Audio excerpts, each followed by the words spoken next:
sorry, I'm not really good speaking behind the podium, so I think I would just speak here.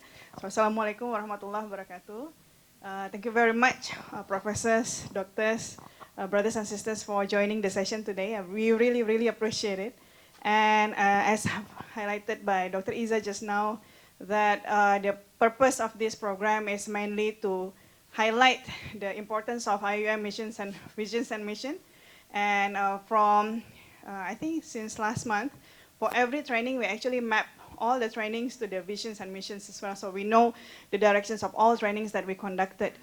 The reason why we have the sessions today as face-to-face among others is to make sure that, disseminations of the missions that we have. I plan to actually show the survey that we conducted in August on the visions and missions and the perceptions of the staff on the visions and missions, among others on Murabi, Insan Sejahtera, SAF, and some others. And it is interesting to find that many of our staff actually having difficulties to articulate what are those visions and missions. And I think it is very, I'm not going to call it sad. I think I would prefer to see it from positive perspective that there are a lot of rooms for conversations and room for improvement, especially in making sure that our staff understand the reason why. I think there's one concept from Simon Sinek. I'm not sure whether you have heard the name. I think for most who are familiar with management and strategic planning, Simon Sinek actually highlighted the why. But in Islam, I think more than 1,400 years ago, Rasulullah have keep highlighting the same thing, sallallahu alaihi wasallam, that innamal a'malu binniyat, that the notions of actions actually comes from the intention. So I think this is what we want to highlight throughout these 1.5 day workshops on making sure that the visions and missions, the whys, is actually highlighted well to our staff. And inshallah, by having these conversations today and tomorrow, hopefully we can bring these conversations back to the kuliah. And we really appreciate, because you are the anchor, the think tank of this, how we can actually well disseminate this concept in the kuliah, inshallah. And jazakumullah khair, I couldn't thank you enough. And I couldn't thank the panels of the facilitators who will be with us for 1.5 days. I we really hope that it is a fruitful and productive programs. And we look forward for any kind of follow-ups that can come from these programs, be that in the central level or at the kuliah level. If there's any way we can actually assist you further with similar programs or with similar kind of trainings, please let us know. We will be more than happy to facilitate. And this is the same thing that we have been echoing to the kuliah during our TNA roadshow, Training Needs Analysis roadshow, which I have visited some of the kuliah in the past few weeks. We really appreciate, and we really hope for the long-term commitment, both from CPD as well as from the kuliah, to make it work, inshallah. Barakallahu fikum jami'an. May Allah help us to give the barakah to the whole sessions from today and tomorrow, and to give the barakah to our sincere good deeds in making sure that what we dream, that Insan Sejahtera, especially the Islamizations and Murabi notions, can actually well embedded to our teaching and learning activities, inshallah. Jazakumullah khair. Barakallahu fikum jami'an. Assalamualaikum warahmatullahi wabarakatuh.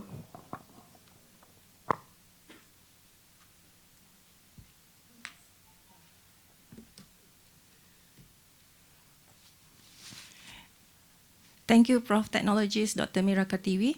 Moving right along, it is now my pleasure to introduce our first speaker, Dr. Zurina Abdul Ghani from OSIC. Dr. Zurina is the speaker for Leading the Way, Leading the World. Please welcome Dr. Zurina.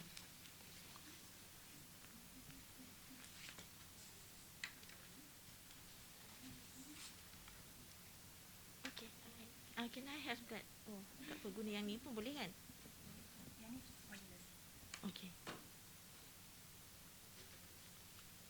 Bismillahirrahmanirrahim. Assalamualaikum warahmatullahi wabarakatuh.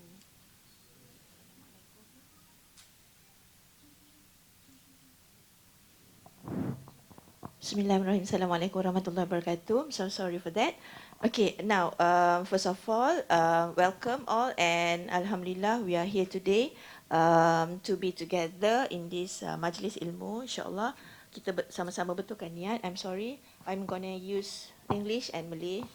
Okay, I can't run away from my root. Okay, kita betulkan niat that like Dr. Prof. Mira said just now, semoga we get the barakah from Allah Ta'ala, and may this will be the asbab that we're going to be together in Jannah, insyaAllah.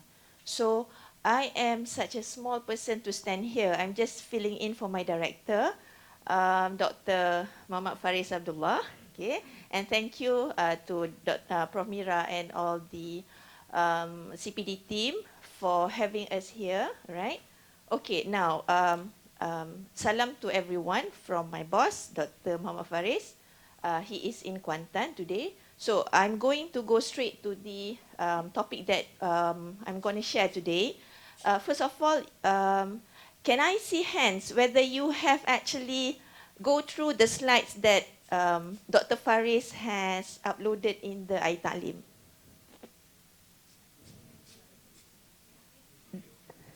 The video, yes.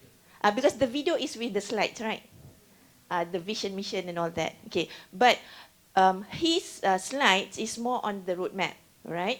But I'm going to, okay, first of all, let me introduce myself. I am Zurina binti Abdul Ghani. I have been with the university since 1990. Okay, do the calculation, do the math. How old am I? Okay. All right. Yeah, I look young, alhamdulillah. Okay, just kidding. Okay, just to cheer you up because you have to be here, but everyone else is not here. Okay, but again, betulkan niat, insyaAllah kita sama-sama, we will try our best to digest everything, and insyaAllah, we hope that this is going to be the avenue for us to become the agent of change together, insyaAllah. Okay, now, next, okay, you have seen this. Okay, any question? Any question? Calling for once, calling for twice. Okay, done. So I believe you have understand, yeah? Okay, about IM roadmap. All right, now, but whatever it is, our main focal point is humanizing education. That is what we are going to do. Okay, and it is not far from what is the university raison that. All right, because our philosophy and our vision and mission is actually to humanize education. We want to produce a balanced human that is Insan Sejahtera. Okay, now, but we have the humanizing education through Maqasid Syariah and Sustainable Development Goals. Why is that? Last time we only heard about Islamization. Why now we have SDG? Why now we have all these jargons and all that? But please do understand, all these platforms for us to actually put Islamization into action. Alright? Okay, now, next. Okay. You have been told and you have heard about triple ICE. Okay. But since then, since when I was in IUM in 1990, and now that we are here in 2020, towards the end of 2021, okay, and I'm going to be 50 years old next year. Okay. So, 50-50, 5-0, Prof. Alah, Prof, buat tak dengar pula. Okay. So, but the thing is, okay, IUM is very close to my heart. Okay, because I am the product of IUM, and I want IUM to become, to really become the avenue for us to actually produce the agent of change for the ummah at large, right? We are not talking about Malaysia.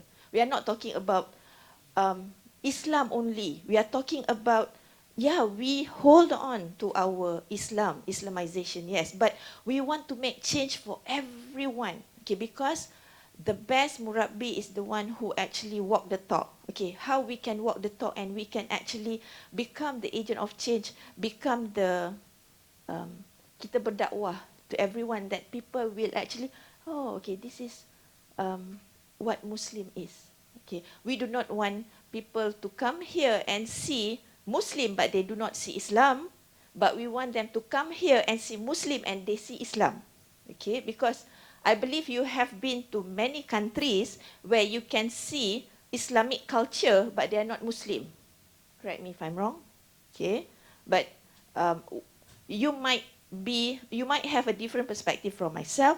This is an intercultural dialogue. It is nothing personal, but this is my own personal view as the IIUM alumni, right? And we do have here, some of us here, alumni who achieve great results, you know. Some are the valedictorian, okay? Whoever that might be, right? Okay, now, this is our missions, okay? But what we are talking about for the past year and also for the next year is how we can become global, all right? So we are focusing for the mission number 5 and 6 to exemplify an international community of dedicated intellectuals and also to enhance intercultural understanding. Okay, what is that all about? And why is it become our main priority now? It is because we want to really put Islamization into action at the global stage. Okay, that's why now you have heard about cultural intelligence, you have heard about so many international webinars and all that. Why we are having that? Because we are propagating what we have in IIUM and how we can share to the world, right? Okay. Basically, this is our strategic initiatives, right? So we have 8 strategic initiatives: competent leaders, knowledge connectivity, sustainable ecosystem, equitable prosperity. I believe you have gone through all this, right? And if we were to say what competent leaders is all about, you will point out competent leaders is for the executive director of MSD, but it is not as such. What we have here, the strategic initiatives, is everyone's responsibility, okay? Knowledge connectivity, it's about IT. Perhaps it should fall under CIO, yes, but it is also our responsibility together. Up until global relevance and citizenship, all right? Why am I here and why am I talking about leading the world? Because I am in charge of the change management, okay, in the Office for Strategy, OSIT, okay, and I am taking up the agenda of global relevance and citizenship, right? So now, it is a huge commitment that we have to, that I am doing, and what we have to deliver, all right? But we have to move forward, okay? Now, again, when we talk about the strategic initiatives, it is about working together. It is not only about one UMC members is a champion of one agenda. No, because we want everyone to work together, whereby now we also have a research fund, research project, where the members consist of not only academic, but academic, administrators, and also we have teachers in the research projects. Okay, we want something like that. Okay, we want everyone to connect together. We do not want to have any gap between the administrators and also the academics, all right? And myself as one of the administrators in IIUM, I would love to work with the academics to develop modules, to teach part-time perhaps, okay? And we want also the academics to become the best administrators, okay? And together, not only the administrators will do the admin part, but also the academics, okay? All right, now, when you talk about what we have to do, just now I've mentioned that we have to work together, okay? So these are some of the, this is just a sample that we have in the office, okay? This is what we shared with the some of the champions and also the officers that is in charge of the strategic initiatives, okay? We talk about what is your future plans, we talk about what will be the impact, the outcome, okay? we might want to produce in ISI's corpus and all that, but what will you provide for the community? What will be the paper? What is the extent to the impact that you can provide to the community? All right. So we are talking about that now. We are not talking about only to produce so that we can get promotion. Same like myself. Only to work so I can get promotion. Okay. No. Okay. Okay. Next. Balance and harmonious. This is about Insan Sejahtera. When you talk about Insan Sejahtera, okay, this is about what you have here, the social equity, shared prosperity, and environmental integrity. So all of these are things that Dr. Zainal will cover as well when it comes to, I can see him here, okay. When you talk about Sejahtera, okay, but mine is more on how we want to make it into action. I mean the cascading part, all right. Okay. I believe you know also the life, intellect, lineage, wealth, and faith, and all that. So we want everything to be at the highest level, but not forgetting the foundation. So that's why we talk about the Maqasid Syariah. That's why we talk about, even though we talk about the SDG, the Sustainable Development, and all that, but that is only the platform, but the foundation will be the Maqasid Syariah, right?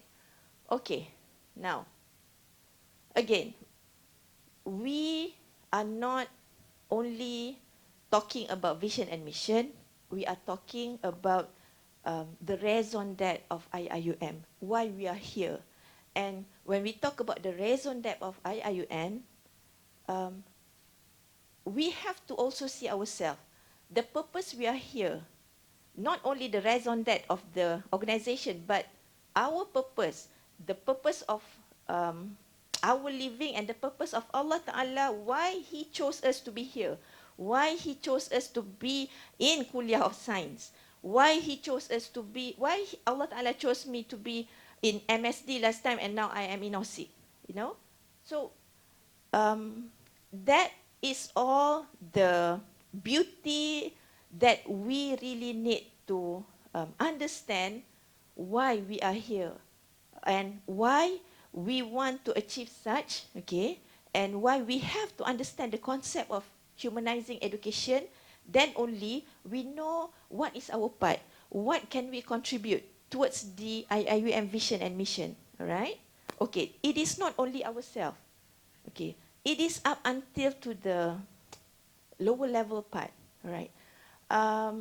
We had an interesting session with the student leaders, myself and Dr. Zainal, and the student is asking some questions that is very relevant, and the moderator also were asking about how can we produce a student that, when you talk about humanizing education, how can we produce a student that not only thinking of what I'm going to be after I graduated, but how can I contribute to the society? So in that forum, we sort of shared with them, it's about how we also portray them, how we also walk the talk, how we can actually get them to feel in the bi'ah of this ecosystem, okay?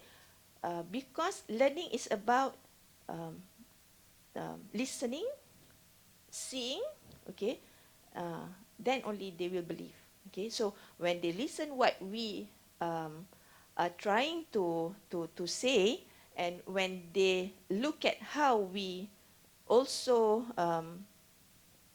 bring ourselves, okay, so that is the best dakwah, insyaAllah. Okay, now, falsafah pendidikan kebangsaan will be also highlighted by some of the speakers, okay.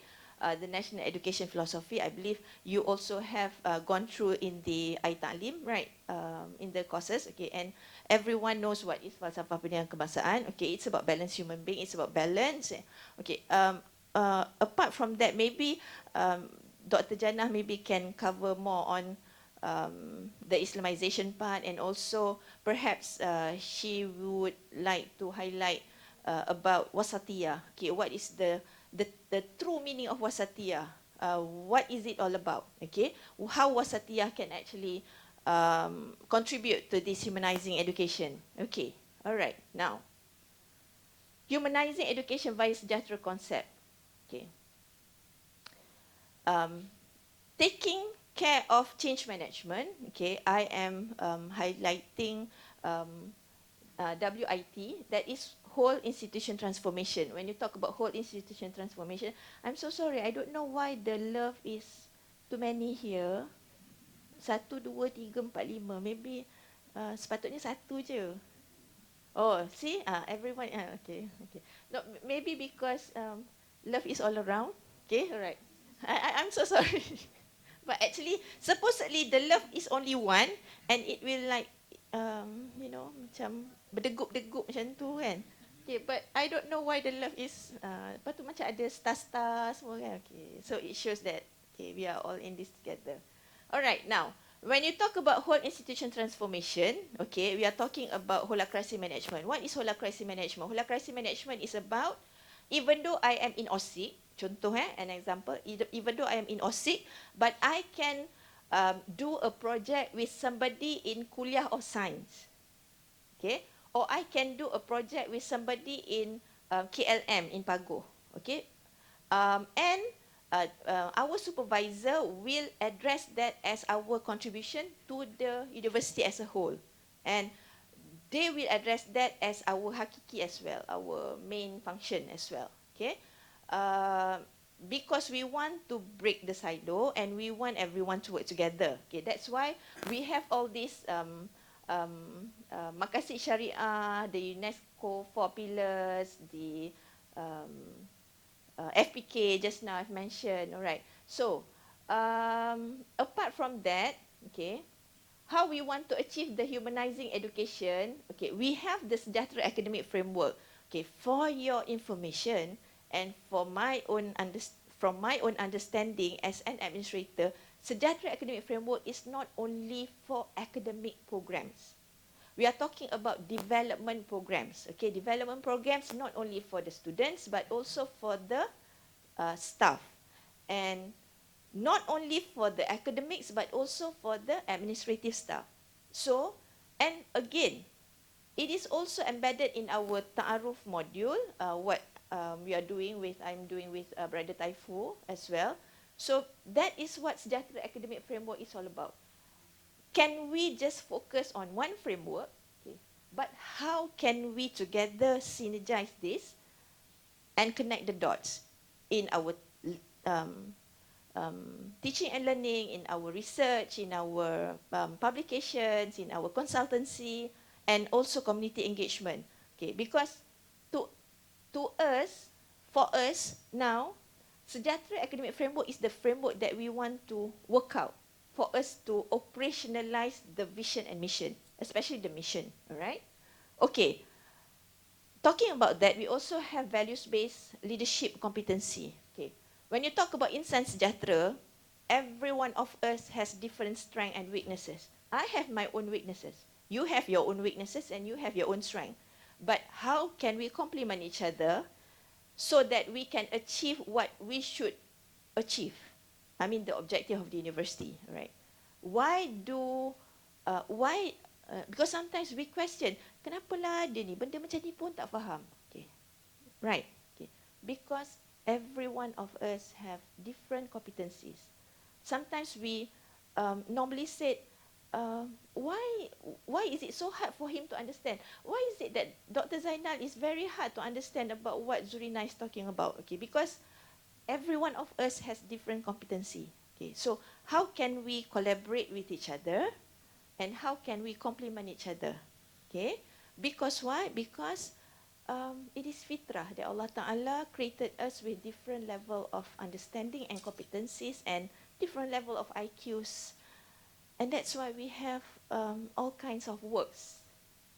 Okay, some of us are professors, some of us are administrators, some of us are even cleaners. But how can we address all of us as one? How can us make that cleaners feel that they are also part of us? Have we ever feel that we are in the garden of knowledge and virtue, but do we ever think of, okay, what can I give to this cleaner? How can I share our knowledge? Because they are in this garden of knowledge and virtue. Knowledge, we're talking about knowledge, but we are only sharing knowledge among us, but not with the cleaners. But they have been here cleaning our toilets, cleaning whatever, cleaning our offices and all that. But, you know, so we have to ask ourselves. So before we want to ask our students, we have to ask ourselves first. And I am reminding myself as well. Okay, now, talking about self. So now we have this empowerment, flexibility, accountability, and innovation. Okay.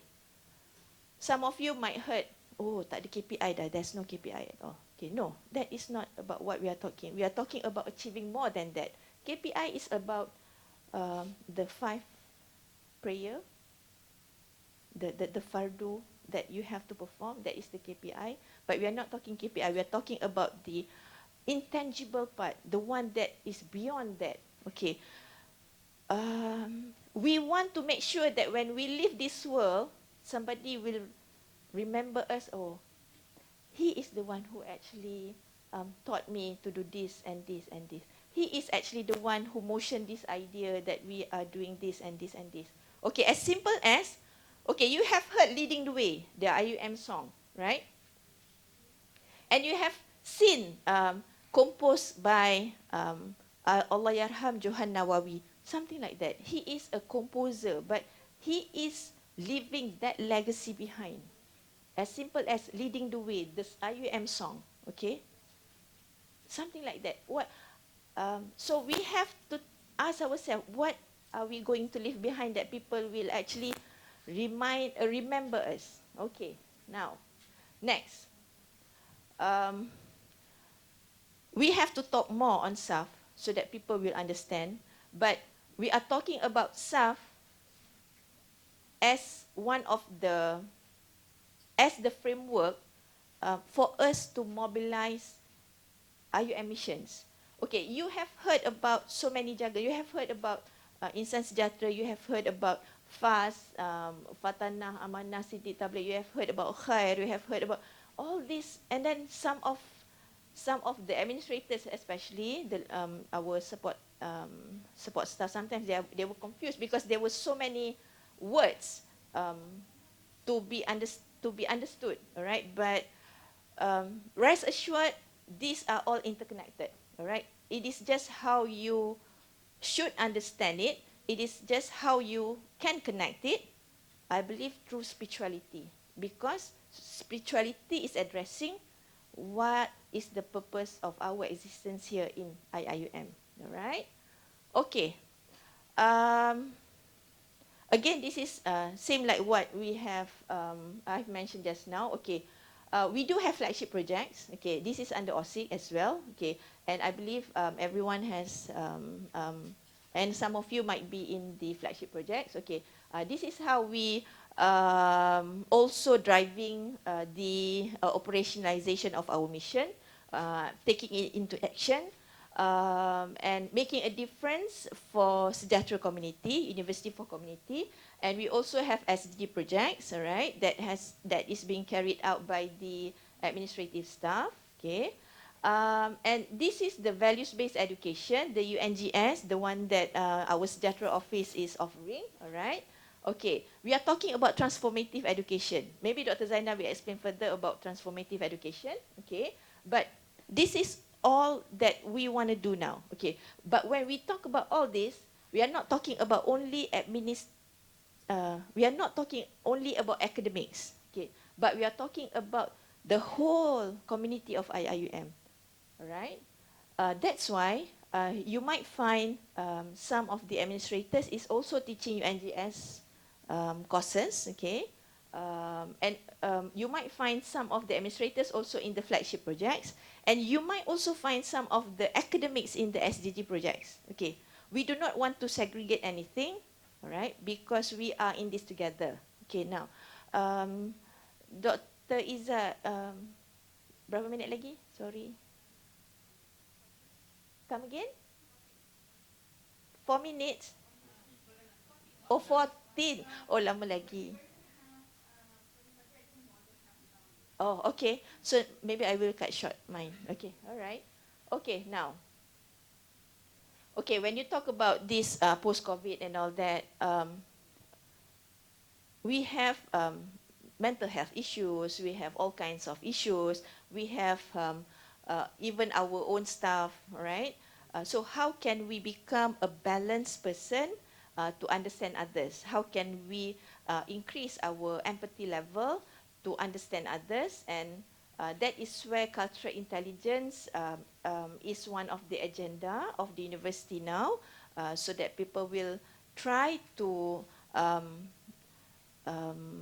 become a better person in understanding their colleagues, right? Because we don't know what others are going through, and we want to ensure that everyone will actually work in a harmony environment, okay? And that's why the world is a global village. Whether we are interacting physically, face to face, or virtually, the ability to function effectively in multicultural setting is valued currency. That is CQ. Okay. Um, I believe you are now also doing online teachings. Okay. So you know how your students sometimes they do not they off the video. You don't know what is happening at the other side. And same like ourselves. Sometimes we attend the training, but we just off the video and we are doing other things. Okay, but um, that is where, okay, um, cultural intelligence is here. And why we need to understand what cultural intelligence is all about. And why we need to understand working together and understand, actually you need to understand the philosophy behind again what post-COVID opportunities can do, because we have been talking about, oh ni because of this post-COVID, because of the pandemic we cannot do this, we cannot do that, but look at the other side of the coin. Okay, I've been working with Prof Kamal last time, and he always reminded me, Zurina, look here, whatever um, um, Allah tests you, or whatever lives you are going through, look at the glass half full. Do not look at the glass half empty. All right? Okay. Now, this is what we want to teach our children. This is what we want our graduates to become. Okay? Those who promote life values, those who promote um, um, what they can solve the community's problem, those who can actually become a balanced person. Okay, now can I just skip this, because this is just much the same like the previous slides. Okay, yeah, the end of education is our character. Okay, so you might heard of people who is a good lawyer or a good surgeon or a good, I'm sorry, nothing personal, a good whatever, okay, but they are committing crime, bribery, all that. But yeah, the end of education is character. So this is what we want to produce our students and also ourselves. We are reminding ourselves, so that's why awal tadi, before I proceed with my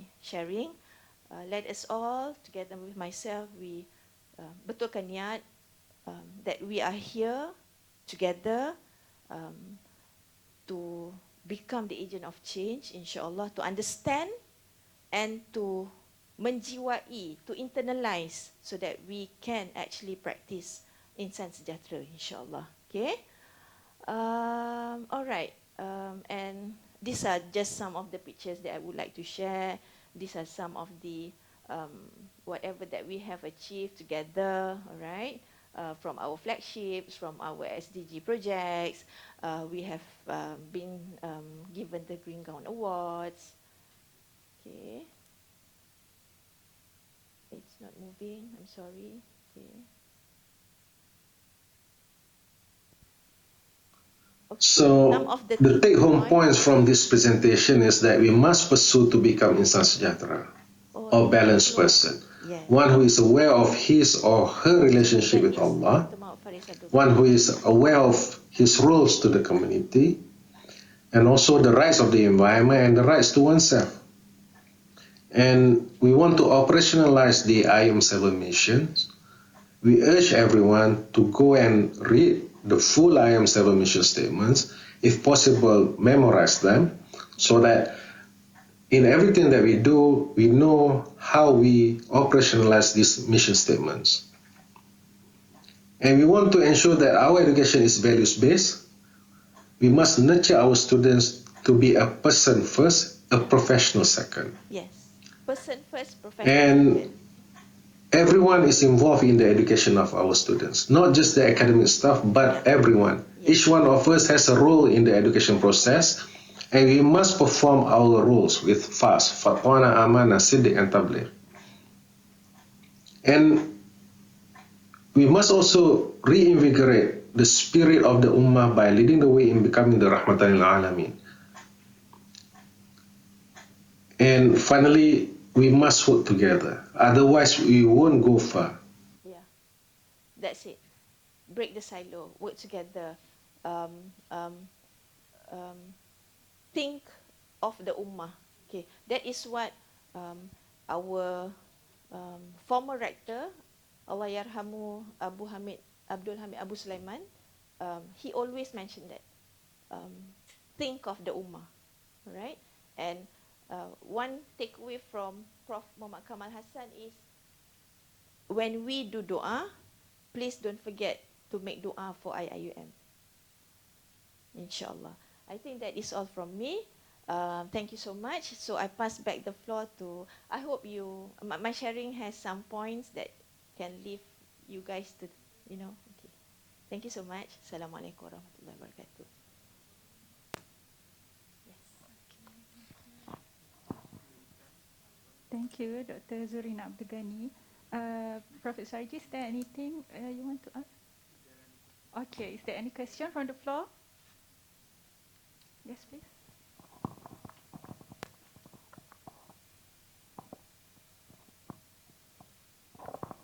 Okay, Bismillahirrahmanirrahim. Assalamualaikum warahmatullahi.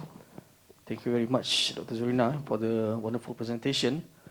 I just want to ask for clarification pertaining to the mapping that I understood based on our vision, the statement of the vision, based on the presentation, that we are going to have a lot of balance, sejahtera, and etc. But as for me, when we are having a lot of maps, so sometimes as if that we want to combine all of the maps, right? Maqasid Syariah combined. So my question is that, do we think that the previous or the statements already comprise all of these things? Already have it? So if it's already inside that, so what is the need for to have an extra mapping? A lot of mappings are there, so we become confused sometimes. Because some people think that no need to memorize, we just understood, fine. But at the end of the day, we still need to refer back to the map. So why can't we make a simplified version of it, which is understood, very clear for all of us to follow? What is the need to have a complicated maps? As for me, it's difficult for me to digest all of the maps. Because we have the MPK, we have Maqasid Syariah, which is our initial idea is that it's already there. So is it like a projection, which means that, okay, there are some penambahbaikan needs to be done. That is why it's like, is it a one whole map? We have the projection outside. For example, we have community engagement. We need to empower this. Or is it that the idea is just to combine everything? For example, Professor Sarji asked us to make the map, right? So sometimes I think to map itself requires energy. So the idea is that at the end of the day, we finish our time to do the mapping. But our objective is to see the outcome. So this is my concern. Maybe I need to broaden the way I understand it. Okay, thank you very much.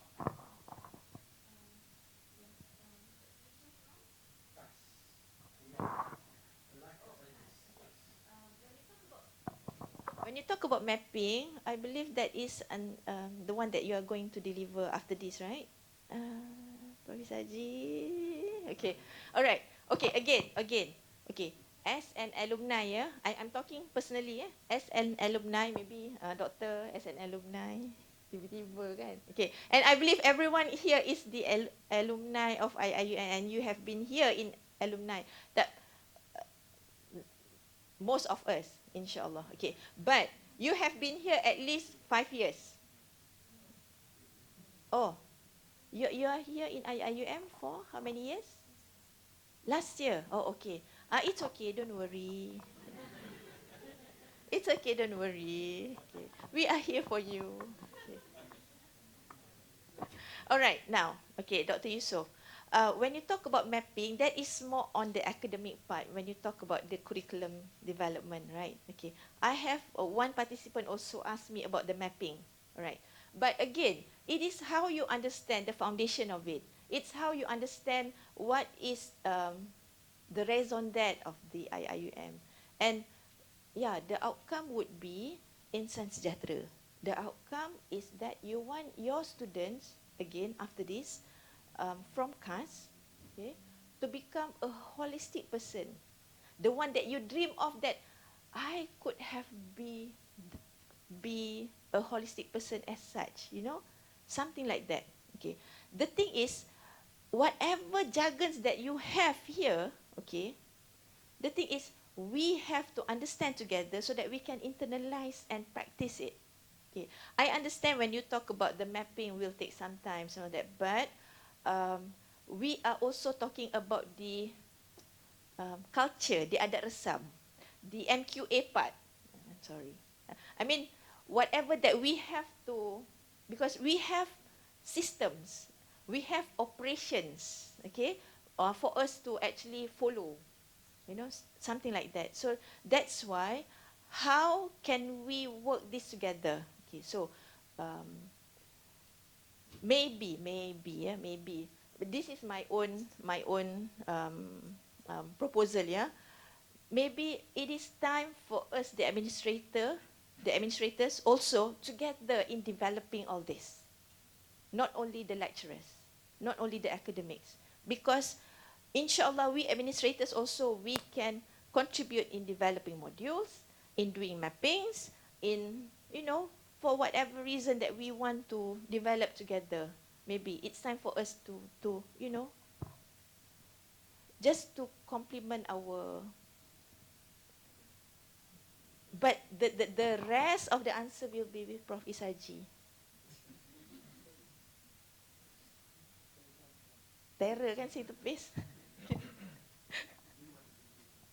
Come again? Yeah.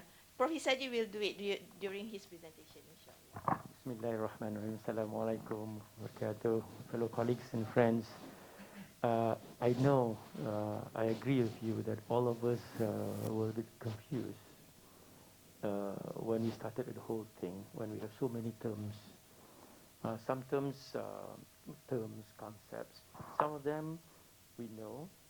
Some of them are, what do you call, old kalulut in a new bottle. Yeah, because I don't want to use the word wine. But we still have to understand the concept, because without Tansri, these concepts are everywhere, here and there. We have been doing it since 1983, since the establishment of the university, since the first conference, Muslim Education Conference in Mecca, 1977. But it's on the shelf. But when Tansri came, when he introduced all these concepts, then we realized, wow, we have been doing it, but nobody is looking at it. So this is where you are right now. And we are working together. When I ask you to do the mapping, I ask for your creativity, using your experience, your expertise, your knowledge to help me and to help us. Because my mapping is not perfect. We look at ourselves to try to understand the mapping. Because like Dr. Zarina said just now, we can talk a lot about the theories, the frameworks, the concepts. What is it? When you have so many, right? You have to put them into one place so that we understand. As only one that I would like to say. Everything starts with knowledge. All the frameworks you have done, for those who have done the mapping, everything starts with knowledge and amal, application. That's all, wherever you go. So that's our foundation. I just want to share that with you so that you can share it with me. Yes, I do understand that everything starts with knowledge and application, ilm and amal. And the rest, when you talk about teaching and learning, that is the later part that we're going to talk about. I don't want to take much of your time. Nanti Dr. Zainal kata, that's not your session. Thank you very much. Thank you. So I believe there's no more question, kan? Kan? Okay. Thank you. Thank you. So thank you again, Dr. Zurina. Thank you, Professor G. It is now my pleasure to call upon our second speaker, Associate Professor Dr. Zainal Abidin Sanusi from Sejahtera Center. Dr. Zainal is the speaker for Sustainable Development Goals SDG session. Please welcome Dr. Zainal.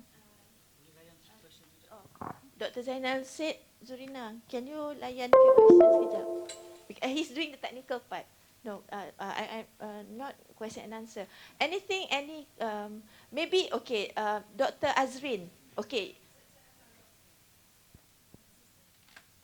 Oh, okay, it's okay. Can you, maybe you can share with us, okay, why you joined IIUM? And when you have been here for 1 year, okay, what is the, I would say, the good, the strength in IIUM that you see? But the thing is, why you join IIUM? Not only because of dapat kerja, but why you join IIUM? Okay, Assalamualaikum. Thank you, Dr. Zurina. I was in the industry for quite some time. Corporate sectors, industry, various sector, from consulting to services, GSC, MNC, SME. So I've seen a lot of things. So I think when you're part of the system, there's nothing much you can do. When you're part of a system of economic, politics, legal, there's nothing much you can do except to follow what the system requires you to do. So the least you could do is actually use the experience, the real world experience, bring real world into the classroom. But at least the students could discuss, dissect, explore, prepare themselves ahead of what's in the future for them. Thank you, Sister Azrin. Okay, now this is what we are talking about. This is about when you are in the system, there's nothing much you can do. Okay, because we are in that system those days.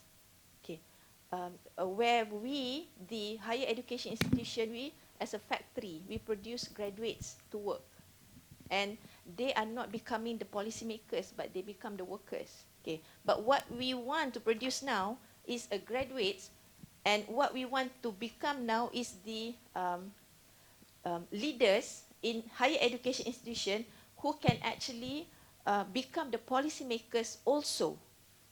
All right, we want to produce graduates who can become the agent of change to change that system. We should start somewhere. Baby steps, even though baby steps, but it will move you forward, right? Okay, thank you so much. Yes, I pass the floor to Okay, Dr. terima kasih Dr. Zarina. Dr. Zarina. Zurina. Sorry.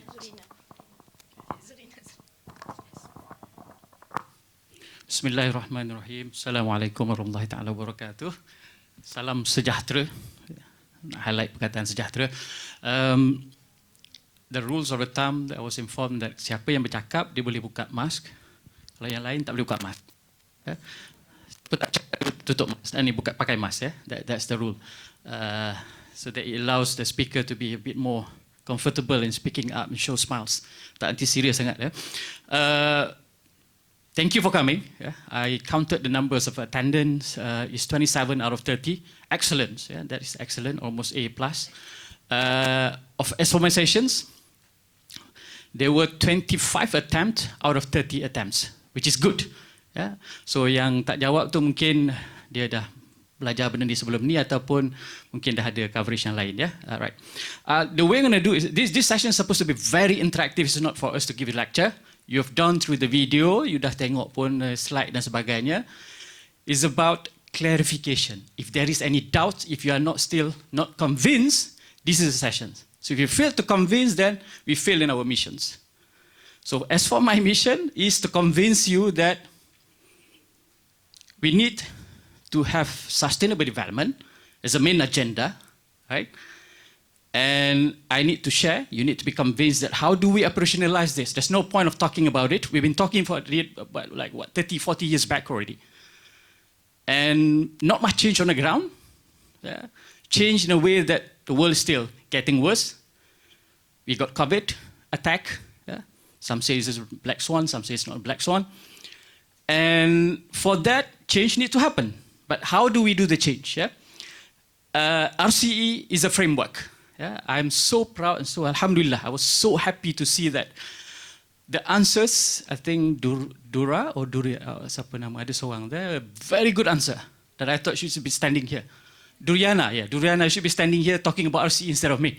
Right? The way I understand the answer was like A+ tu, bagi tepuk tangan sikit lah. I do have chocolate even. Ke puasa ini? Puasa tak? Tak puasa, eh? Alright. Okay. And there are short answers, but there are long. But basically, the essence are there. The gist are there. Fundamentals is being captured.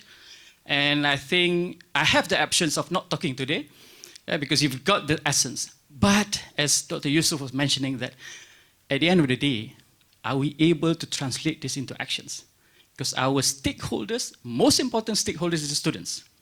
There was one occasion that there was one student stand up in a meeting with the rector.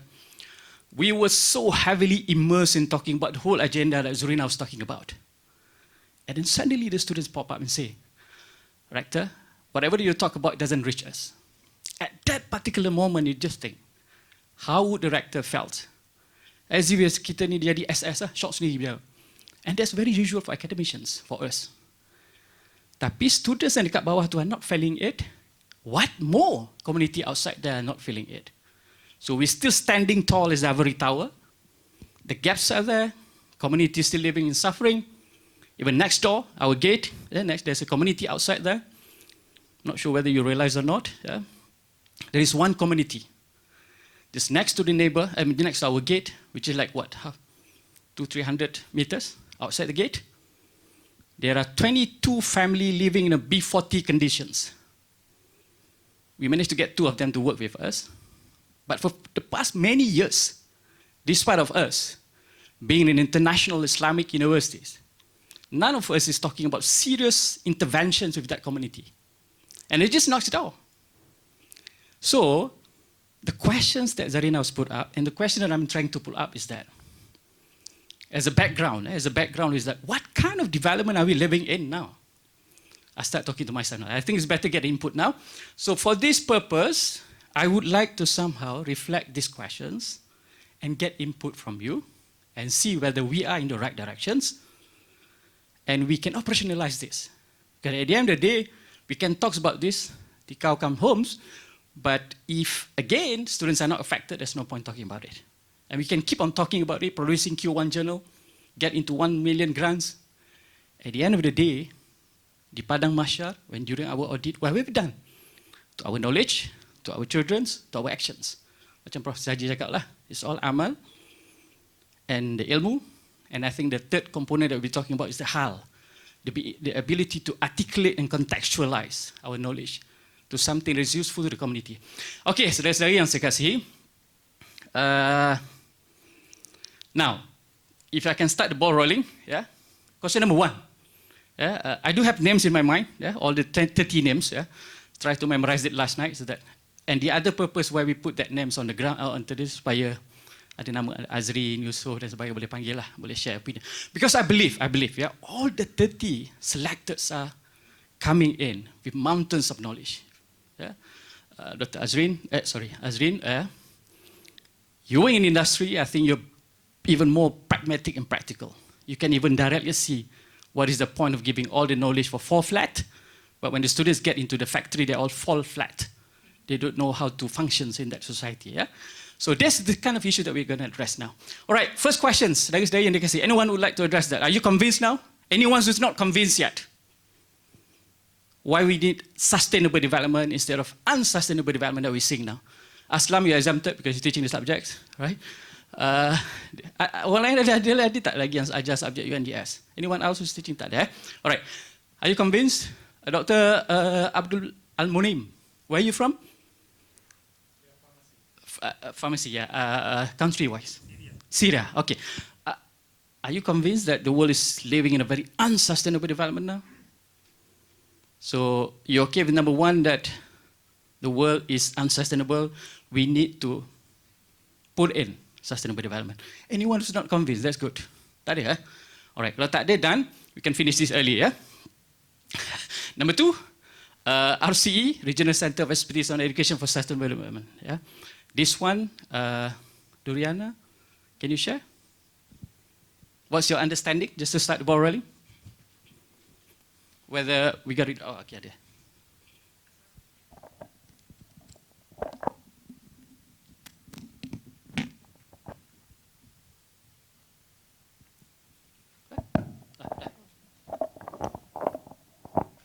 Assalamualaikum. Salam.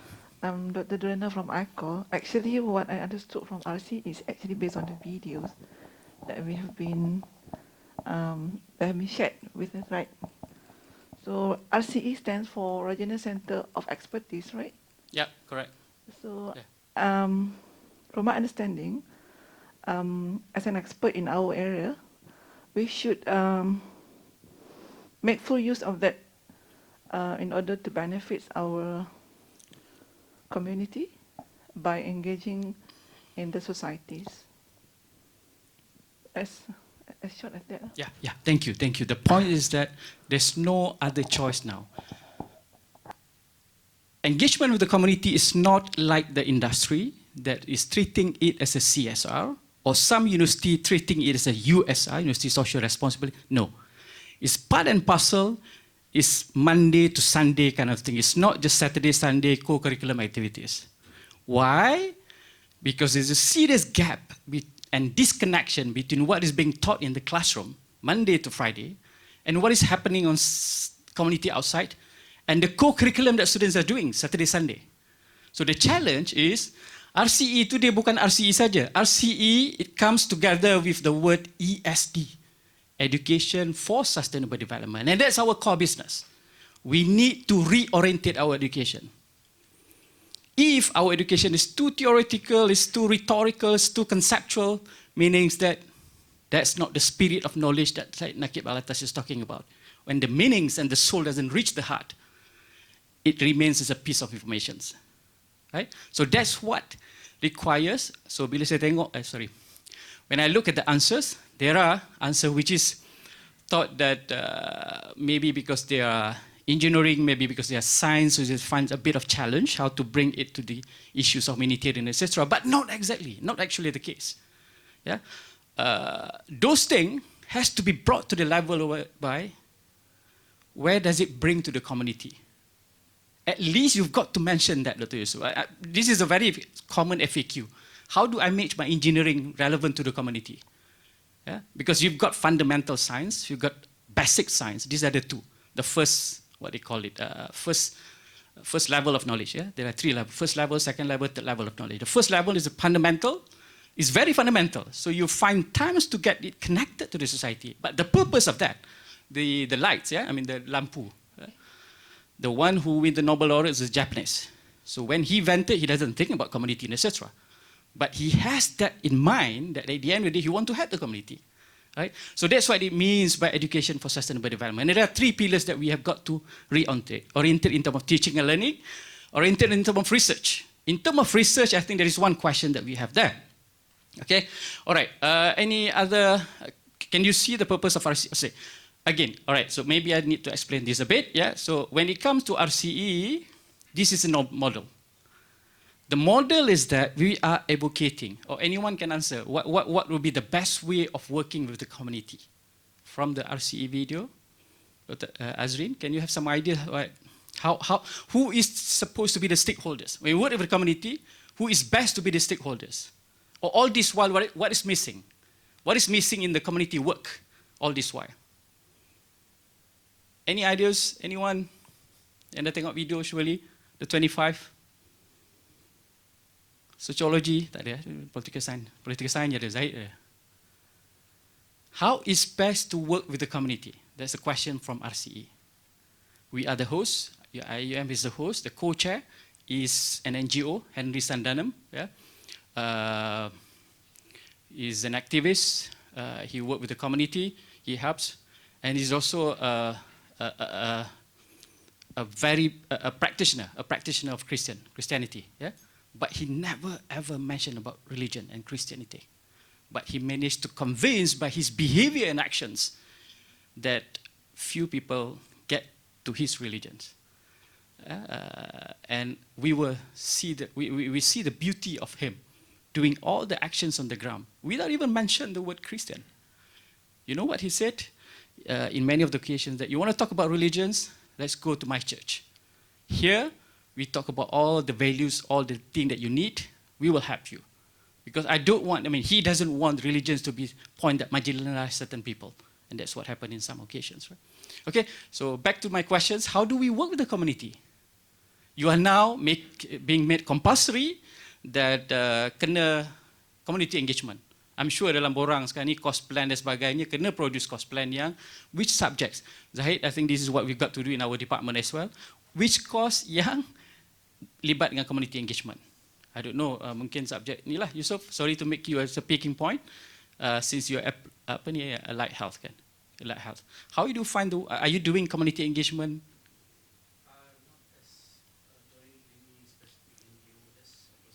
Personal capacity. Yeah. Okay.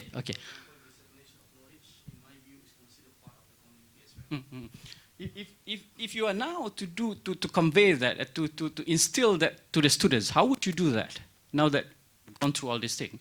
What kind of idea that you have now? How to instill that community engagement spirit to the students? Okay, yeah. That's the issue issue or problems that I have actually. Actually, I want to pose that question. For example, in my case, I'm teaching in Allied Sciences. We are teaching, for example, human anatomy and physiology, which is a very fundamental subject. Okay. But at the same time, I know that the students of Allied, they are engaging in other subjects. In that particular other subjects, they are doing some community service and etc.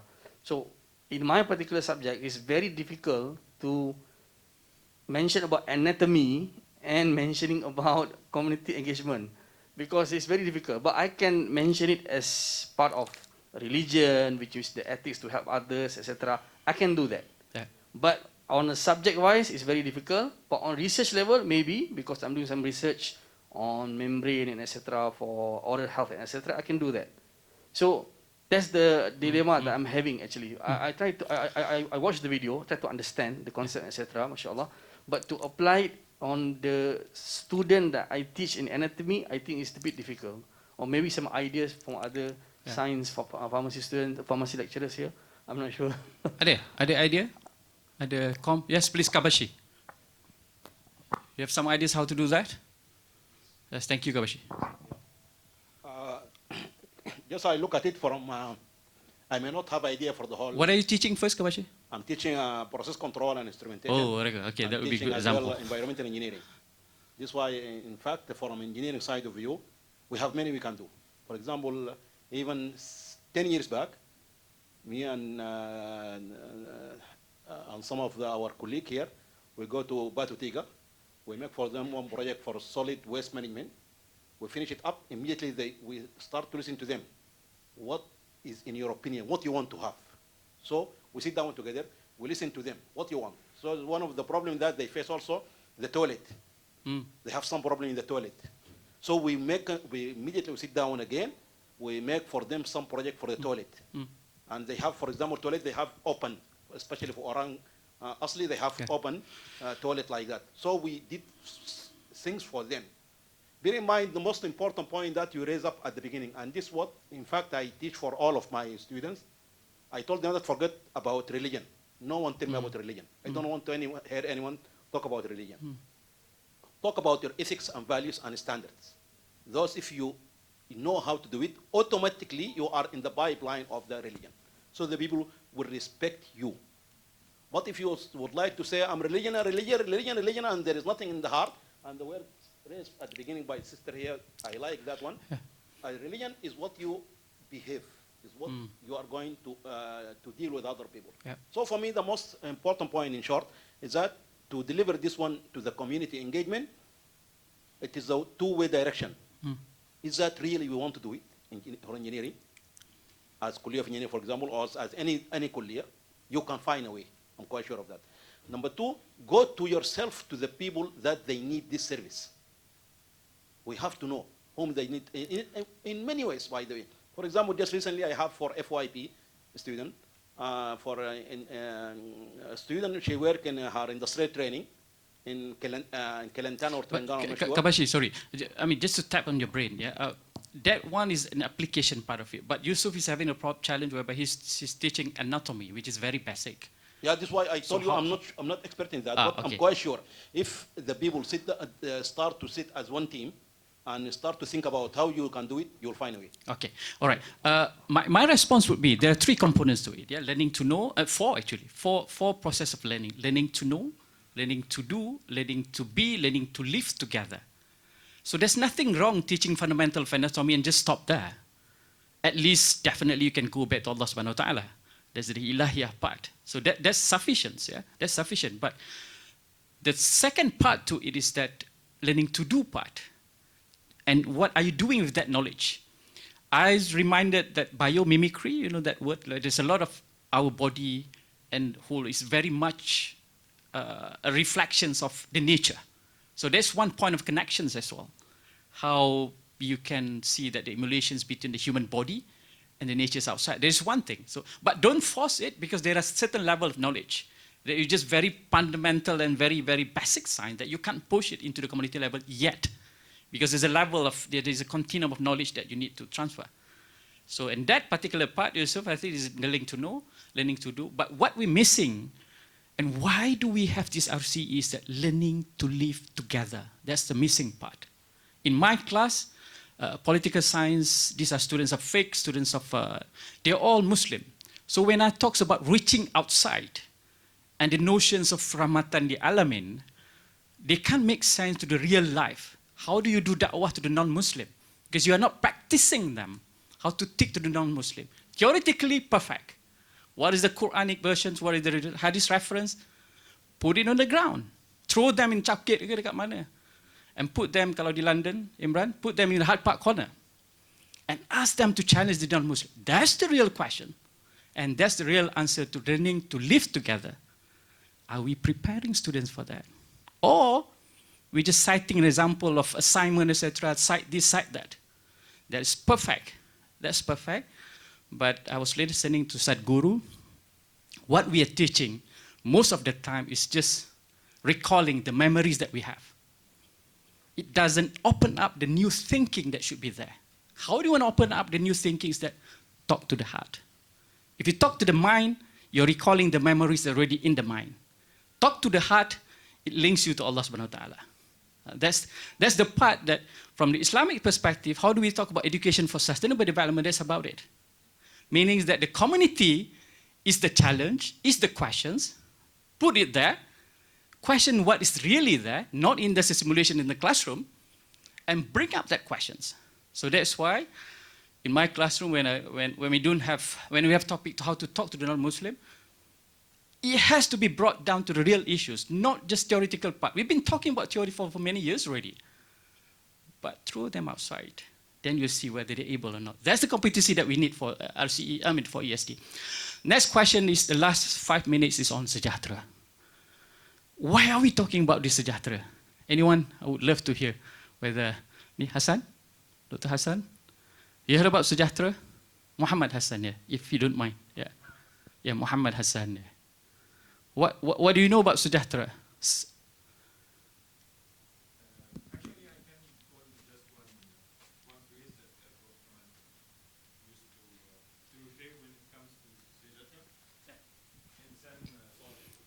Yeah. Yeah. Actually, I attended the training for in 2019. At that time, Prof. Kamal preferred to use the term Insan Saleh over Insan Sejahtera. For me, Insan Saleh, it is more, of course, Sejahtera is more culture related. I understand this one.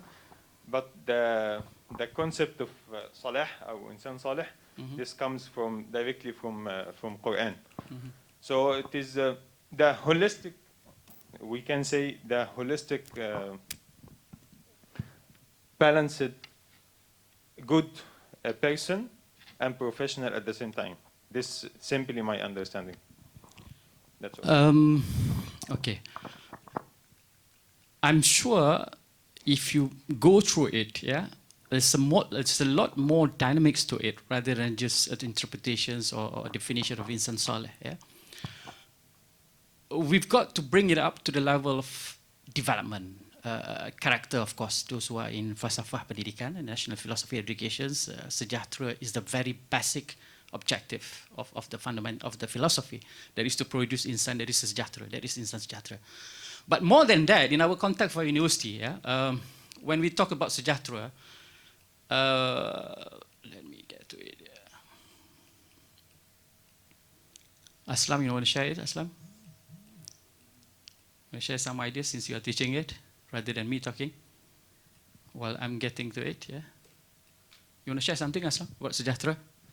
We've got one solid 2 hours lecture with the students about Sejahtera and how do we localize the concepts as an alternative to sustainable development. Assalamu alaikum everyone. Muhammad Aslam Akbar from India. Currently I work at Kuliah of Economics and Management Sciences. The Sejahtera is actually something, because where I came from, I can also relate to it because the word Sejahtera has come from Sanskrit word. And personally I'm from South India, I speak Tamil. So what I see from here is actually there is a word in Tamil called Dharma. It's something similar to what a Sejahtera you call it. So what I see here is actually relating yourself to your culture, so you actually talk their language. That's how I see it. It is from Malaysia, we are here, so I think as a national concept, as a local concept, Sejahtera can connect people. And we speak their language, which means that it is actually kind of maslaha that what we talk. In Arabic we say, when we talk about maqasid, we talk about maslaha. And of course it is an Arabic word, but it can get some relativity to our local people when you talk about Sejahtera. So from there I see that there is a status for culture in every part of the human being. And Islam recognized that. I see that even when I teach my student, I tell, in fact, when Quran talks about, Quran focus Arabs, it is based on their culture. There is something that their culture doing. For example, whether it is the ayah talks about battles, wars, or whether the ayah talks about the polygamy. So this is all actually comes from their cultural background. And every community has sent, every prophet has been sent to every community. So if we talk about Sejahtera, it is something rooted long time ago. So there must be something that it could be comes from a prophet or something. That's how I see it. What would be an Arabic word for that you find maybe close to it, might be different, but close to the meaning of Sejahtera? Okay, I would say that an-nasiha. Because when Prophet said ad-dinu an-nasiha, then the companions asked, what is a nasiha? They didn't understand. Or they said, to whom it is nasiha? Because nasiha, it is something... With shim or sword? Sword. Sword. Nun, sword, ya, ha, ta. An-nasiha. Usually, nasiha means advice, right? So it's like you do welfare for someone. You intend to do something good for someone. That is what actually nasiha. And Prophet said, ad-dinu an-nasiha, the entire deen. Then Prophet said it is to, if you can complete the hadith, yes, it is for the people, it is for the leaders, it is for the amatun nas, the public. So I see that close word. And there's also people who are saying that Prof. Kamal is referring to al-falah, success, especially not this falah, falah akhirat, I would personally feel afiyah, yeah, sihat wal afiat. In the context of Malay, you would say sihat, but not only sihat physically, but afiyah as well. Meaning that mentally, spiritually, it's got to be there. So now you're seeing this nasihah that there's even bigger connotations to it. In short, what I'm trying to say here is that what is the relevance that we talk about sustainable development, we talk about RCE. At the end of the day, we have our own context, we have our own culture, and that culture is to be reflected. And it's been manifested through the concept of sejahtera, but not just salam sejahtera, but the bigger meaning and implication of sejahtera in economics, in sastra, in arts, in literature. Yeah, so you have, and we try to kupas. Yeah, what is kupas? What is kupas in English? Yeah.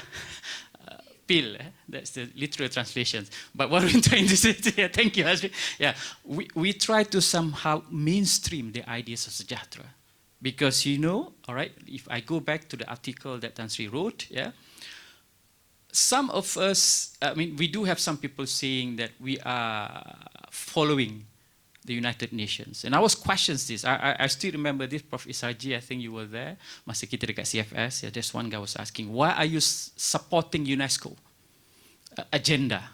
Yeah, and because then UNESCO was not allowing the Hagia Sophia to be turned into the mosque in Turkey. So say, why are you supporting this institution? It's not Islamic, it's not supposed to, this kind of thing. Yes, of course. In any organization, there are good things, there are bad things. But if it's a good thing, what's wrong with that? Yeah, we are supposed to be supporting. So now, why I put up this argument is that education for sustainable development, SDG, they come from United Nations. Cascaded down into the nations, and now Malaysia is committed to it, 2030, 45 carbon emissions. And it's a big national commitment, and it's coming down. Yeah? And then we've got this falsafah pendidikan that talks about balanced person, which is exactly the same character of education for sustainable development, ESD. But one thing we realized that it's not contextualized. The socio-economic background of us, like what you said, Aslam, the culture is different.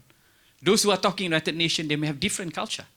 But bring it down to our level, that's how we localize the ideas of sustainable development. Through the concept of sejahtera. Trace down the component of sejahtera, you find exactly the same thing that we talk about. The spirit of gotong royong, the spirit of corporations, how the Malay and agrarian society before are so close with nature, and how we're helping the community members. So those are nothing new to us. And on top of that, as a conclusions, isn't this all what Islamic teaching is? The spirit of sustainability. Except we talk about Tawhidi concept, all those things. That's one that is make a difference. But other than that, are they not all Islamic, taking care of the environment?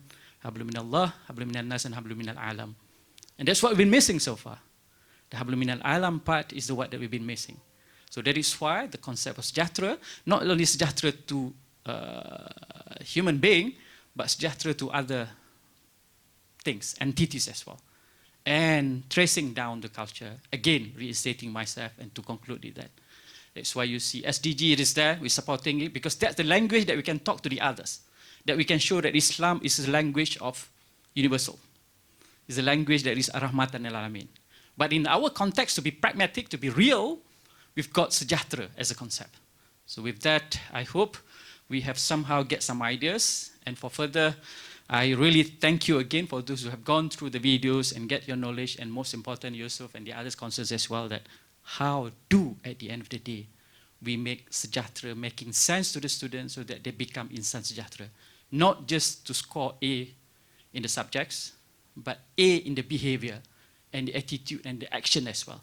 Assalamualaikum warahmatullahi wabarakatuh.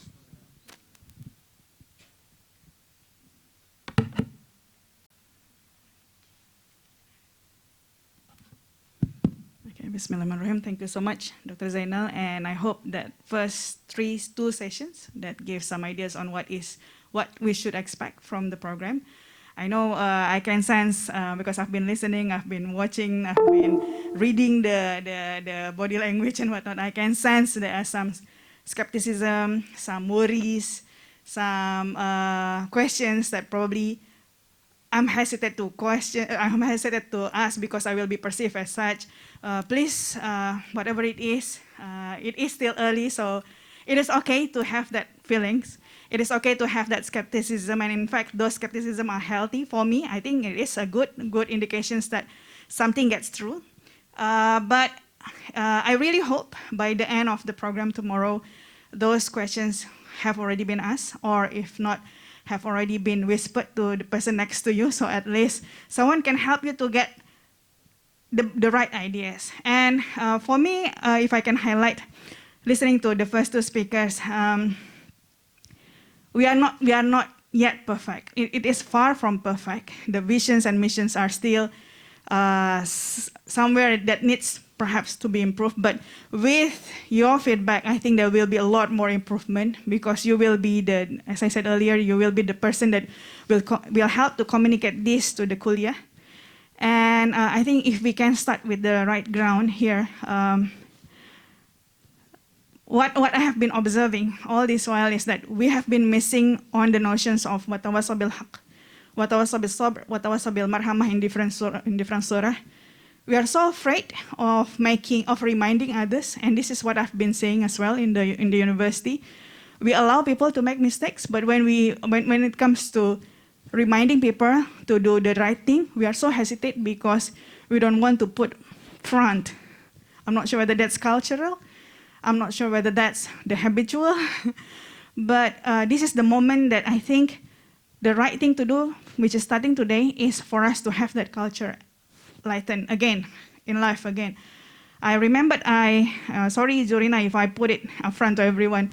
I remembered I emailed Zorina long emails highlighting on things that perhaps OSIC can improve. And Zorina replied back with a long email highlighting that I have to also give some rooms for mistakes to be done, sort of. But without that, I will not be able to know her. I will not be able to understand the effort that she put in, and she will also not be able to know that people have expectations to her office as well. So I think this is something that perhaps we can put it as something that we can move forward. Please remind each other. Please remind me. Please remind CPD. Please remind Dr. Zainal, Prof. Sarji, on all the speakers here, because we are not perfect.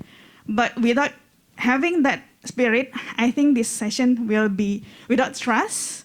I think the sessions will be very much another trainings like what we used to have. 1.5 days goes by and then goodbye. I think that's what we worried. So please keep that skepticism for now, but I hope by tomorrow we have that trust. We will be able to remind each other watawasau bil haq, because we know we want to remind each other in the right way, but give some room for things to happen. So watawasau bil sabr. Sabar for the things to change, sabar for the things to happen, sabar for the things for us to digest what you actually want.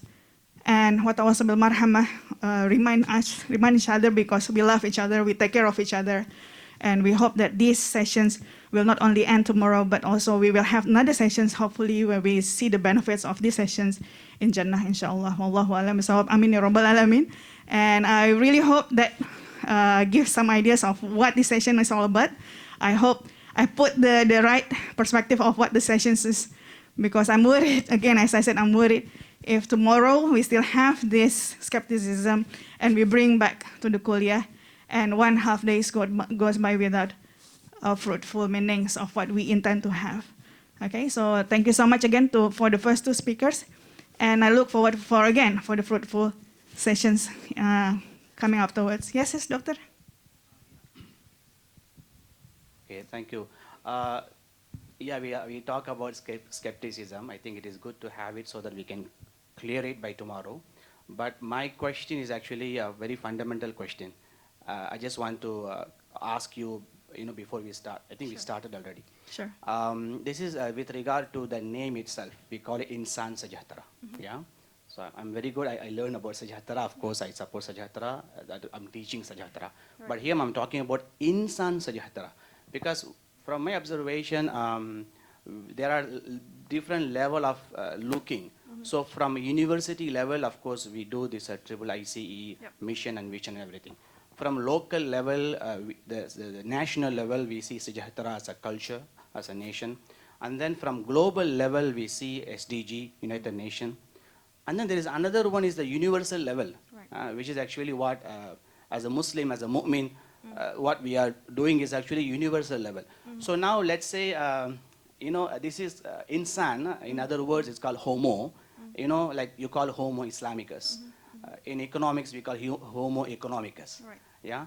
So the thing is, why it is Insan Sejahtera rather than Insan universal or universal man? Why it has to be Sejahtera?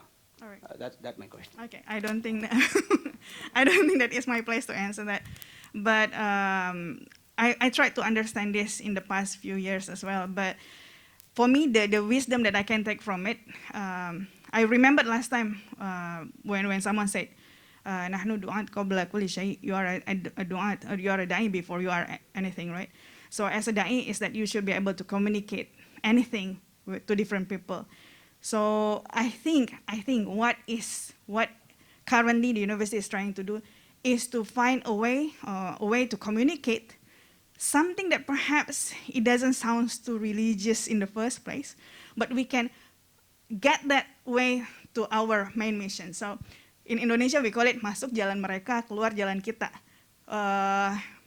Get in from their ways, but we're going out from our ways. So maybe we talk in the language that people can understand first, and then we then talk about something that is Islamic. It's a lot easier. And I'll be going to. I am invited to go to DC next on January, and the reason why I was invited is again not because it is about Islamic things, but because of the teaching, the programs that I've been doing, and they're looking at it and something universal. Then they can talk. Then they allow me to talk about something about Islam. So it wasn't something that attacking them, because they felt when it comes to about Islam, some people are even Muslim. They felt a bit intimidated, right? Even when we are talking about Islam to Muslims, some people actually feel intimidated. But if we talk about something that is universal first, if you have a look at the TNA, the Training Needs Analysis, what is important for all is teaching and learning. Why is not IAM visions and missions? Because that's the common language, right? People can relate to teaching and learning, but IAM vision and mission probably takes some time for us to actually get comfortable with it. So I think what I can understand is that is jalan mereka, that is their way to converse. But we can perhaps, at the end of the conversations, we can bring back to our way to converse. Follow-up question. Let's say, oh sorry. Let's say if I have to produce Insan Sejahtera, let's say I have 40 students, I'm producing Insan Sejahtera. That's my aim, right? By doing this. How do I produce international student as a Insan Sejahtera? Dr. Zainal wants to chip in just now.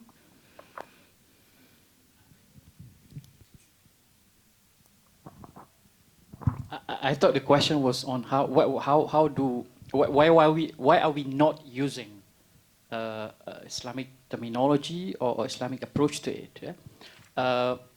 Let me give an example. Why are we doing that? Is that if you recall that RCE, there are 187 regional centers of expertise on education for sustainable development around the world.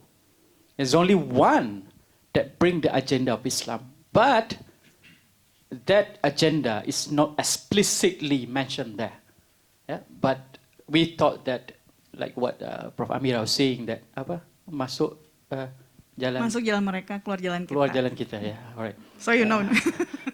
We hope that's not you the know wrong where jalan. I'm from now. Yeah. All right. So the meaning is that when you start talking to the non-Muslim, when you're really talking to them, yeah, because sometimes we are quite insular in our language and approach. Yeah? We are talking to the converted. Our job is more than that. Yeah? Orang asli yang di luar sana tu who are going to preach for them. But our language has been so much a comfortable language that never been questions. So if you have been questions in Islam, I think that's where you need to find and push yourself. What would be the universally accepted language, but strongly conveying the same spirit? So that is why. That's one example. And there are hundreds of UNESCO chairs around the world. Yeah. And can claim at least we are among the 4 or 5, and Islamic university get to be the chair. But when people read in the first place, they would have a second thought. But once we are accepted, there you get to see all the Islamic agenda, so-called, yeah, the spirit and all the thing that we want to promote under the word of well-being. And that's where we thought we start talking that language. And that's why I was giving an example just now that the co-chair for RCE is actually a Christian. Yeah? But the way that he conveyed the message, the language that he used, it doesn't intimidate me that, oh, he's preaching Christianity on Western. No. But the message is definitely yes. So your questions on Insan Sejahtera, I think, to produce, what is the concern? The concern is that how do you produce Insan Sejahtera, or you produce graduates who have the qualities of Insan Sejahtera? It doesn't matter. For me, it doesn't matter which terminology you want to use in that context, as long as the qualities are there. Yeah. But is the qualities are there? It's Insan, and that's a very good word. Insan is, that's the very meaning of Insan. Yeah. Yes, sure.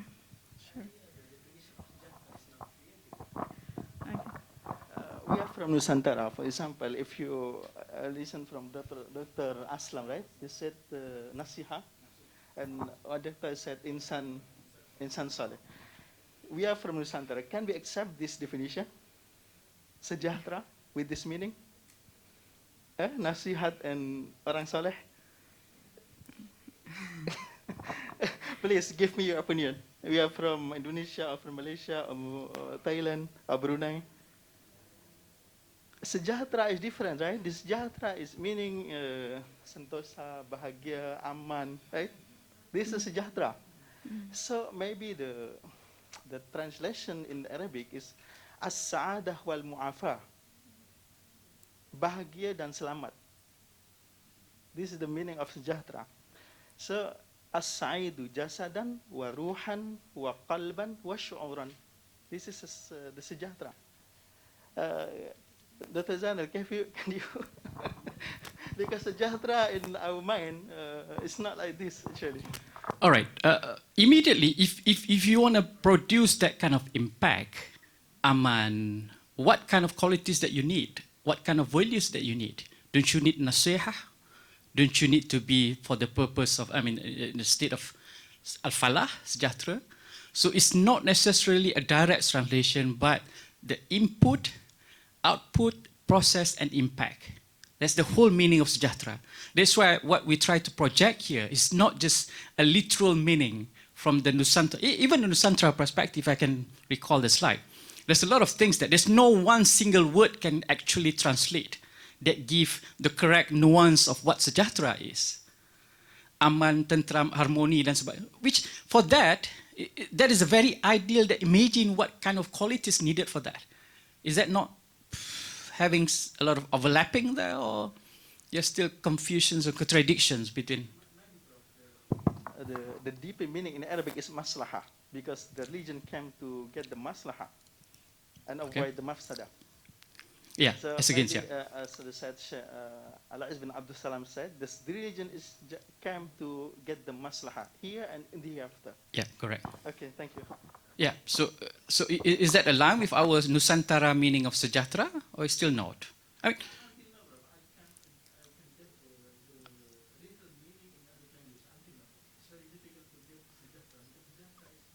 because we think that it can be translated by other language. It cannot be. It cannot be. That's the beauty. That's the beauty of it, and that's the dynamics of it. Oh. Sorry? Yeah. Cannot. Yeah. Yeah. Yeah. And then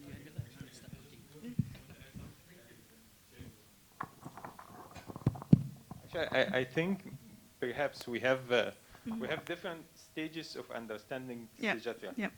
Whether it is the outcome, the final product. Exactly. So it is more like maybe Doctor mentioned Sa'ada, Mu'afa, or all this, or it is the one on the way who doing the process to achieve this outcome, which is in Quran, وَعَمِلُوا الصَّالِحَاتِ. وَعَمِلُوا means they are doing salihat, and maybe adding to Dr. Aslam, in Arabic we have certain words have so many meanings, like al-bir. Right. Everything good can come under al-bir. Mhm. Salihat, everything may be good. The goodness, the wellness, all will come under this one. It is not actually one word to word meaning. Mm. Okay, this is just maybe explanation. Yeah. Myself, I have two questions. Perhaps one of the skepticism that I want to share. One is related to Dr. Zainal. I think last point related to IIUM and supporting UN SDG. And I like actually the explanation he shared with us on the platform that we have to talk their language and to get in, okay? From this point, I want to relate to the ranking. Because I see in the assessment and all this, some of the multiple choice is about, are we going for ranking and other choices? Of course, you want us not to choose this. I understand. But from the same concept, do we have also to see the ranking like the UN SDG? There's a common language. Every academic in the world is talking. So when we talk maybe from a strategic point of view, ourselves out of this, so we also lose some common maybe language with others. This is the first point. The second point, also in some of the sessions, I used to hear producing maybe ISIQ1 or doing community engagement. Actually, it was presented, maybe I'm only the one who received this one, but it was presented like it is either this one or this one. You can do this one or you can do this one. And actually, my understanding, if we want to be maybe the Sejahtera or Saleh or the best in everything, so we have to consider both. It is not actually contradicting each other. Doing maybe community engagement is not maybe canceling or maybe hindering us from being maybe excellent in publishing or. So this point, I used so many sessions. I used to hear this one instead of you can do this. It is not instead of. It is all together. We have to think how we can maybe incorporate all together. Sure. Yeah. I think all. I can get the point, and hopefully, if I'm mistaken, I'm looking at just now. I look down on the itinerary. I'm very sure your questions, Dr. Muhammad, will be answered in some of the sessions, but. Those points are very much things that we have heard quite frequently. So that I'm very sure that's not only your concern, but we need to keep that active, the questions, because we still have to remind more speakers for when the time comes. I myself, I would suggest that again, don't feel any questions is not worth asking. Keep that, and again, ask questions as many times as you like, because the more you ask the questions, you will get different perspective of how things, and then perhaps by the end of the program, you will get your own definitions, your own understandings. But what is most important, what I really look forward by the end of this program is that we have one sense that we will not be feeling comfortable when things are not right, and we are doing what we have been comfortable, which is silent and let people do what their own things. I've been seeing how damage it has done to the students, especially every semester I collected the feedback and whatnot from the students. If I can put it this way, I'm not referring to a specific domain, but I just want you to imagine if a patient comes to a doctor and then they said, why do you come to see me? Because someone told me to, okay? There are two reactions. If the doctor is good, probably this is not right. You should not be coming. You should still consult with me. You should still get something out of these sessions, and you should be healthier, because that's the purpose of meeting a doctor, right? But there's also possibilities of doctors which is not good, okay? So, well, my life is easy. You still pay, okay? So at least you've seen me. I'll give you Panadol, goodbye. Okay, so we have those kind of two doctors. Again, I'm not referring to medic, but again, we have those kind of two lecturers, the similar way of thinking. but teaching and teaching is just perceived as Assalamualaikum, blah, blah, blah, blah, blah, blah, slides, and after the slides, goodbye. See you at the exam. 1 week after another, the curriculum done. And worst scenarios is that there are courses that the lecturer never meet the students, not in asynchronous sessions, non-asynchronous sessions. Imagine what kind of knowledge can you impart by just giving the slides to the students and meeting the students at the exam, giving the grades, khalas, done for the sessions. That is happening now. So these sessions is important because I want you to feel not comfortable seeing that. That's not the right thing to do. And we have a sets of, if you're still not convinced by Insan Sejahtera, at least we have sets of theory, or we have sets of programs of materials that Professor G, Dr. Jannah, Dr. Sohaila will be presenting, and we want to build that sense of not being comfortable by looking at things that is not right. So I really hope that gets the message. Be that Insan Sejahtera, be that FPK, be that what, we want to build that sense. I hope that is, and the debate on why Insan Sejahtera or why because I think we should look at the bigger picture of things. Okay, so I really hope that, again, as I said, skepticism is healthy. Please have that, but let's build a trust among each other because we have the same dream. Okay, so I really hope we can contribute in the discussions, especially for tomorrow that we are building modules. So I hope that tomorrow will be a lot more fruitful because you will give your best ideas on how to make that sense of not comfortable seeing the wrong things is being done by our colleagues happening, inshallah. Okay, so again, I hope that answered the questions, Dr. Muhammad. Yeah, so we still have a few more hours and a few more hours tomorrow as well. So look forward for the fruitful discussions. And I think now is the time for a short break, if I'm not mistaken. Is that right? Maybe we can have a tea or something, and then we can go, continue with the next program. Thank you.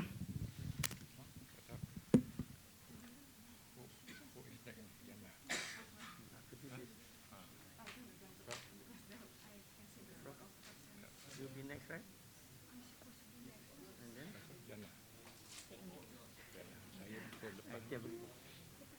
Nanti I check. Don't worry.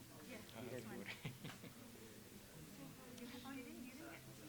Tak apalah, nanti saya nak share juga yang question tadi. Boleh, why not? Tak apalah, tak apa. After this is FPK, now it's tea break. After FPK is Islamization, and then Makassar, ESD, and I'm the last. Dia dah letih semua tu.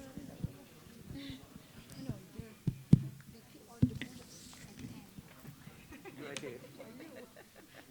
Partner. Don't run away, you guys. Aku di sini. Aku just tunjuk aja. You guys have to answer.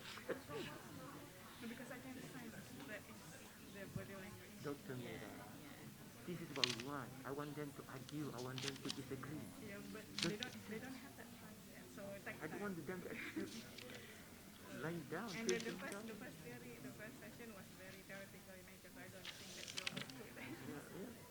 Idea. We want to hear from them. This is what we do. And one good thing is that the participants answering the many questions of this conversation, we instructed them to answer only 3 sets, 5, 1.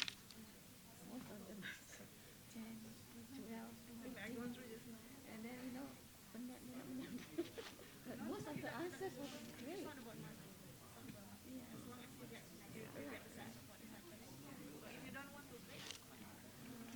But it's good that I can, because these are all non-objective subjects, so I can see what they're in their mind. So shall we start? Yeah. So I think we'll come back around 11:10. Yep. All right.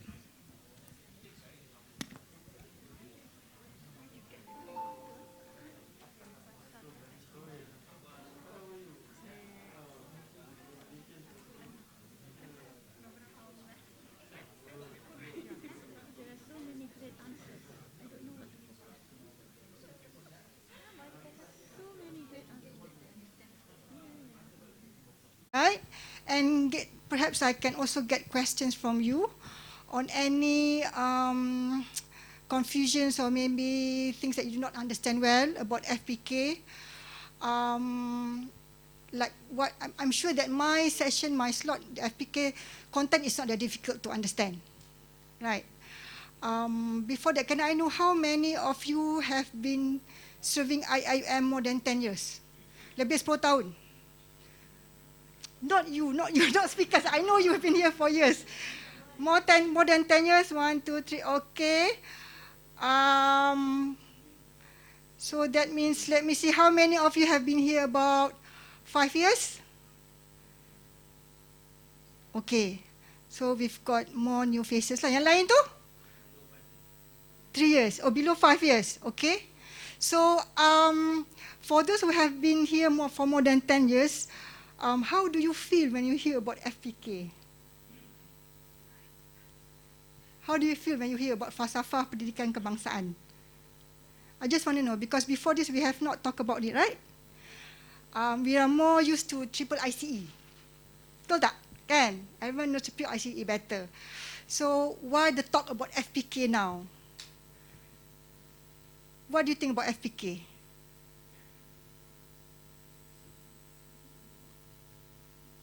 Falsafah pendidikan kebangsaan. What does it mean in English? National Educational Philosophy. Okay. So what is the relevance of FPK in IIUM? This is an international Islamic University in Malaysia. Why are we talking about FPK? We have been talking about the vision mission of IIUM, triple ICE, but why now? Why FPK is now considered as one of the fundamentals or the basics of the university when you talk about vision and mission? Why? Because of, what, sorry? The holistic concept. Okay, anything else?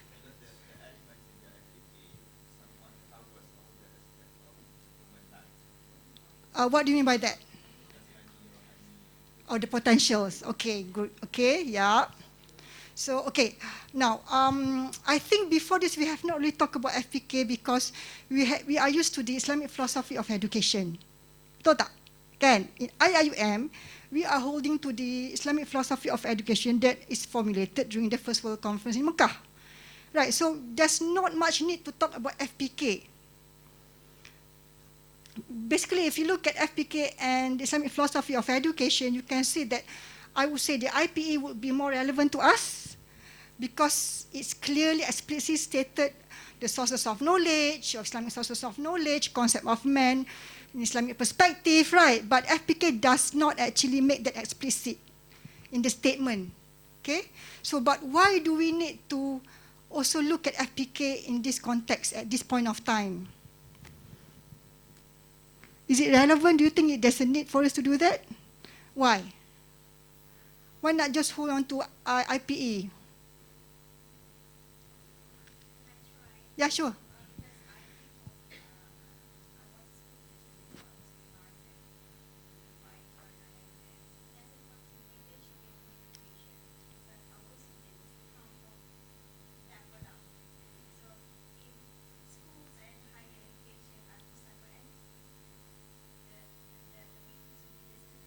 Okay.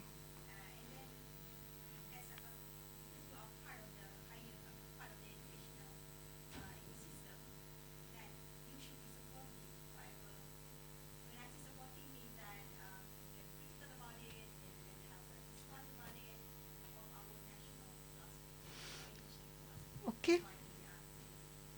Okay, thank you. I agree on that point. I think you've made a very good point. In Malaysia especially, looking at the context of Malaysia, the schools have been using FPK as the basis of lower education. Okay, but at higher education, we have never really thought about it. Of course, in IIM, we do have the IPE. Compared to other higher education institutions, right? Other universities, they don't talk about FPK. But I suppose that's where at some point you lost your direction as a university. When you are too focused on answering to the demands of the industry, you lost your focus. And I think the reason why the current rector is highlighting FPK is because he felt that it is more attuned and other universities also are able to accept the fact that there's a need for us to be clear on where we should go, where should we direct to, our direction. As IIUM, I don't think we have any problem with that. But I feel that to some extent, you may have different lecturers with different background. Those who are coming from the Islamic legacy, they have no problem with Insan Soleh, right? The IPE, triple ICE. But those who are new, who perhaps are Western educated, they might struggle in terms of how you bring in and start doing Islamizing. They might find it difficult. Okay? So, and in that context, I suppose FPK can help them to actually see in a wider context. That it's not just as if you're talking about the Islamic perspective of, of Soleh as you look at it as ritual, but it's more than that.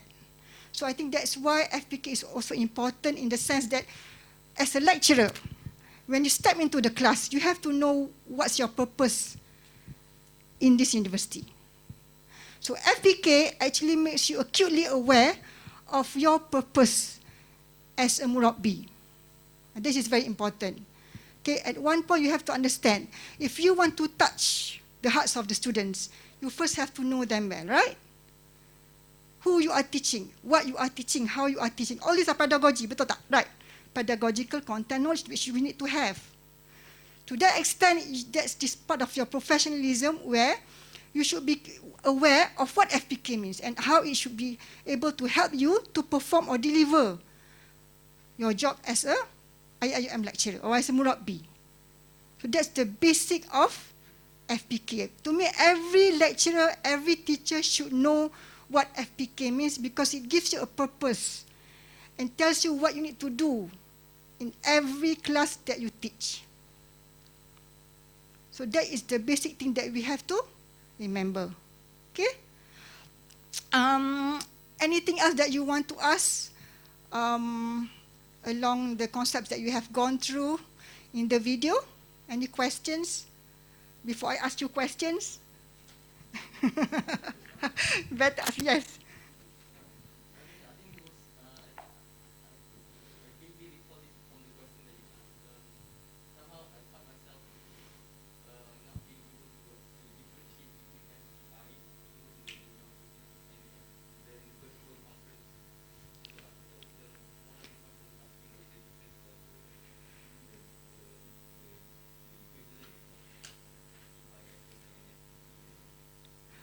Okay. What I've mentioned just now was the Islamic philosophy of education formulated in the First World Conference in Mecca, right? What I've shown you in the slides is slightly different. It's not. I've shown you the statement of philosophy from the First World Conference in Mecca, and I've also shown you another version of the FPI. Let me see if.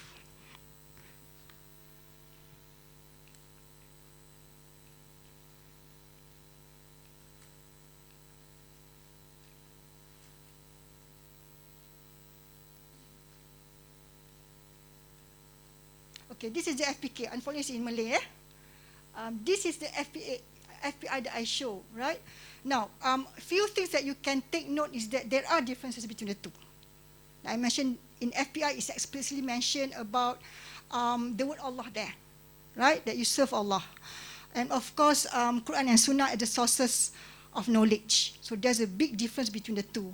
Of course, it also talks about the spiritual, the physical, the intellect, the emotional, and also social. And it also talks about the akhirah. That is not explicitly mentioned in the FPK. So those are the difference between the two. Okay, but why is it that we are using the concept of sejahtera from the FPK? Why are we not focusing on the FPI?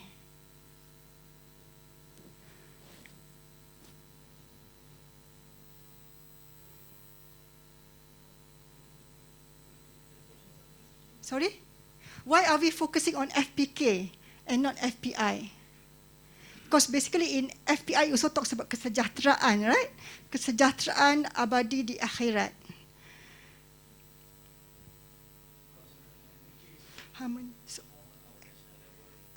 Yeah. One thing that we have to understand is, of course, FPK is universal. Malaysia is a multiracial country, and I think having the FPK perhaps is more relevant to the context of Malaysian society. Right. Anyone using FPK, if you look at other universities, they wouldn't have any problem compared to if they were using FPI. And perhaps when you want to engage them in the discourse of Sejahtera, which would you rather use, the FPK or the FPI? FPK. Because you're using language that is not alien to them. Because their vision and mission is not the same as ours. Ours is basically, we know, is grounded in Tawhidic paradigm, right? And talk about Islamic perspective, principles and values. So unlike the other universities, so if you want to get them in the bandwagon, you have to talk of using a similar language. And that's why I think FPK is more relevant to that extent. When you want to address the problems that you have at the higher education institutions, higher education level, we have to be able to engage them and persuade them that there's a need for them to go back to FPK. That's why we're using it. Okay? Any other questions?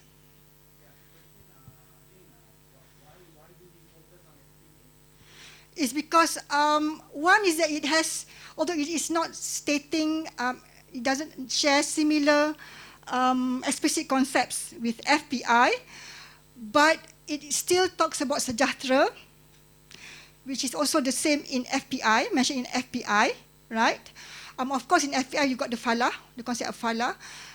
In FPK, it does not mention explicitly, but we understand that if you're a Muslim, if you look at FPK, you have no problem. Understanding that when you talk about Sejahtera, it's basically also to search for Sejahtera for falah. Okay, it's related to the akhirah.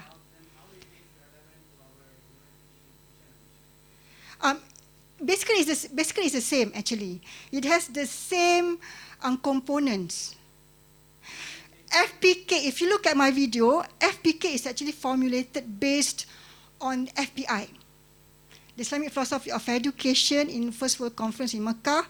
At that time, I think I mentioned that the participants were among them were the Minister of Education at that point of time. So when he came back, and of course Anwar also was there. So when they came back, they launched and formulated the FPK in 1988.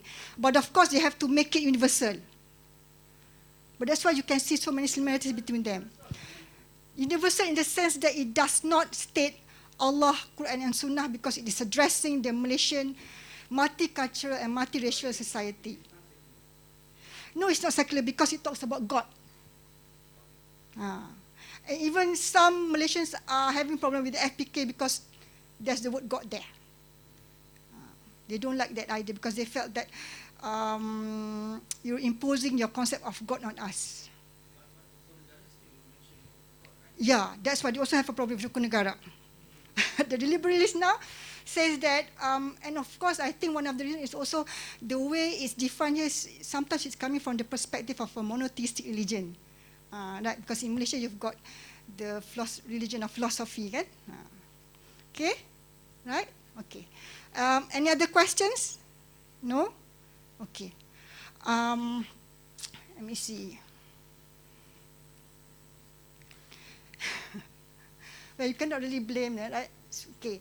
I also highlight the similarities. I draw out some of the concepts that you can see are actually existing. One thing that you have to understand, FPK is, I don't have any problem with FPK. I don't see that it's contradicting with FPI simply because of the concept of integrated education. Okay? The concept of integrated education is actually based on the Islamic perspective of knowledge, which is actually different from the concept of knowledge in other tradition. Because when you talk about integrated, it calls you to go back to the Creator. The more knowledge you get, it's supposed to bring you closer to the Creator. That's what it means by integrated education. Which also some Malaysians who are not professing to any religion have problem with the concept of integrated education. Okay, you've got the same purpose. And as Muslims, you understand this is where we are supposed to be serving as the best of Khalifah lah. Okay, so you see, sometimes I do not put this clearly, but I just hope that you can see the link between the concepts that we are also including in the SAF. You need to also be able to detect this. So you've got the idea of the ecology system, right? And also belief in God as the basis. And we talk about sejahtera and falah. Okay, just not happiness in this world, but also in the hereafter. Okay, I'm going to ask you, okay, this is in a way talks about how knowledge is actually being perceived, that whatever you teach, remember, whatever you teach, you should be able to reach at the apex. Your students should be able to reach that, the apex. That whatever you teach, it should help them to recognize Allah at the highest level. Okay? The knowledge that you have given them should be able to bring them closer to God. So whatever you're teaching, right? So your program, you develop, your design, your program, how are you going to do that? What are the courses that will be able to make sure that they will serve this purpose? This is something that you have to think about, right? Okay, before I go to this part, I just want to know, where do you see the link between FPK and higher? You know what's higher? Iqra and Rahmat. Okay, so where do you see the link?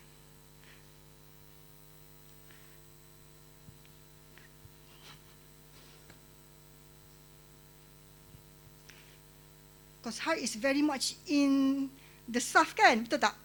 How do you make sure that you get higher? Or you become higher?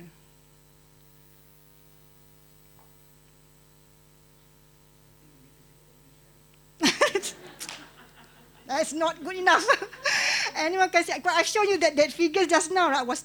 That's why I said I don't explicitly say that that's what it is, but I was hoping that you can recognize.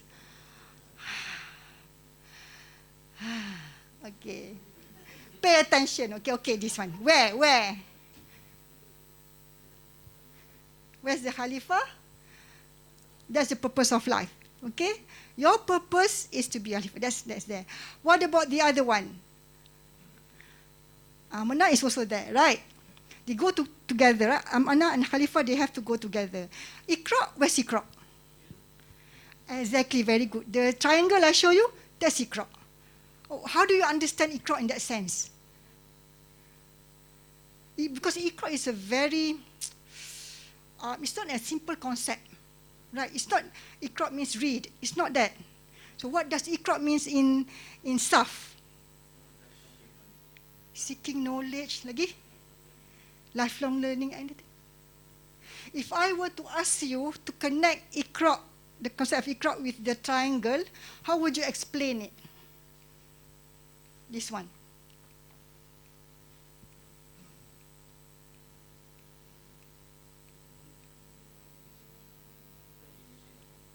Yes, remember, Iqra is not just you transmitting knowledge to them. You have to create in them to the extent of not just practicing. This is where you talk about bi'ah later on, that they are going to be an expert in the area and they are going to spread. They are going to be the ambassador to spread the knowledge to other people. Not just for them to practice for themselves. So there's a difference between Iqra and just seeking knowledge. You have to go up to the highest level. So can you do that? Inshallah. So you think about that, how are you going to do that in your program? Think about how you're going to do that, okay? And then next is Rahmatan lil Alamin. Okay, what is Rahmatan lil Alamin?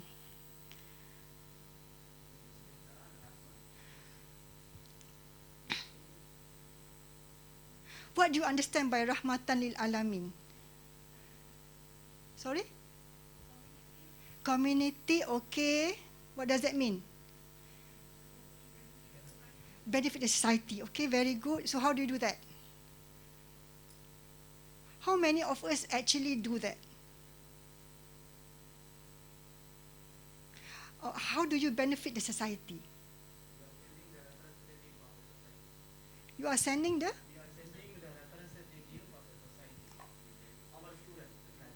Okay. Okay, so you are going to produce graduates who will go to the community. So that's how you contribute to the society. I mean, that's fine. I mean, that's your answer, yeah. At the minimum level, okay. Any other ways that you have already been doing, practicing it, tell me. I'm sure you have done, but you do not want, okay.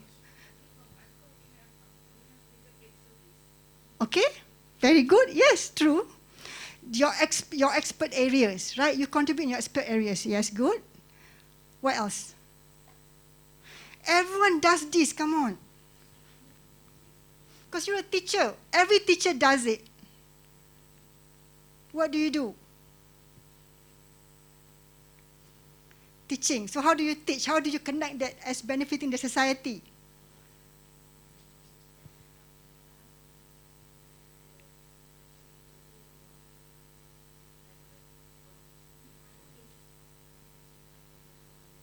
Okay.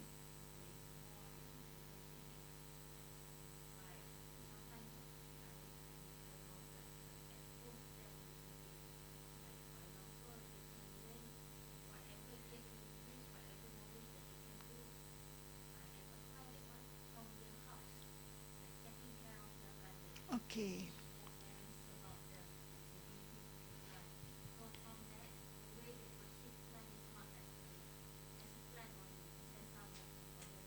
Okay, that's good.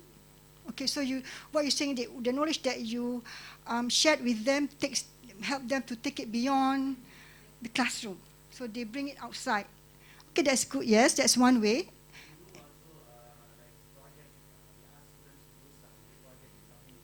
Okay. Okay. Anything else? Those who are not teaching UNGS 1, 2, 1, right? Okay. How do you make sure that you benefit the society from your teaching job? I'm sure you, come on. Everything that you do actually counts. Consultation, very good. Consultation, okay. Others, those who are not doing consultation, you just teaching day in, day out, you just teach. So how do you see that as benefiting the society? Yeah. Okay.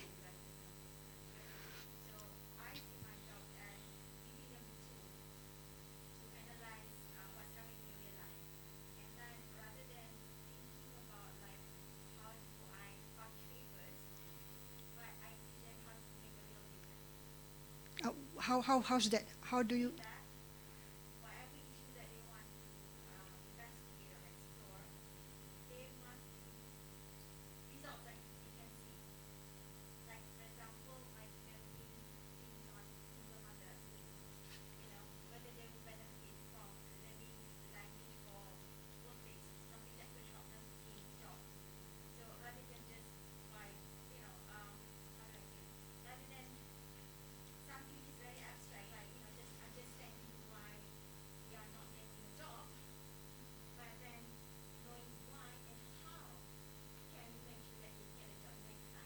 Okay.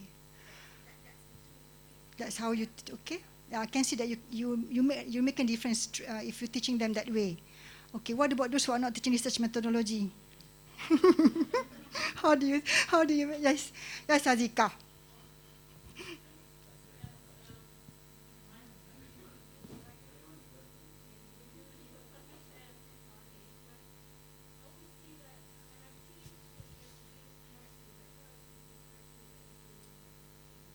Can you give me an example? What do you mean by you build characters?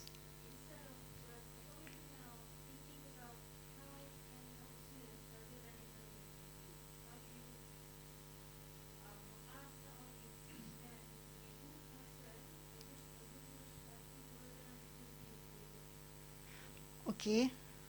Do you all have time for that when you teach in your class?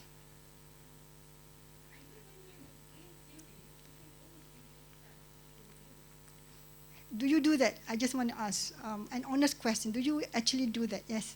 During my teaching is on pharmaceutical technology, which and related most topics are to pharmaceutical industry. which is very far from the community. Even from the practicing pharmacists, they are not really doing pharmaceutical technology. So my topics is quite far from the society. But what I do usually, I always give the examples during my classes are related to the real daily life examples. Something like this semester I teach advanced drug delivery systems. So I directly included the structure and the let's say the synthesis, manufacturing of COVID vaccine. So at least now in the society you have someone who, or some few people do really understand how this vaccine is working, not from the mRNA or whatever, but from how pharmaceutical companies are manufacturing it, this vaccine, because I don't think many really know how it's being manufactured. Another thing, I ask them for the assignment. The topic is related to the local problems, like to design delivery system or to look for delivery system. They need to design for a vaccine for dengue, which is related to this society. Of course, it's a little still theory, but it's for long term. You will build some people who really can think about problems in the society. But if you go to the textbook, you teach in the textbook, what you teach actually, you will see something related to malaria, something related to somewhere in the world that is not really a problem in this society. Okay, thank you. Wow. I don't think I can do that to myself. What you've done is actually you're making an impact, right? Because the knowledge that you actually are teaching your students is, if they're able to practice and apply, it make a great difference in the world. So that's very clear with regard to the knowledge. Yeah. So that's very good. The things that Hajika mentioned just now, we talk about building character. Sometimes there are things that you do that you do not realize has an impact on the students. This is what you call as hidden curriculum, right? Hidden curriculum. There are knowledge that you don't teach, like you teach mathematics. 1 + 1 = 2, you remember that forever. Okay? Knowledge that is practical in nature, you cannot teach like you teach theoretical knowledge. You have to teach it through the practice that you have to exemplify to the students. So you may not realize it, but they will pick a lot of things from you, especially values and habits that that you don't realize you have. One example, culture, work culture. Your students will pick the work culture from you. If you have a very good work culture, the students will also learn that from you. Punctuality, they learn it from you. If they can see that the value of being punctual is beneficial to them, they will also do it. Okay, so there's a difference between theoretical and practical knowledge. So it's very important that you, when you want to have an impact and be rahmatan lil alamin, you have to make sure that you yourself carry yourself as you should have, as a Khalifah. Then the students will follow. This is very important. That means they pick up the habit, whether it's good or bad, they will pick up the habit. So this is very important. You want them to think critically, you cannot just tell them, okay, think critically. You cannot just teach them like that. You have to show what it means by being critical. Then only they would know, okay, being critical is always to ask questions. And never be ashamed that your questions will be labeled as stupid questions. Always ask questions. So that's what it means by that rahmatan lil alamin. Knowledge is important, like you mentioned, yes. Of course, whenever you teach them, you want them to be able to, up to the extent that they were able to apply it in different contexts, right? Or make it their own. That's one way. But the most important thing that I think that the Prophet ﷺ has always done is modeling. Imagine, yes, Sister Zarina? Zarina?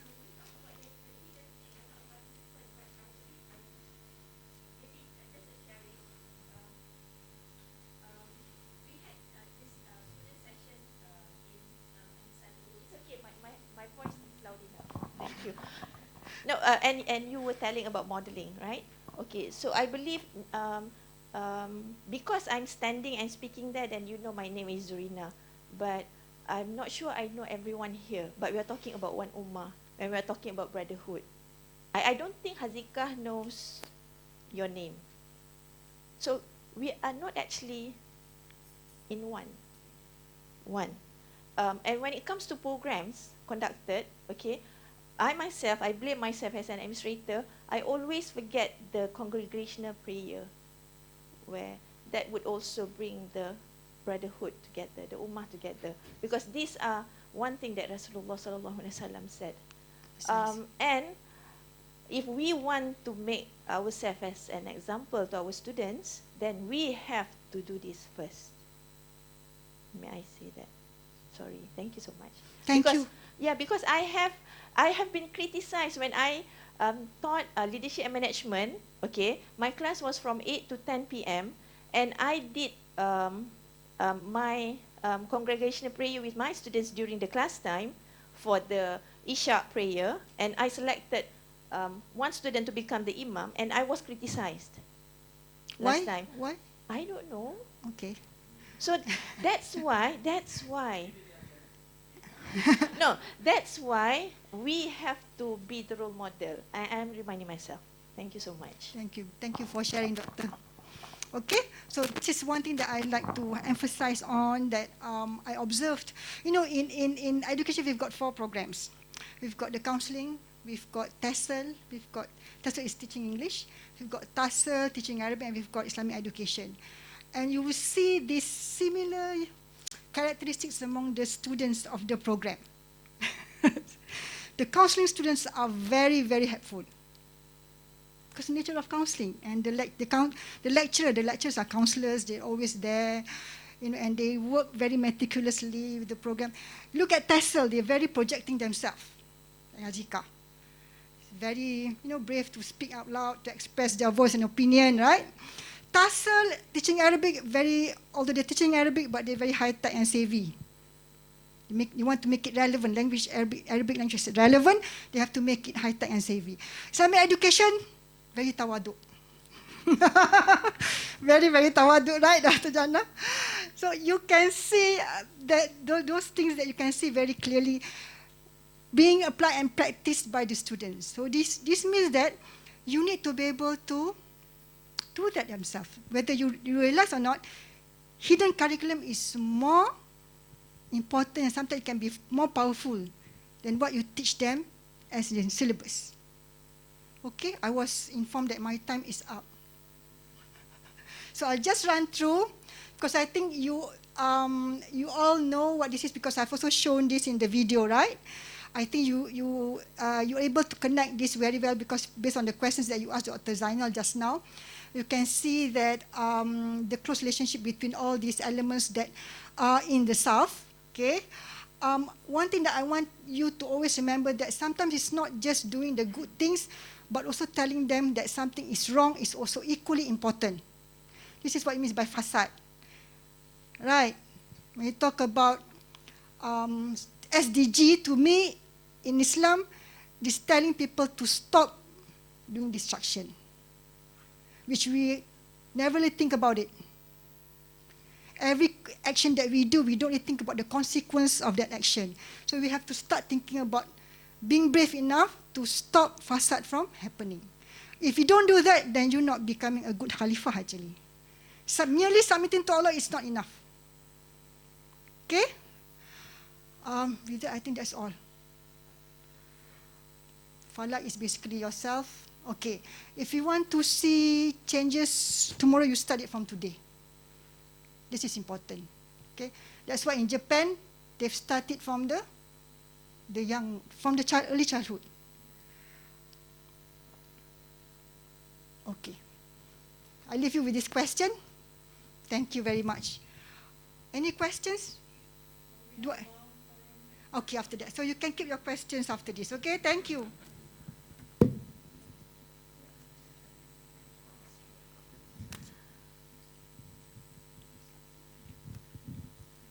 Okay, thank you, Dr. Suhaila. next, it is my pleasure to introduce our fourth speaker, Dr. Nurjana Hassan from Centris.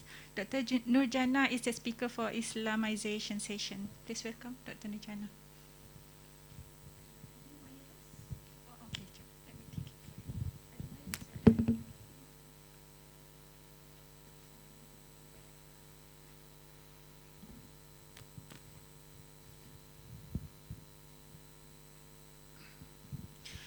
Bismillahirrahmanirrahim. Alhamdulillahi Rabbil Alamin. Wassalatu wassalamu ala ashrafil anbiya'i wal mursalin wa ala alihi wa sahbihi ajma'in. Rabbi shrah li sadri wa yassir li amri wa hlul 'uqdatam min lisani yafqahu qawli. Assalamualaikum warahmatullahi ta'ala wabarakatuh.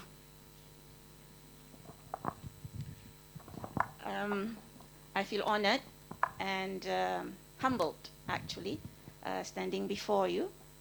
Some of you are very, very senior with staff numbers starting from 1. MashaAllah, MashaAllah. And the Islamization part is quite big. And I don't have a slide to present, but I need to stand by my computer to refer to certain things. And as you know, there are 3 parts in the questions, right? Part 1, part 2, part 3. Part 1 with 15 questions, mashallah, although CPD gives you the instruction of answering only 5, but to my delight, many of you answered at least 10 or maybe even all of the questions. And I have the little statistics here. Part 1, 31 attempts, part 2, 27 attempts, and part 3, 28 attempts. And similarly with part 2, we have 15 questions, for which you answer only 5, but most of you answered up to 15, mashallah. And the answers are quite humbling for me to read, mashallah, mashallah. And to me, part 3 is the most important one because we speak about many, many, many things in the triple I's component as well as in the other components of this Insan Sejahtera. But to me, the question in part 3 somehow brings everything together, and your answers show me that most of you, mashallah, have what it takes, inshallah, to be trainers, and that's why this is a program of training of trainers. So inshallah, next time we don't have to go to all the different kulliyas. We have already representatives from your respective kulliyas. Before I begin to look into part 3, that's where I'm going to look at. But I want to pick up from what Dr. Suhaila mentioned just now in terms of submission to Allah subhanahu wa ta'ala and the context of our involvement with the societies as well as with the environment. To my humble understanding, when we submit ourselves to Allah subhanahu wa ta'ala, this must include not just our relationship with Him, but our relationship with Him would then pattern our relationship amongst ourselves, which is our involvement with societies, as well as our relationship with our environments, because we cannot survive without our environment. So therefore, with our whatever impacts that we are going to have on the environment. And all of these 3 dimensions are going to be accountable in front of Allah subhanahu wa ta'ala. So to my humble understanding, submission towards Allah subhanahu wa ta'ala includes all of these 3 in the context of us as ibadullah as well as Khalifa of Allah subhanahu wa ta'ala. All right, perhaps my not presentation, but this is sharing session, and I want you to speak more than I would speak. I think people are tired listening to me speaking. Okay, I would go to part 3, inshallah, and I would like to call certain figures whom I have ticked here in your, in my summary of the responses. Not because they are highly selected, but the answers are very, intriguing and capturing my attention. And actually, there are many ticks. Almost everybody, but not everybody. Okay, so I would like to call the first one to share your reflection on all this. And this reflection is actually contained in your answer to part 3. And what is that question? For your, to remind you, the question is, how do you see yourself applying Islamization in your teaching or research or community engagements towards Insan Sejahtera? And let me just remind everybody that Islamization is the raison d'être of this university, and should be the raison d'être of us being here, inshallah. And that we cannot run away from, because that's, you know, in the constitution as well as in the history of our university. So let me now respectfully call the first participant here, I believe from Kuliah of Medicine, if I'm not mistaken, correct me if I'm wrong, Dr. Muhammad Saiful Ihsan bin Salihin. Yes, doctor. Could you please share with us your, take onto the question number 3, because I feel that should be shared. Only one. Bismillahirrahmanirrahim. Assalamualaikum and a very good morning to all. I'm Saiful Ihsan from Club Medicine. Honestly speaking, I really can't remember what I've written before. but from my opinion, I would say that in the essay, I think it's an essay, right? Reflection. I did mention that I'm still in the learning phase, ongoing, trying to be a part of a middle person to convey Islamization to the students that would see me in the class. So I've like what mentioned before, that is like a hidden curriculum. So our communication skills. So in medical, we always communicate with students, also in other curriculum as well. So in medical, we communicate with patients. So it's like bedside manner. So meaning that when we treat patients, when students observe our clinical skills, so I do believe that we portray the Islamic values, the ethics and professionalism in our characters. So this indirectly or directly would actually inculcate the elements of Islamic values in our students. So I think that's part of the things that I would like to emphasize, that we not only in theory but also in practical, especially our day life characters that we show to our students. So it's more of like how we portray ourselves. Thank you. MashaAllah, thank you very much. We keep this for the next one. I would like to thank you very much, Dr. Muhammad Saiful. That reminds me of how Islam spread to this part of the world. In that, we have saudagar, pedagang-pedagang, merchants, as well as, people doing their daily businesses. And from their character, Islam spread to this part of the world, to the point that in our constitution, it says that, the definition of a Malay is somebody who believes in the religion of Islam, meaning to say it is almost synonymous between Malay and Islam. That much the acceptance of the Malays at that time towards the message of Islam, as they saw it being practiced by all these merchants. They are not really, spreading by preaching, but by their conduct, mashallah. Let me have your permission, Dr. Saiful, to read your... All right. If I may read, I have vision problem. To read, I need another glasses, but if I use the other glasses, I cannot see you. Okay, that comes with old age. His response, I see myself as a beginner, but with high ambition and spirit towards applying Islamization in my teaching and research.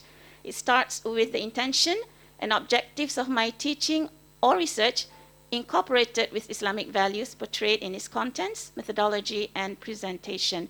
I also always conclude my teaching or research findings with Al-Quran and Sunnah.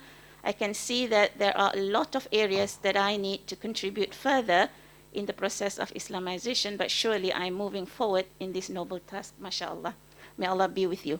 All right, thank you very much. Now let's go to the next person. If you're not called, doesn't mean that you are inferior in any manner, okay? Because if I were to call all of you, then the next person will not be able to present.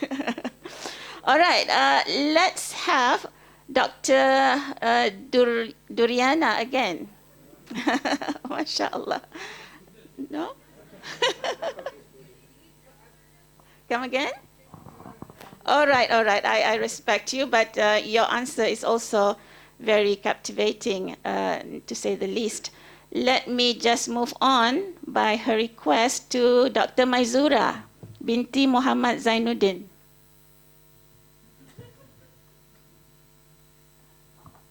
Where are you? Oh, okay, mashallah, mashallah. And I actually, when I read your answer, the hair on my skin rose. All right. I will not read it first. Please share it, your thought. Thank you, Dr. Nurjana. I am blessed to get that comments from you. Actually, I can't remember what did I write in my script. I am actually an alumni of IIUM. I did my undergraduates MBBS in IIUM. Since then, I feel that this is a very safe place for me. Not only me, it is going to be safe for my family, kids, children, and community. So therefore, since the first day I came to IIUM, I think this is the place that I wanted to be. So as a lecturer, teaching MBBS, I think I am very blessed because MBBS students, I think, are the easiest to teach. So they listen. It's just that to incorporate the Islamic teaching. Of course, when you learn medicine, you are learning about yourself, what you have inside your body. You are blessed with lungs, kidney. Most of the organs are only given once. Once you lost your kidney, you have dialysis forever. So I think it's so easy to see the signs of Allah in my course, in my program. I'm not sure what did I write in my answer. But that's it. I see that macam ni the akhirah and Allah is showing me His signs very closely towards in medicine. Even I was asked, I think Islam is the religion of choice for me when I entered IIUM. Previously, I'm just doing whatever my parents did. You know, they did prayers, I do prayers. But when I come to IIUM, I did this because it was written in the Quran and in the Sunnah. And my father always says, IIUM graduates will always be different from others. If it is not in the Quran and in the Sunnah, you won't do it. So he noticed that. I always tell this to everyone, even my son. When I ask him to recite Allahumma barik lana fima razaqtana, then he says, who is the first person who recite this dua before meal? Is it the Prophet? Subhanallah, I also doesn't know. Because he says the Prophet only says Bismillah.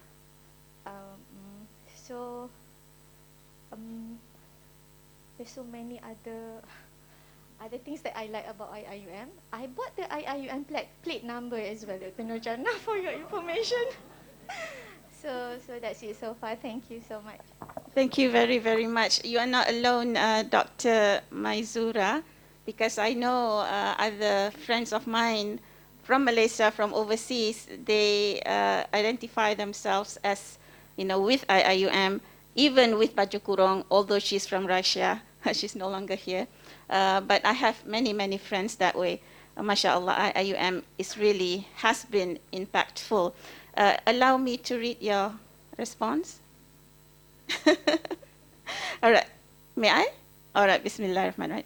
Alhamdulillah, I am an IIUM graduate. Currently, I am in progress and will always improve to embrace the Islamic values in my teaching, research, and community engagement so that all of my students, the community, and way of life, work, and act is according to Aqidah, Sharia, and Akhlaq. The objectives of the learning activities and outcome in my lectures, problem-based learnings, case discussions, communication skills sessions, practicals, and research activities is calibrated to include the Islamic philosophy of knowledge and education grounded on the worldview of the Quran and Sunnah of Prophet Muhammad ﷺ to achieve al-falah in this dunya and akhirah, inshallah. And my hair rose. MashaAllah. To be, an academic is not just as rightfully mentioned by my dear colleague here, not just feeding information, but to role model. And the hidden curriculum is most important. When I ask my students, what did you learn in high school before? They almost all of them say, tak tahu cikgu, teacher, doctor, we just memorize things we don't remember. But I would ask them, do you remember any of your teachers who had such a huge impact on you? And they said, yes. So the hidden curriculum is very, very important, sometimes beyond what we formally teach. All right, the next academic that I would like to have her to share her input, which is quite long here, Dr. Nurul Hidayah binti Samsul Rizal. Oh, mashallah, that table is a selected table. Mashallah. You don't have to remember what you wrote, just off your mind, how Islamization impacts you in your duties as, a staff in IIUM. Assalamualaikum. Actually, I cannot remember. Okay, quite blur now. Islamizations. Can you read my? Sure. Right. By knowing our own role as murabbi. So that is one of the keywords that I stressed in my very short presentation in the asynchronous session. By knowing our own role as murabbi, that is the way how we can apply Islamization in our teaching. The murabbi does more than instruction or transfer of knowledge. He or she also instills spiritual and moral values and helps to mold the character of the students, regardless of our disciplines. Yeah, it could be medicine, it could be sociology, it could be psychology, it could be whatever, but never forget that our role as murabbi is to mold our students, especially, sorry to cut from your reading, especially in the advent of IR 4.0 and 5.0, whereby AI is going to take over almost all skills. Then what are we for? If we do not nurture our students to be the better human that they are meant to be by Allah subhanahu wa ta'ala, then AI would take over instead of us being the master of the AI. Continuing from Dr. Nurul Hidayah, as Muslim academics or instructors, our job is not just transferring knowledge and skills, but to help shape the Islamic character and personality of the students in the scope of teaching. I try to involve in normal, ordinary quality research, publication, consultancy, public service, and blah, blah, blah. There's a lot here. To integrate, incorporate, inject, where necessary, Islamic aqidah, sharia, akhlaq, turath, to acceptable aspects of contemporary knowledge, disciplines, theories, and conventional systems to be more holistic. Or I try to refute, reject, prohibit, discourage, counter, deconstruct aspects of human knowledge that are opposed to Islamic aqidah, sharia, akhlaq, essential due to obligation for amar ma'ruf nahi munkar, such as in terms of the acceptance of evolutionary theory in Islamic worldview. So I believe you are from Kuantan also, mashallah. Quite comprehensive there. That shows that she did her homework, very much so, in reading all the reading materials given, mashallah. So very impactful answer. Do you want to add to it? All right. Let me now go to Dr. Izzuddin. Dr. Izzuddin, also very long answer here. Dr. Izzuddin bin Ahmad Nazrin. Your take, your comment, your reflection, please. Which kuliah are you from? I cannot remember. I'm from KAS, Kuliah of Allied Health Sciences. MashaAllah, from Kuantan also. Okay, I can't remember what I wrote in the answer.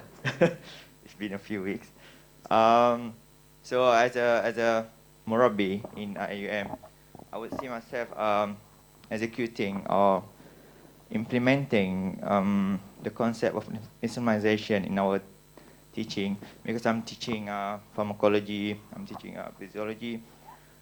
So I would encourage my students to relate what they have learned into their real life. So I would sometimes give examples how they can relate. For example, if I'm teaching physiology, I would tell them how complex our body is and how Allah has created us in such a way that we can't even understand what is going on. Even though we have learned so much about our body, but still there are a lot more information, a lot more knowledge that human have not discovered yet. So that shows how much, how shallow our knowledge is.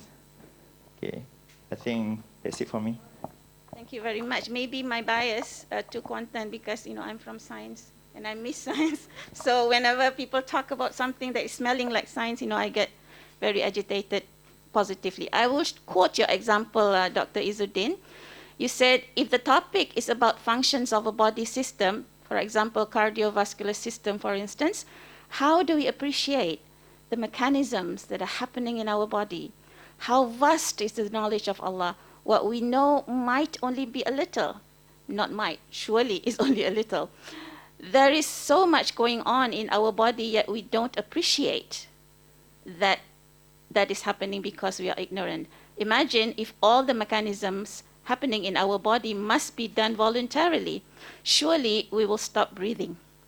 The heart will stop beating and we'll die in just a few seconds. This shows that Allah subhanahu wa ta'ala has given us rahmah, that we are being able to live because of all the mechanisms that are happening in our body without even us realizing it. Therefore, we as the vicegerents, what do we do to take care of our body? So things like this, mashallah, relate back to how the intention of our education also, which Dr. Suhaila just now showed the triangle, right? And the top is Ma'rifatullah, Mardatillah, and all that, subhanallah. Regardless of our field. Now I'm trying to find somebody also from Kuantan. Let me skip you, Dr. Muhammad Yusuf. This one also from Kuantan. Okay, let's see this one. Maybe not from Kuantan. Dr. Azmir? From Kuantan. Okay. All right. Can we skip you? Because time is almost up. Dr. Nazatul Azrin, Sister Nazatul Azrin. Please share your peace of mind in response to question number 3. It's okay if you don't remember. Just, how do you contribute in Islamization in terms of your teaching, in terms of your community service, in terms of your projects, whatever, as you have answered, but never mind what you have answered, your take for it now. Tak dengar. Can you hear me? Okay, so first of all, thank you to Dr. Jana. Finally can get to meet you in person. Because always I just listen to her video. And today I get to meet her personally. What was the question? I can't remember actually what I wrote, but what basically is like this. When I think we all have a responsibility to mold students' character. That's why we're here, first of all. That amanah is always with me all the time, and sometimes when I sleep at night, I think, have I done justice to my job? If I carried it out? Because when I used to work in industry, I always have sleepless nights where I have to make tough decisions, tough decisions such as retrenching people. That's unjust. That's a tough decision to make when the company decides to do that for whatever reasons. The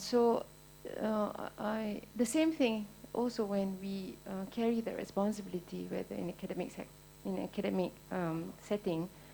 So the first thing is helping the students to understand the problem, diagnose the problem, asking the right questions, critical thinking, come to a solution, implement the solution in their daily life. It's not just problem solving. For example, How to get the assignment done? How do I get an A? When do I submit? And not those questions. So those questions do not carry weight in my class. Questions that triggers the mind to think, inquiry mind. So those are the questions that I create an atmosphere in the class for students to think beyond submitting an assignment for a grade.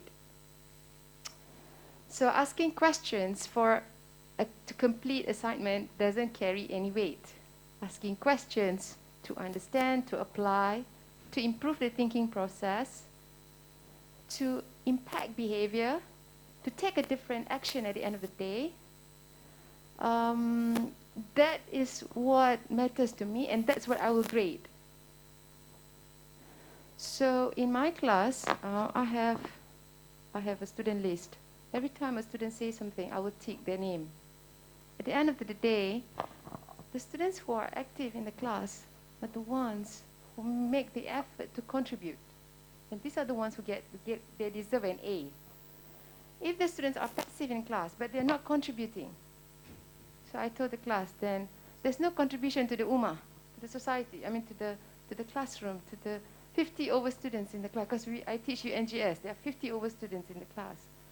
So you're good in your assignment, but you're not contributing to the class thinking process, class growth, the ummah. So the ummah in the class first, before the ummah outside. So I said, if you want to get an A, can, but you have to be a contributor in the class. Contributing through being a trampoline, not a sponge. Contributor through being an active listener. Contributor through asking critical questions, inquiry questions, questions that are thought-provoking, questions that are devil's advocate. All these questions, I want it to come out in the class. Contributing through disagreement, giving evidence, questioning back your friends. On what basis you conclude this? So all these things are important, so that when the mind, sometimes they are more affected by their peers rather than the teacher. So when their friends question them back, they will start thinking, how in the first place did I conclude this? And then they will reflect on that. And then that's where the change of behavior happens. Okay. So for example, a student is late for submitting an assignment. Yes, I can be empathized, but I've seen a lot of empathy that results to discipline dying. Disciplining going down the drain and Surah Al-Asri and not being practiced. So instead of just giving extension of deadlines, I ask students all the why questions. Why in the first place you are late? I want to find out the root cause first before I give an extension of deadline. So I will ask the student to justify to me why he or she is late in submitting this. I wanted to know the root cause. So after the student has understood the root cause that comes from his behavior or his ability not taking proactive action to determine the root and prevent the root from happening again and again. So then only I asked the person to suggest me an extension of deadline. I don't simply give an extension of deadline without first understanding the root cause of the problem. That's number one. Number two, I get students to ask questions in the group, not to private message me, because the question builds the students' understanding. Sometimes it's the questions that make other students learn better. So I build students' courage by getting them to ask questions in the group. I told them, when you work later on, the HR is not going to entertain private message. You have to be asking questions to the whole group, if it's an online group, if it's a system, if it's a hall, a conference hall, you have to be asking questions. And your questions might benefit others. So those are the simple things I do, which is not captured by grades or marks. You can't measure all those, but it builds the students' courage, confidence to ask questions, to give comments, to criticize their friends, which is not easy for them, I know, because if their friends criticize them, after that they might not be kawan to their friend again.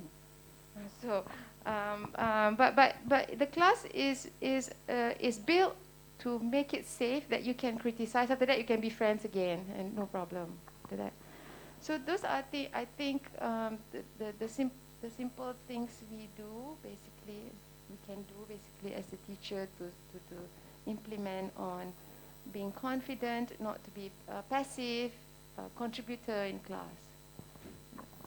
All right, thank you very, very much for that very rich sharing, Sister Azreen.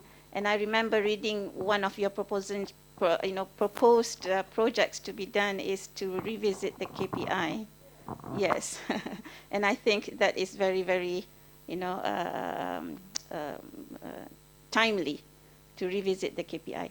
All right, my time is almost finished, but I would like to end this with one more sharing by one of the youngest staff here, Dr. Muhammad Firdaus. Could you please share your reflection?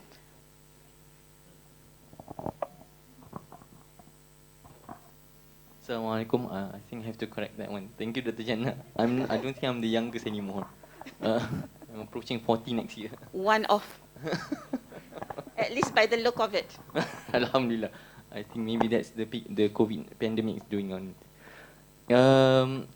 Again, I think it's turning out to become a cliche now, but for the best of me, I don't actually remember what I wrote in there. But if I can remember the question correctly, my understanding of the Islamization is because just like most of the people here, I think I'm also an alumni of IUM, a graduate alumni. I graduated in 2006, and I had the pleasure of learning from I think Prof. Abdi, Prof. Hamza, even though I think your husband was taught me biochemistry, but on top of that, there's always during my time, there's always in the beginning of the class, all the lectures will always come up with a tazkirah, where it relates to the courses, even though it's actually in engineering or rather in biotechnology. And then on top of that, we always have UNJS. My classes with Prof. Abdi, there's always this dissecting of science from the perspective of the Quranic theme. And those were the things that I really aspire to carry forward with when I interact with my students as well. So that is why when I do my classes, normally there will be, because I'm teaching thermodynamics and I'm also teaching bioinformatics lab, short course for engineering students.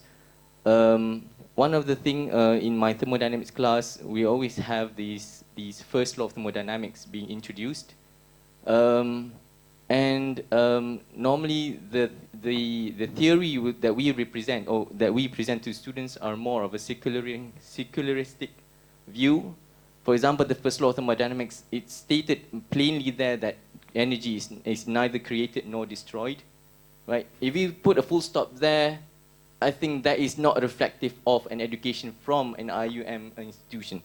So that is where I always add that reminder that, of course, we accept this term coming from a human perspective, where we have the limitation of our own ability, that we cannot create energy willy-nilly. Rather, but beyond that, we have to accept that there is this sunnatullah where Allah will always be able, if He wants to create more energy today, He will create it. And maybe we are unable to measure it because of the limitation of our technology, regardless of what technology we've developed. Maybe we still cannot capture the extra energy that Allah has created. And that's why we still think that today energy is still in balance throughout the world, throughout the universe rather. And then in my bioinformatics lab course, right now I'm doing a project since the first pandemic. I introduced to them we were trying to do some alignment on the various SARS-CoV-2, the COVID virus, the variants. So with that alignment, you can see actually there are always these, even until today, now we are actually being introduced to the Omicron variant right now. So that is a new one. And I always tell the students, you see, we keep on blaming others US is trying to blame China is trying to blame someone else, and saying that this mutation is coming out from people's doing. But we tend to forget that just the change of alphabet is again part of the Sunnatullah, where if he says I want to change this alphabet from G to C in the RNA of the virus, and then it can cause havoc or haywire throughout the world, just by a single change. And that is what I told them, that you see, if you compare the differences between the alpha, the beta, there's not many changes in the sequence, but the effect, the disastrous effect is tremendous, even by a single change. So there are the things that I try to impose or implement or impart to the students, to think beyond the scientific realm, so that they can actually catch what is the hidden values behind it. So. Thank you very, very much for all the sharings from my dear colleagues. And I need not say more because actually your responses are quite overwhelming, and I am very, very happy, mashallah. All right, time is up for me, and I wish you to enjoy the rest of the sessions with the rest of the moderators, and whatever that is good coming out from whatever that you may learn from me is from Allah subhanahu wa ta'ala, and what is not is from my own weaknesses. أقول قولي هذا واستغفر الله لي ولكم. السلام عليكم ورحمة الله تعالى وبركاته.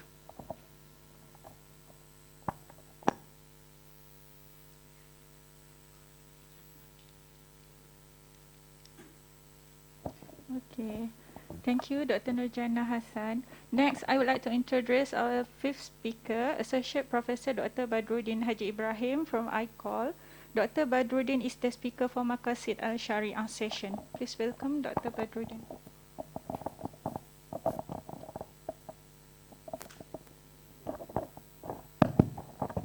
Okay. Bismillahirrahmanirrahim. Alhamdulillah Rabbil Alamin. Wassalatu wassalamu ala ashrafil anbiya wal mursalin wa ala alihi wa sahbihi ajma'in. Rabbi shrah li sadri wa yassir li amri wa hlul 'uqdatam min lisani yafqahu qawli. Allahumma anfa'na bima 'allamtana wa 'allimna ma yanfa'una. Sadaqallahu al-'azim. And welcome everyone. So my slot on the Maqasid Sharia.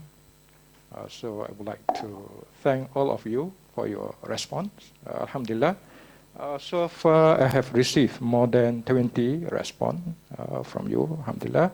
So you have shared with us that the maqasid relating to your subject or your learning activities. Okay.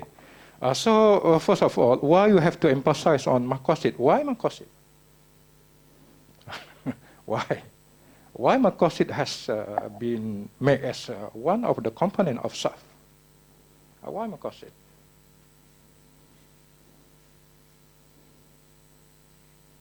This is Insan Sejahtera. This is about Insan Sejahtera. Why you have to give emphasis on maqasid? Maqasid of Sharia. Anyone would like to respond, to share with us? Why maqasid?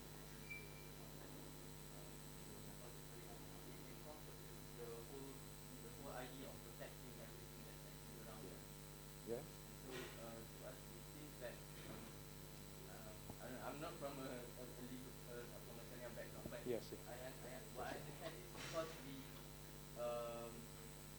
see that things that are important around us, and also in order to protect us from the vertical, or either horizontally or vertically, our relation with Allah, we need to protect that environment so that we can live in our way of life. So in education, why we link that maqasid with our education?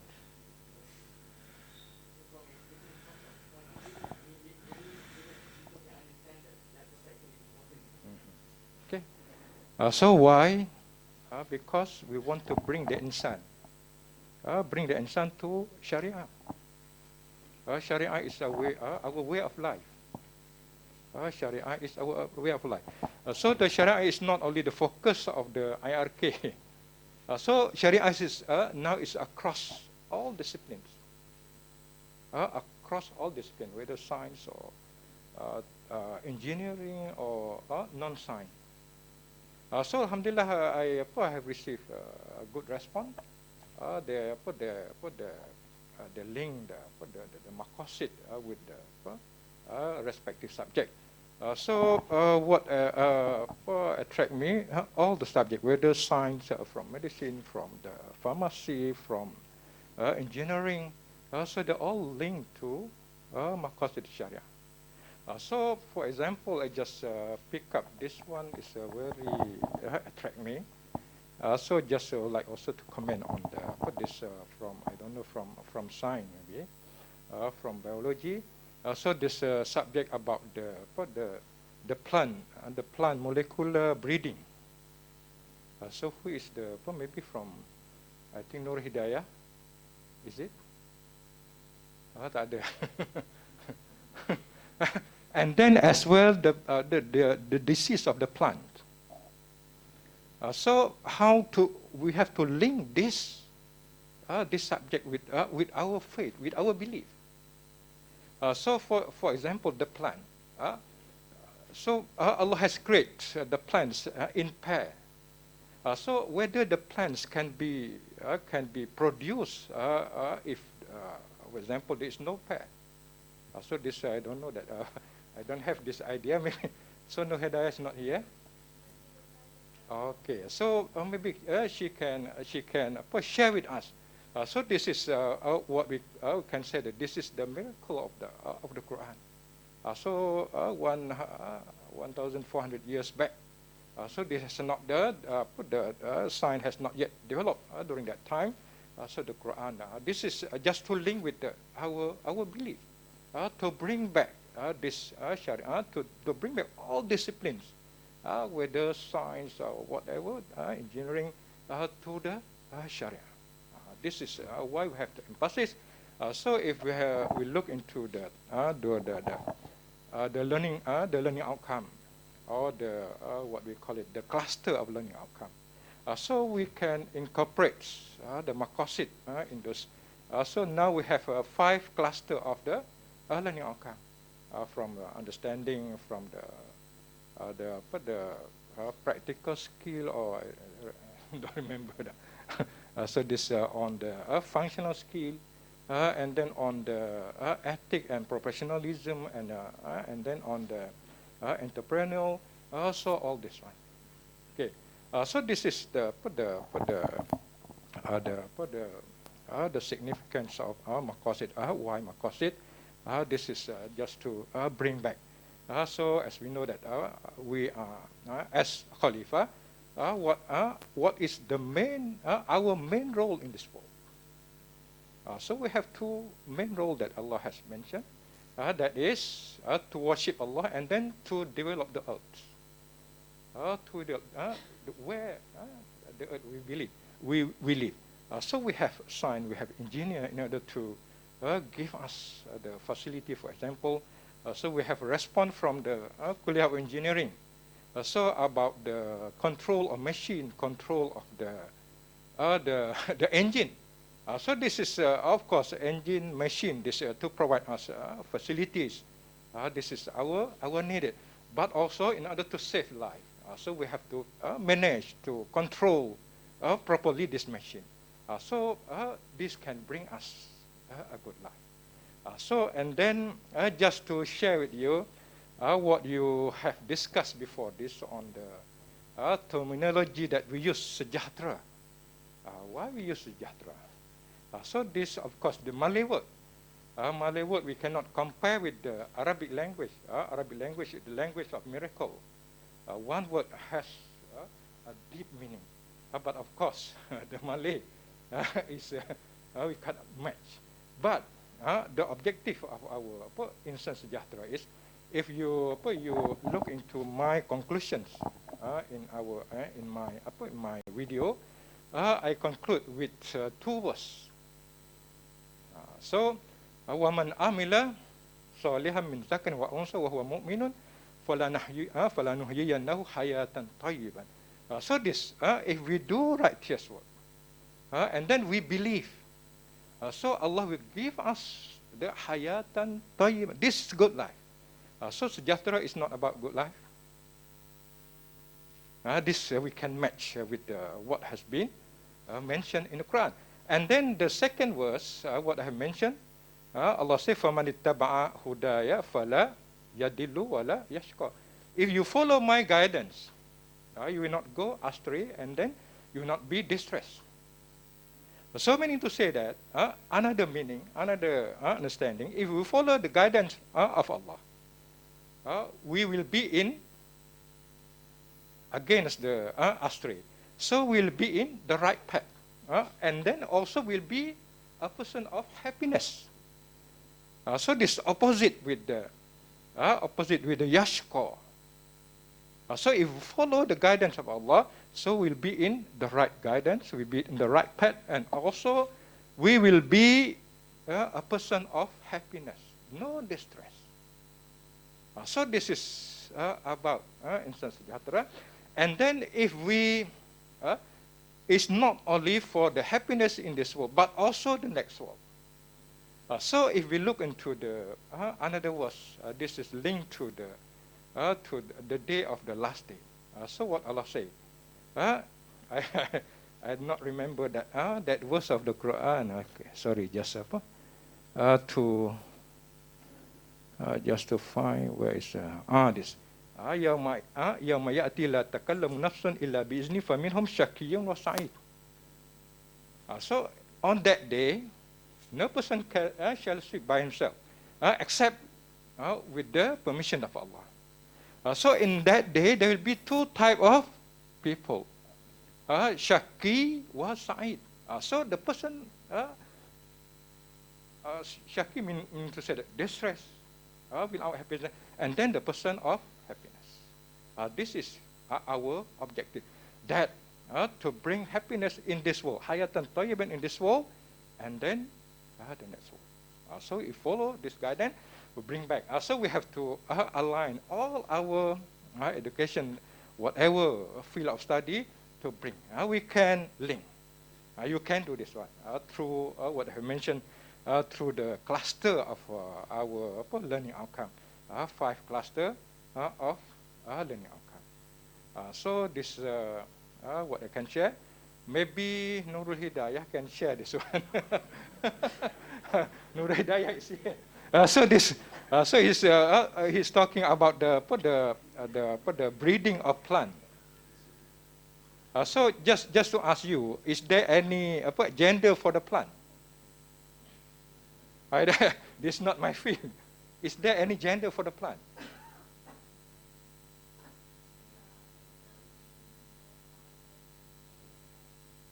So how the breeding process, is it,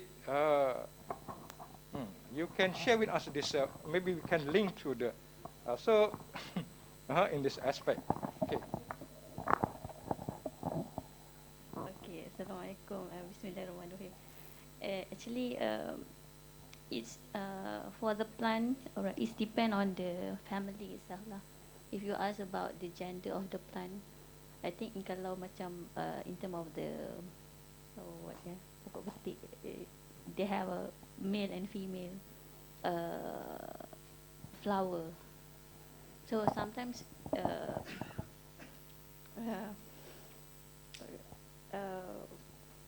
can you repeat the questions? So just gender, this breeding process, whether is it require the male and female type of the plant, or just so how the breeding process is? The breeding. Yes. For the breeding process, I'm not really expert in terms of the breeding, because I'm working in terms of the genetics engineering, so right, more to how to develop the transgenic lines. Okay, so basically we use a sexual type of breeding, which is like cutting, something like that. So kalau the fikir in terms of male and female, we is depend on the pollination sites lah, in terms of flower lah, depend on that.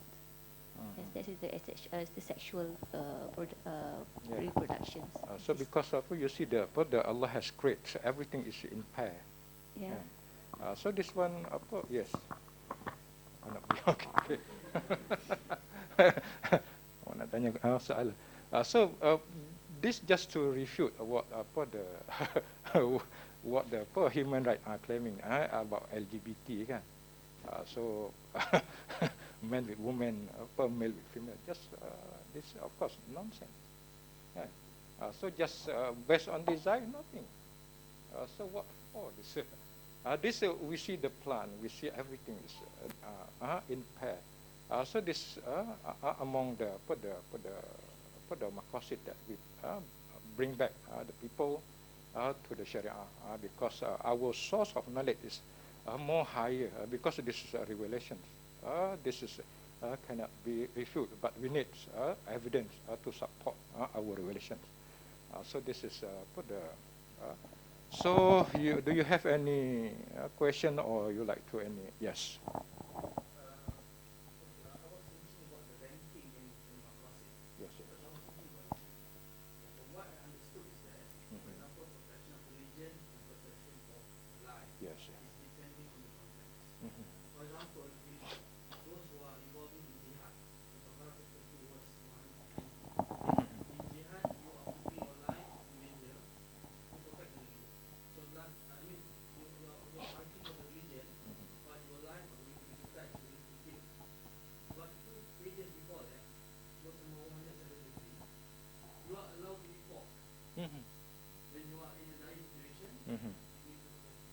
Yes, yes.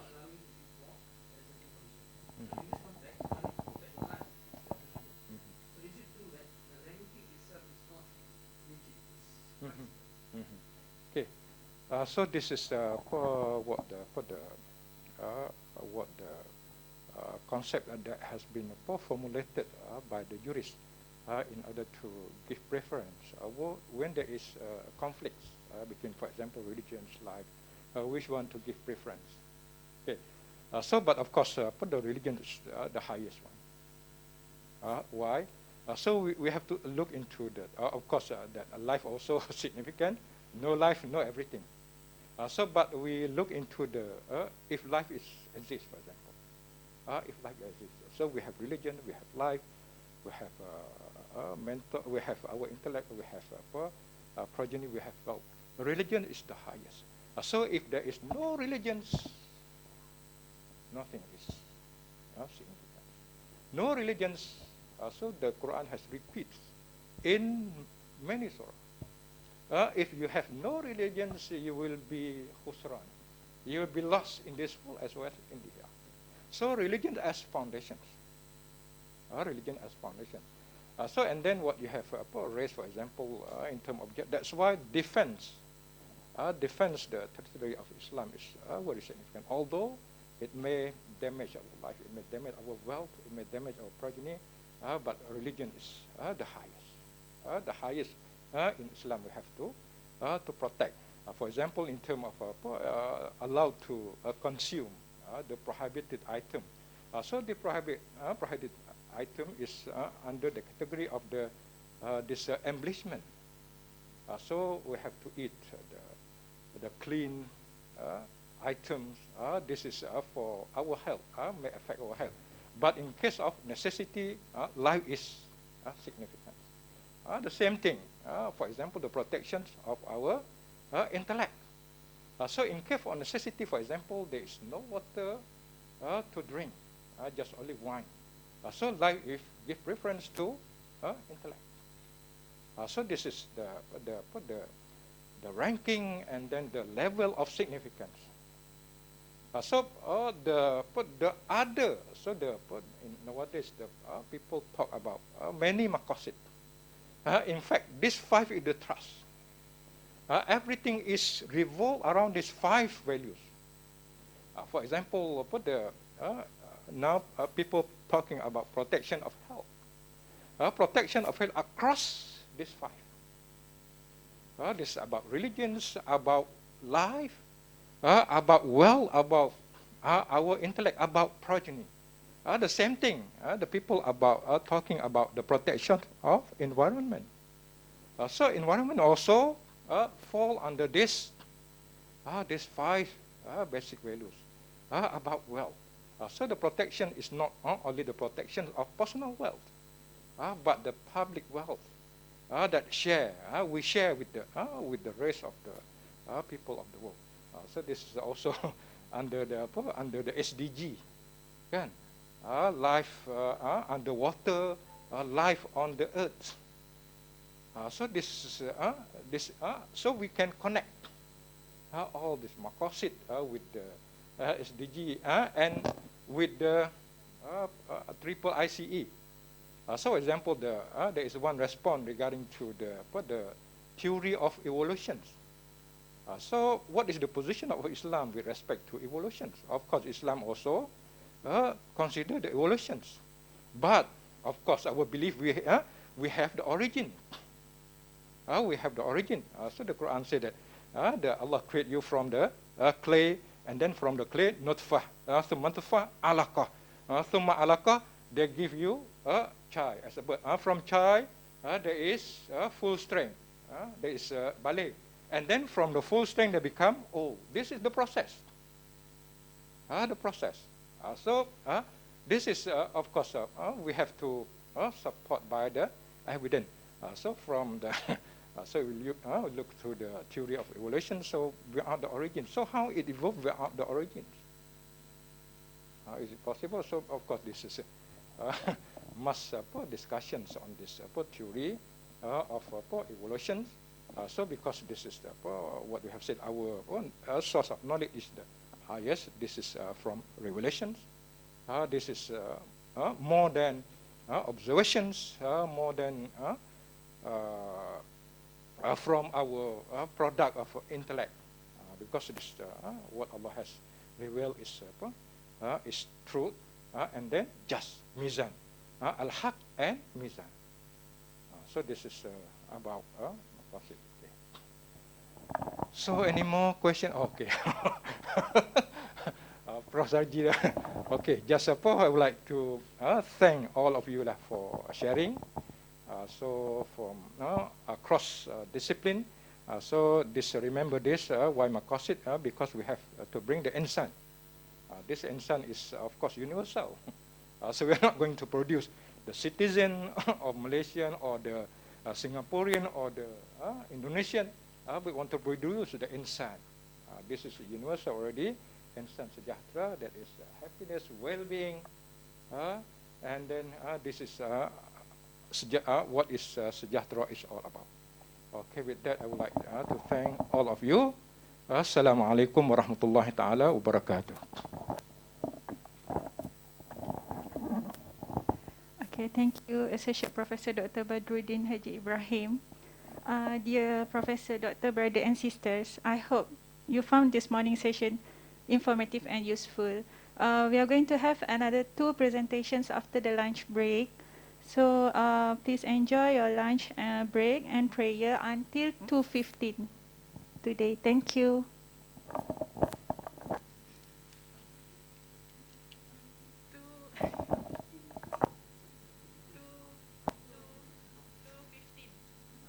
One five.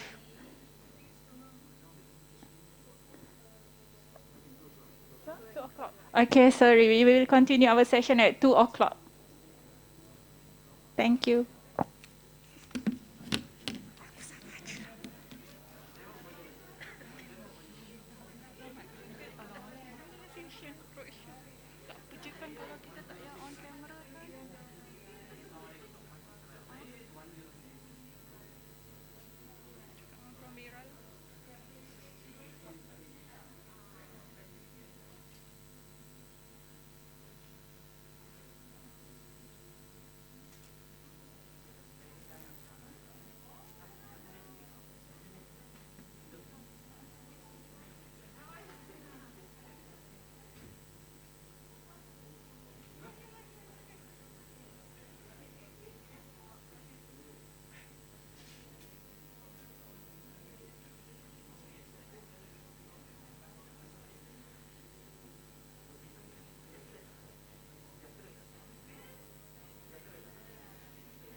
then I can see the various courses that can contribute differently on how to make it IIUM as a campus sustainability, campus living lab, and SDG lab. So that is why there is also one indicator why they use higher education institution as a reflection of the 17 goals of SDG, and then they measure through the hundreds of indicators. Yeah. Okay. After the TOT participants, we would like you to deploy the principle and pedagogical approach of ESD in your courses. Yeah.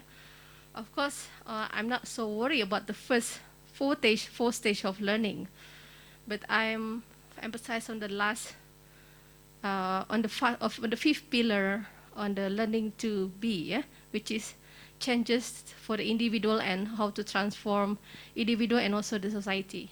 And the second one, on how you should also able to link the course with the 2030 SDGs. I believe Dr. Zainal already highlight these sessions, yeah, so I will not repeat it, but the focus of my session will be the how to mechanize this integration or consideration of SDG into your courses. And the third one, how to promote inter and transdisciplinary approach in the courses. Yeah, I believe that most of the lecturer, you already have this kind of participatory or engagement session.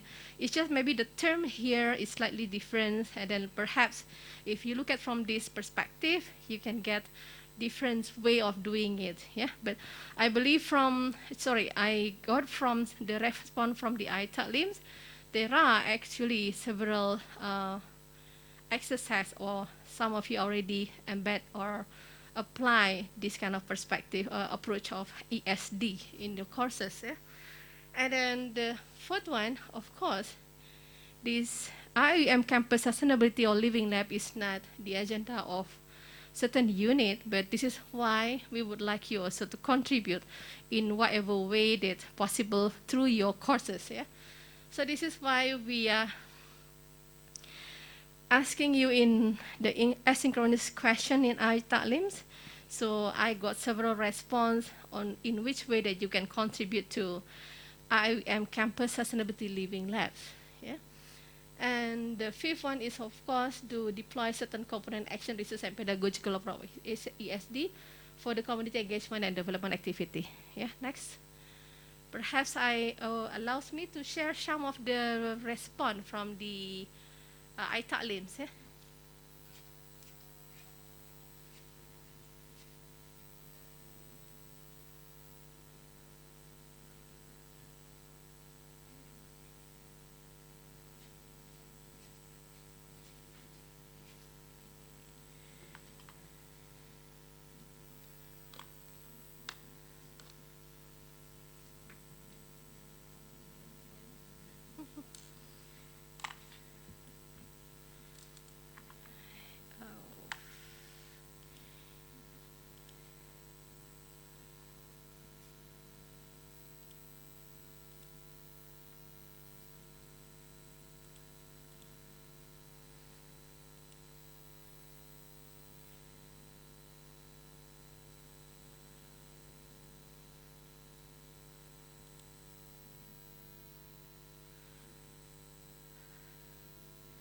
Yeah, there is a sharing from the Kuliah of Medicine and on how this Kuliah of Medicine can contribute to campus sustainability. Yeah, and first, the contributor, the trainee, share about the ethics and professionalisms, and from the training safe doctors. Yeah, from the IUM perspective, this can be also part of the Maqasid Syariah.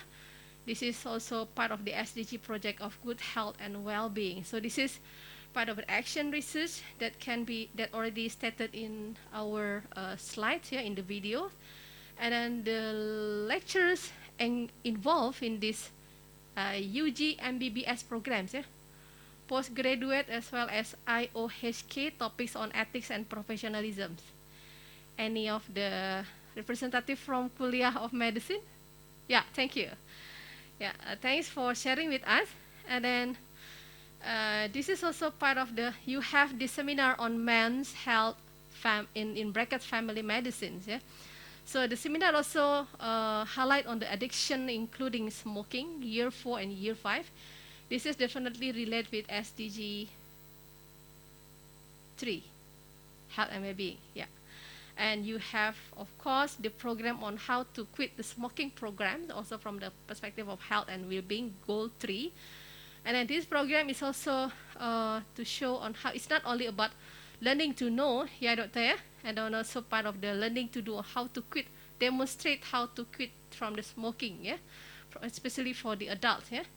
And then you are also at the same time inculcated so the values why you have to stop from smoking. Yeah, this is how I give an example on how ESD being translated in, for example, in this cases of for the Kuliah of Medicines. Yeah, in the programs of stop smoking or addiction of smoking. Yeah, and then another programs on geriatric visit at Rumah Ihsan Dungun. Yeah.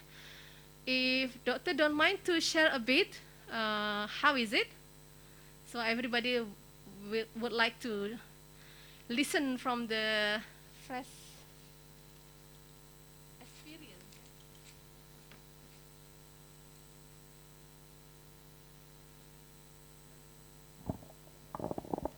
Bismillahirrahmanirrahim. Assalamualaikum and a very good afternoon to all. So I think the current slide is on the third slide, right? Yeah. On geriatric visit. So in Kuliah of Medicine, there's a curriculum whereby in year 4, students are allowed to attach at Rumah Ihsan Dungun, whereby there's a lot of geriatric patients there with some medical illnesses. Here, the students will be exposed regarding the practicality in terms of dealing with geriatric patients. Then they will need to ask history taking.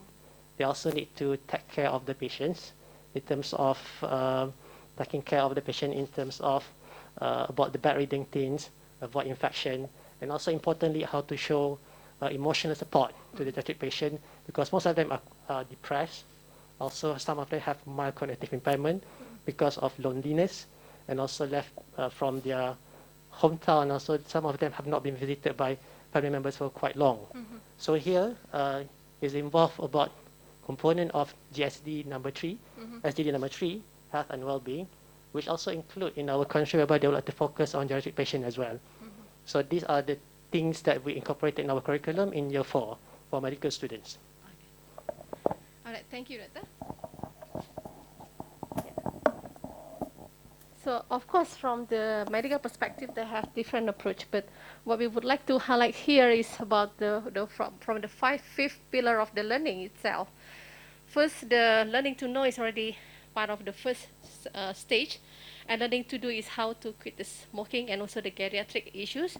And learning to to live together, or how the social norms being inculcated and then shared among others, community members. And of course, by having this student as an ambassador for this program, for example, is also part of the learning process or change the individual itself, and at the same time changing the societies. And next, I didn't want to repeat again on all the slides, but then next, this is already in the video. But the thing is, next. Next.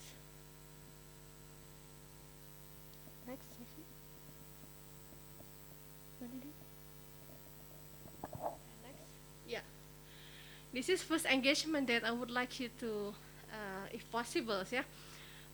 As part of the co-op learning cycle, so you are the doers, you also at the same time try to reflect on what are the issues and of the sustainable developments that are relevant to your courses of subjects. Yeah, if you are teach some courses, yeah.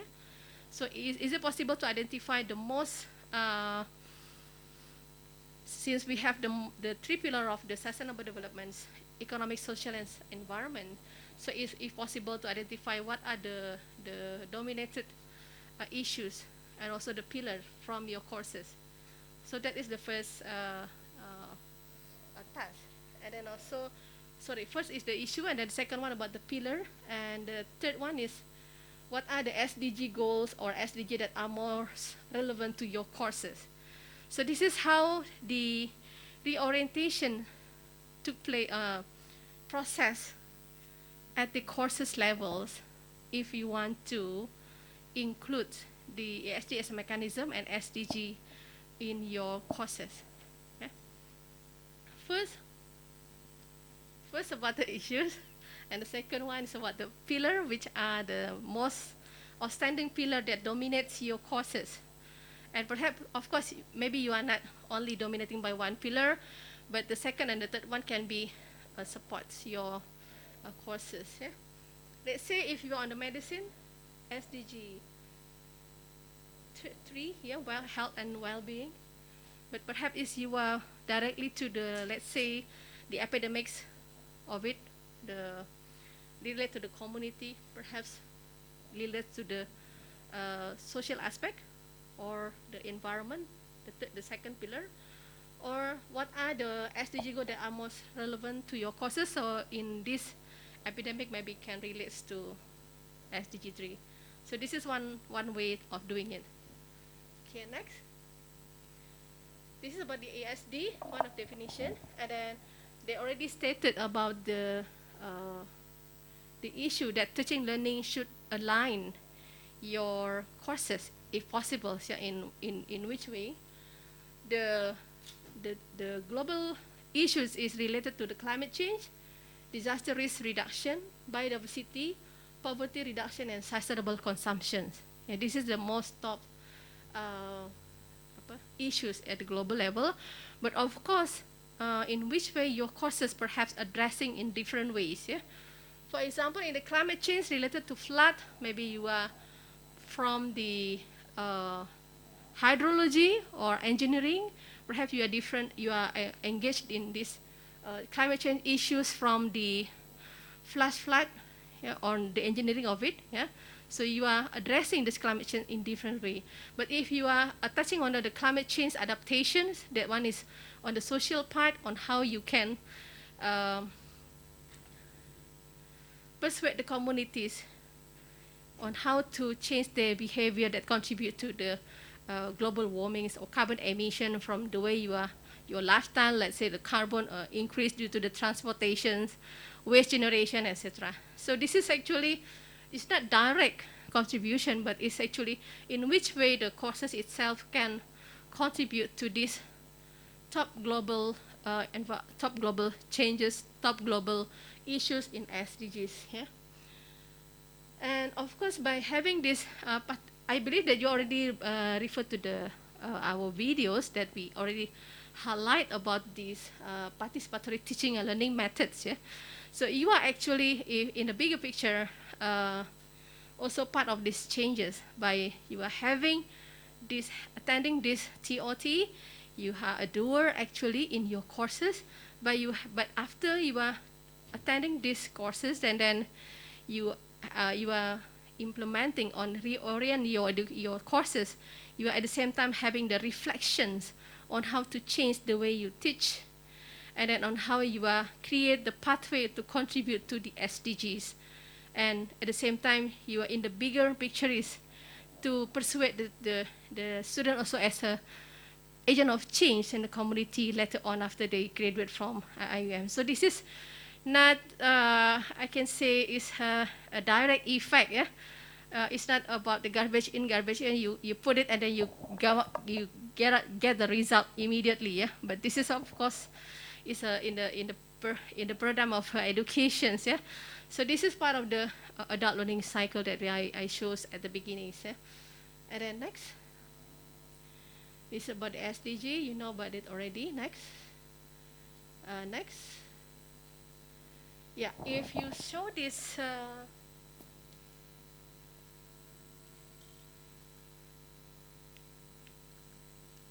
yeah, sorry, maybe this is a bit not really clear, yeah. But this is already, you already really knows about this, learning to know to do, which is actually already reflects in the Bloom taxonomy. Yeah, but what we want to highlight here is about this learning to become, which is actually how we change ourselves and the society. That is the emphasis of ESD target 4.7. Yeah, you can refer to this slide next. Yeah, again, as part of the member countries on how you also actually can contribute directly to this member countries' contribution. Each of countries will contribute on how we can advance our SDG 4.7, SDG 4 through 4.7. So this is how you can highlight your contribution also at the same time. You are as a lecturer, you can also involving in the policy makings, yeah, drafting the policy, or transforming learning and training environment. This is what we have right now by creating, changing our learning environment. And then why we have this campus sustainability living lab. We have this SDG programs, yeah, flagship project. This is part of these 5 priority action areas that United Nations has been highlighting for. That is why ESD is the mechanism, tools to mobilize the SDG 2030. So of course, this is why we are contextualize our contribution in the context of higher learning education. And then the third priority action areas on how we are developing capacity of educators and trainers. So this is why we are doing it is as one of to fulfill this objective. And then the fourth one, by mobilizing the youth, of course, we have direct contact to the students, and then how we can mobilize the students in order to address in related issues that are related to your courses as well. And then the fifth priority action areas is on how we can at the same time accelerating sustainability solution at the local level. Yeah, I believe by having URA at Gombak area in the Kuantan, Gambang, we are actually has quote unquote social responsibility to the community around us. Yeah, so this is not how the lecturer find our own issue, but we have to go out from the university and found the issue in the societies. Yeah? And then, of course, the target groups, as stated here, is actually not only the policymakers, institutional leaders. We are included here, learners, parents, educators, youth, and communities. Yeah, so this is on the bigger perspective on how ESD is actually a tools to achieve the SDG 2030. Yeah. Next. This is just the elaboration on how we can be the nationwide multi-stakeholder at the same time. Next. Yeah, the second engagement question that I would like to perhaps can also be part of the reflection for your courses. Yeah? The first question is, please choose one of the ESD 2030 priority action areas that which your teaching course has the ability to contribute. I'm sure not all the 5 priority action areas can be your priority. Yeah? You can like choose and then the one that be close to your courses, that close as possible. So perhaps you can mobilize into the community engagement, or if you have research directly contribute to the certain policy actions or policy papers. And then the second one, what role does your courses play in any of the ESD's 5 priority action areas? Again, so if you look back to the previous slide, please. So if possible, you can identify in which priority action areas that you can contribute through your courses. Yeah. This is require a deeper thinking. Perhaps you know the best because you are the one that create your course outlines. Yeah, and then on the ESG pedagogical approach is actually allows us to include all these possible priority action, but not all perhaps. Yeah, we don't because we are not Superman in doing it all. Yeah. Okay, next.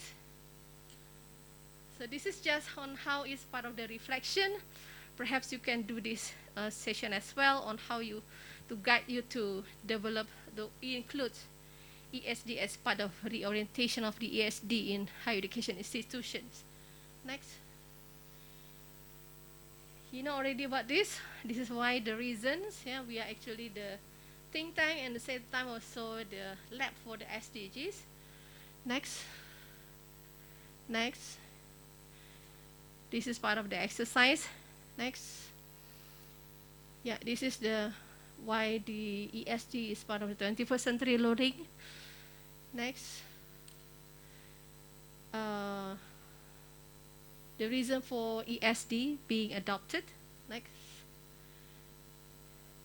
The difference between ESD and other basic academic competencies. Yeah, actually we would like to enhance the existing basic academic competencies. Next.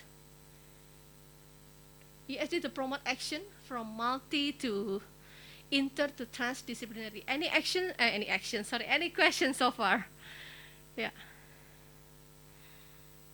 For those who are doing a research perhaps, or action research, we are familiar with the first model. Perhaps each of us has our own research with our own disciplines. Yeah?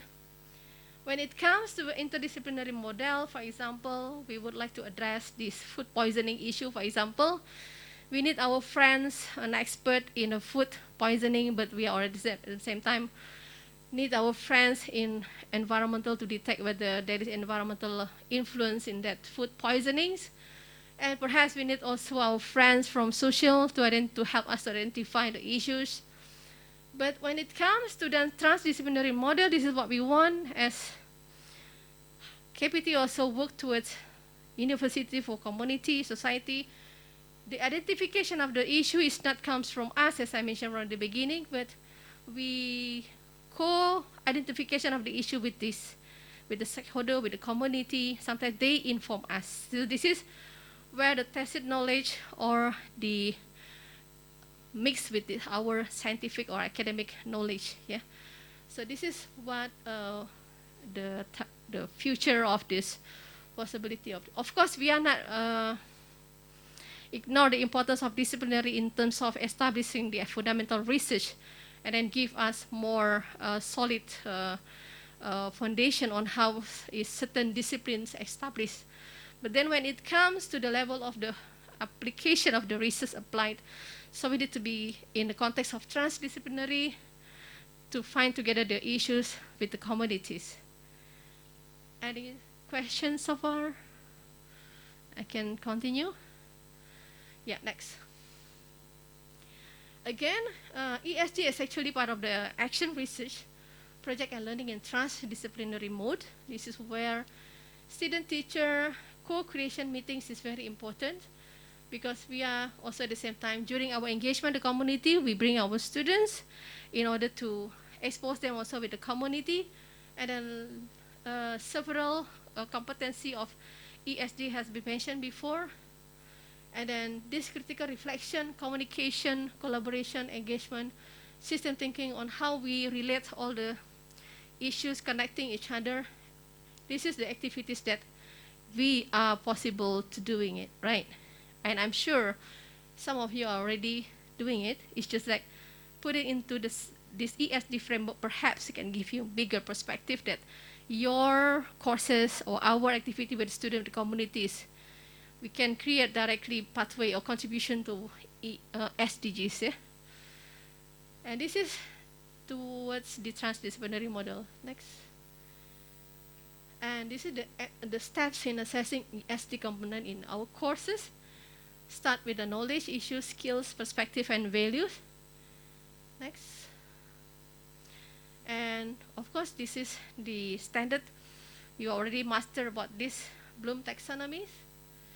Next. But then the most important thing is here, the fifth pillar of the learning to become when the cognitive domain, C3 to C6, psychomotor domain, P4 to P7, affective domain, A4 and A5 can help you to enhance your courses in order to include the ESG on your courses. Okay, right, next. This is, I use the example from our UNGS course learning outcomes on how we are also at the same time these approaches help us to map out what are the ESD's pedagogical approaches that are not yet being included in our courses. Yeah? And then this help us to identify what are the assessment method and the activity that help us to build this learning to become for the student as well. Yeah? So we keep mentioning how to change the students, how the student change the society at the same time. So this is part of the co-op learning cycle.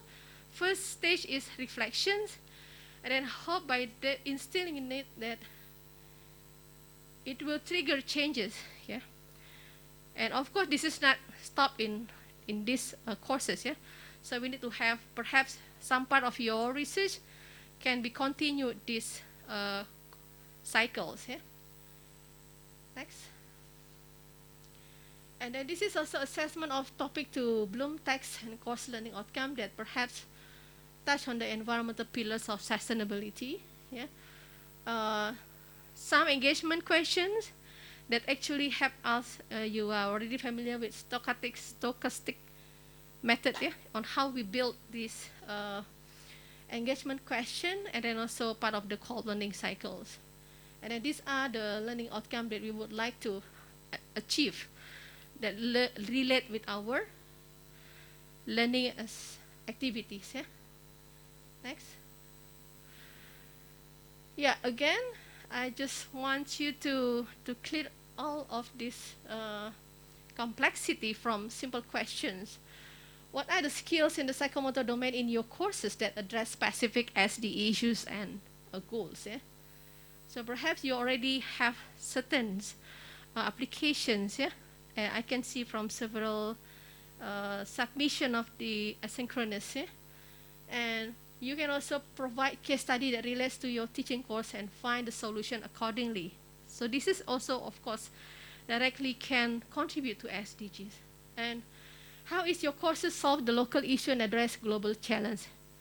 By having problem and project-based learning, this is also one of the fastest way on how we are actually as an actor for SDGs. Yeah? Next. This is the reason why we need to shift to a SD learning approach. Yeah? I will not repeat again. Next. This is one of the paper that already highlight about the educating future change agents. This is why we are keep emphasize on the ESD as an approach. Next. In higher education, and why we need to shift towards ESD. Next, the categories of ESD that I believe you already have this in the videos here in the iTalim. Next, and perhaps you can identify the potential of 5 principles of ESD in your courses, and then how your course integrate 3 categories of ESD pedagogical approach. Yeah, next. Reason why we need ESD pedagogical approach. I already give it in the video as well. Next. Yeah, this is also why in the first place I am roadmap 2019-2020 already provide this conducive learning environment for the changes. Next. This is what we have right now, so you will hope you clear why we need to have this kind of game changers. Yeah. Next. And then this is part of the asynchronous questions. Thank you for your response in iTallims. Yeah. Next. For the community engagement and development, I believe you already got these 3 examples of flagship research, which is actually next. Reflects the ESD pedagogical approach and action research. Yeah? And then I believe also in this, the university missions, in order to promote the societal transformation, some of the activity, I believe you already have this kind of service learning activity.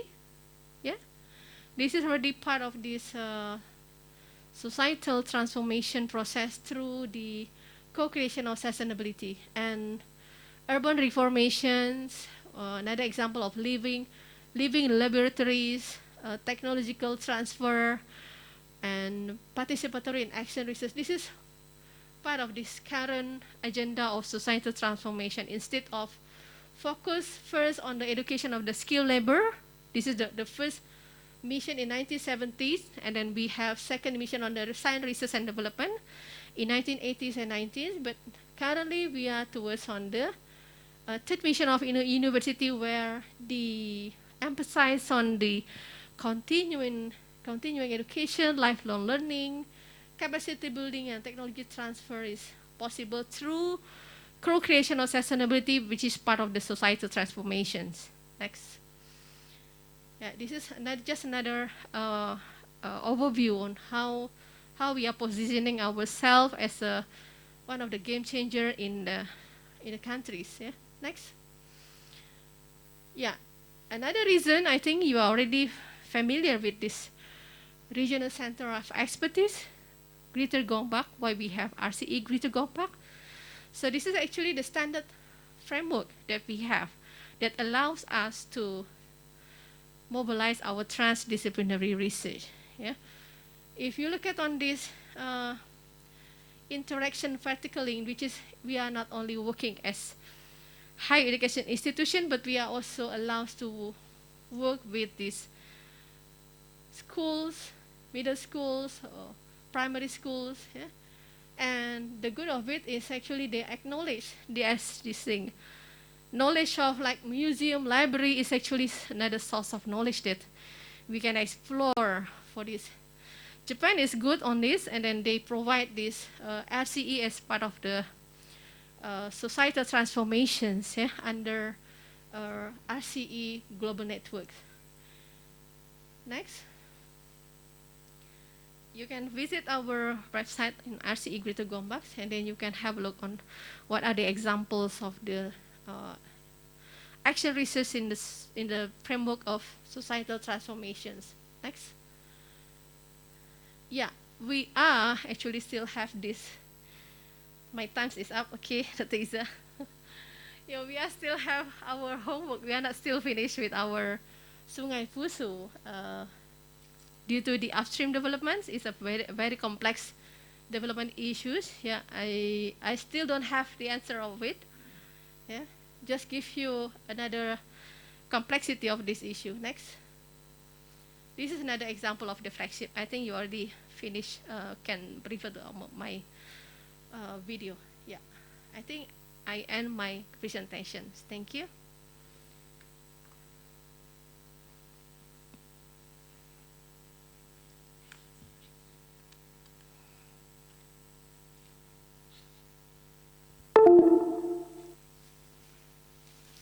Okay, thank you, Dr. Irina. Our next speaker will be Prof. Dr. Isarji Haji Sarudin. Prof. Isarji is the speaker for the concept, framework, and the implementation of Insan Sejahtera session. Immediately after the session, we will proceed with this with forum and roundtable discussion, which all of our speakers will join us as a panelist for this session. So please welcome Prof. Isarji. Thank you very much, Dr. Iza. Bismillahirrahmanirrahim. Wassalatu wassalamu ala ashrafil anbiya mursalin wa ala alihi wa sahbihi ajma'in. Assalamualaikum warahmatullahi wabarakatuh. This is the last presentation before we have our forum. I can see all the names. Dr. Yusuf, Dr. Azrin. We've been here since 9 o'clock. Yeah, 9 o'clock this morning. Why are we here? Why are we here? I want one answer from this table and one answer from this table. I don't know who, but I'm going to invite a person. Why are we here? Give you 1 minute to think about it.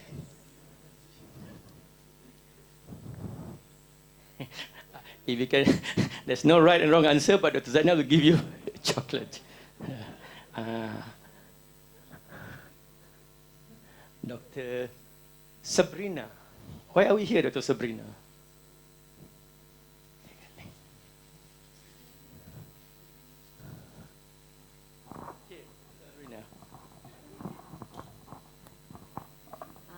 Assalamualaikum. My personal point of view, is university is currently working on this new direction. So we are here as a small ambassador, representative. Yeah, I would say the humble word is representative.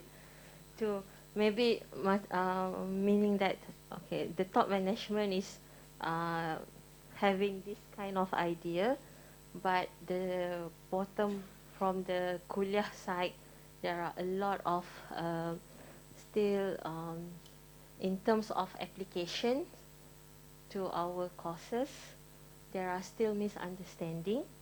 So we are like the bridge. So I think the objective is that we are supposed to kind of like answering all those questions coming out from our colleagues regarding. So that's what I feel. Okay. And we have one more person, your colleague.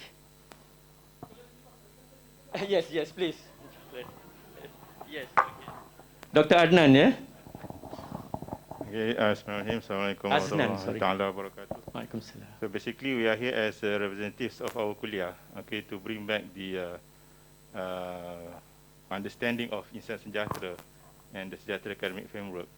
Hence, the name of our program is Trainer for Trainers. So we are the trainers. We are going to be trainers. So we need to be prepared to train our colleagues back in the kuliah.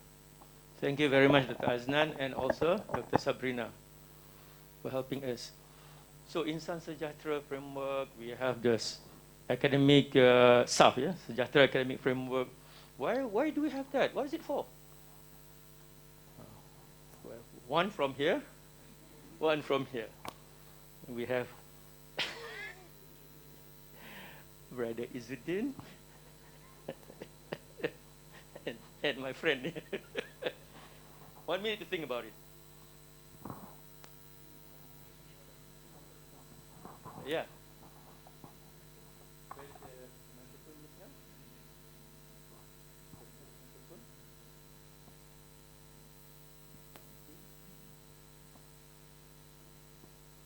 So it's Insan Sejahtera framework. Insan Sejahtera, another one is Sejahtera academic framework, right? So what? So who was the person just now? Dr. Izzuddin, yes. What's the question? Everyone? We have Insan Sejahtera. We are here to learn about Insan Sejahtera or Sejahtera academic framework. What? Yeah. So as to have at the end of the day to have the to understand the meaning of Insan Sejahtera, which is balanced person. At the end of the day, to have the more basic environment for the whole IIUM. This is one of the points that all of us were running after. We want to have more basic environment for each and every kuliah, and by then for all IIUM, so as to have this balance person, balance. Yeah, balance person from the staff or student or the institution. This at the end of the day, this is what we are running after. Thank you very much. Remember, balance individuals. Balance individuals, yeah? Students, staff, and also the community. But the most important thing is that what's the purpose of a university? Establishment of university. Why do we have so many universities in Malaysia? The purpose is to produce graduates, right? To produce graduates. Okay. I ask you to say something, please. Okay. So we're learning about SAF because SAF is a framework to shape an Insan Sejahtera. So, as mentioned in the FPK, the objective of education in Malaysia is to produce a person with a balanced person, which is balanced in terms of physical balance and harmony. Ho ho ho ho ho ho ho. Christmas is around the corner. Holistic, balance and holistic. Underline that. Balance and holistic graduates. That's our main objective. Staff is. Are you here to train staff? Are you? Are you here to train your academic staff in terms of medicine or architecture? Students. Your focus is on students. You want students to graduate with certain qualities, right? And those qualities are holistic and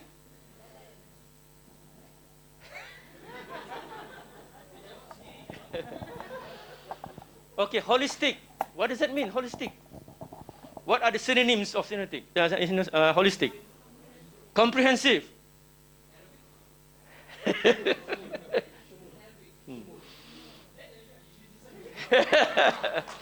Holistic, comprehensive, integrated. Those are the synonyms. Mana dia dalam bahasa Melayu apa synonym? Synonym. Just the pronunciation is different. Yeah. So, if you want to produce graduates, that's our purpose. That's why we are here, right? I'm not going to produce you, but we are going to produce graduates who are balanced and holistic. How to produce that? Oh, number one, we forget about it. When you talk about holistic, what does it mean by holistic? Comprehensive, integrated, in terms of what? What was that again? Spiritual, emotional, physical, intellectual. So that is holistic, right? Meaning to say, we don't want to have graduates who are studying in the library all the time. No physical exercise, no physical support. A person who is very studious and also plays a lot, but when the person is in stress, to release his or her tension, what do? You play football again? Yes, but what else can you do? How do you deal, how do you nurture and nourish your emotion, your affective domain, your cup? So you have the mind, the head, the 3H, the head, the heart, the hands, and the soul. That's holistic. So you want to produce graduates who are holistic. How? That's why you have so many frameworks, and the frameworks talk about all those elements, right? If you do the mapping, I know that some of you have submitted, some of you have not. It's not an easy job, even for me. So don't worry about it, but it's your experience. So if you do the mapping, basically, all of them have almost the same terms used. The head, the intellect, cognition, what else? Knowledge, right? And then what else did they have? Affective domain, emotion, you can use the word corp also. And then you have the whole body, the hands, limbs, psychomotor skills, Bloom's taxonomy, and also spirituality. Of course, when you talk about the West, Dr. Zainal, yeah, of course we talk about the West, spirituality cannot be there lah, because which religion are you going to follow? Are you going to follow Buddhism or Christianity? It's difficult, but we have to. They have values, but we have, as the International Islamic Institute of Malaysia, we have to promote that, our Islamic values. Okay, so that is holistic. What is balance? Equilibrium. So we cannot have a graduate that is focused on the mind only, but not. So number one is holistic and is balance. The second, third, fourth question, Dr. Zainal, dah habislah coklat dah. The next question is that, if I were to ask you, in terms of SAF ke Insan, look at your program. Look at your program. What program are you in? The name of the program, degree in Economic and Management Sciences, Dental Surgery, Political Science. Okay. If you look at your programs, if I were to ask you today and tomorrow, can you identify which courses that nourish, develop, and also enhance students'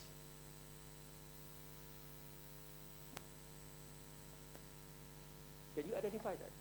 Because we want to produce holistic and balanced graduates. Those courses must be there to nourish, develop, and enhance those elements. Am I right? Will you be able to identify that?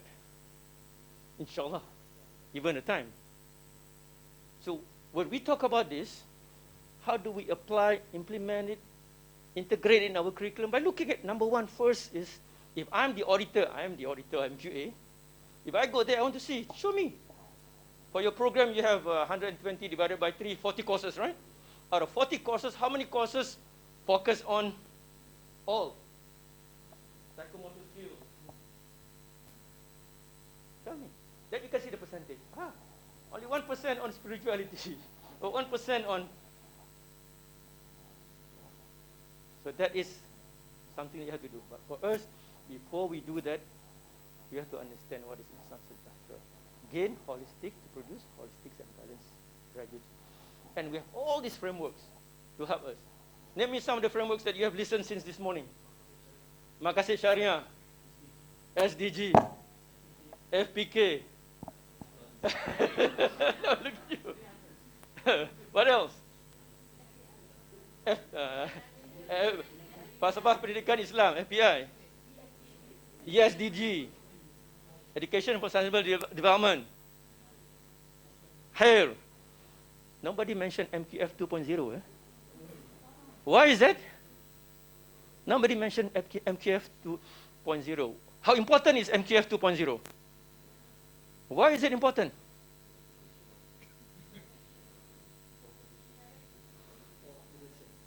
Accreditation. You don't have MQF 2.0, zero accreditation. I come to you, I look at your program, I want to see MQF framework, tell me which courses. We don't know about it. Okay, see you next year. We give you another 6 months to work on that. So these are, but even though they are different frameworks, but they are talking about the same language. Language of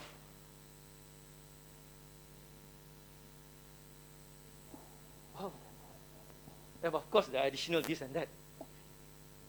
That's why I asked you to do the mapping. So they have a bigger picture. If I have problems spending 1, 2, or 3 days on the mapping, I want you to suffer also. Because you are going to be trainers. So those, I thank you very much for those who have done the mapping. Okay, it's difficult, right? For those who have not done it, try it. Because you can see that it starts with knowledge. Knowledge, what other synonyms can be used? Intellect, and you move on, cognition, that is Bloom's taxonomy, you move on to amal, application. When you talk about amal application, when you talk about Bloom's, there are different types of application. It's not only apply, but lower order thinking skills and higher order thinking skills. When you talk about lower order thinking skills, is knowledge and understanding only, that is MQF 2.0. When you go beyond that, cognitive, that is high order thinking skill. What is it in Malay? Kemahiran berfikir aras tinggi. Anak kat sekolah kan? Anak yang cerita pada bapa. Sorry. So you have that, the cognitive skills. When you talk about the cognitive skills, some people will say amal, just amal. Some people will say learning to do. Yeah, Dr. Irina, yeah? Learning to know, learning to do, yeah? ESD. But if you use another framework, it will say not only to apply. You apply, you analyze, you evaluate, you create. You break it down into, Dr. Irina knows about Bloom's taxonomy, yeah? Break it down into different levels of application. The highest one is creation, innovation, responsible research and innovation. That's the highest. But that's what the Western or secular mindset of framework, it stops at that only. What about? That's where we come in. That's where we add on. Hablu min Allah, hablu min nas dengan alam juga. It's mentioned. Dr. Noor, Dr. Zainal mentioned about that just now. So itu yang tak ada. But as an international Islamic university, you must, because it's international in nature, universal, Islamic. If you don't have that, forget about Islamic. You can be UKM, UTM, International Islamic University, okay? Malaysia. The context is Malaysia. The context is, hal is ummatik, ummah, and the world. So I don't want to present anything. I just want to get your understanding of what we are doing here, the big picture. And tomorrow we have the activity to incorporate that. So can we show? I just want to show something in terms of the mapping that they have done. Okay, can you scroll down all the last page? An example of the mapping, yeah? There's no right and wrong. It's just that our understanding. Your understanding of the concept, fine. I cannot argue on that. Because you use your expertise, your experience, and your knowledge on that. Scroll up. Okay, for that. Not this one, another file. Sorry, another file. Written, check, exit.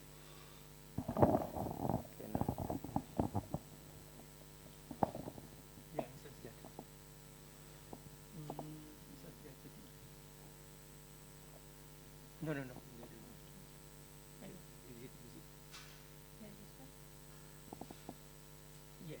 Yes.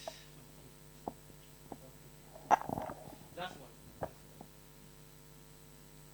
Okay, I'm sorry to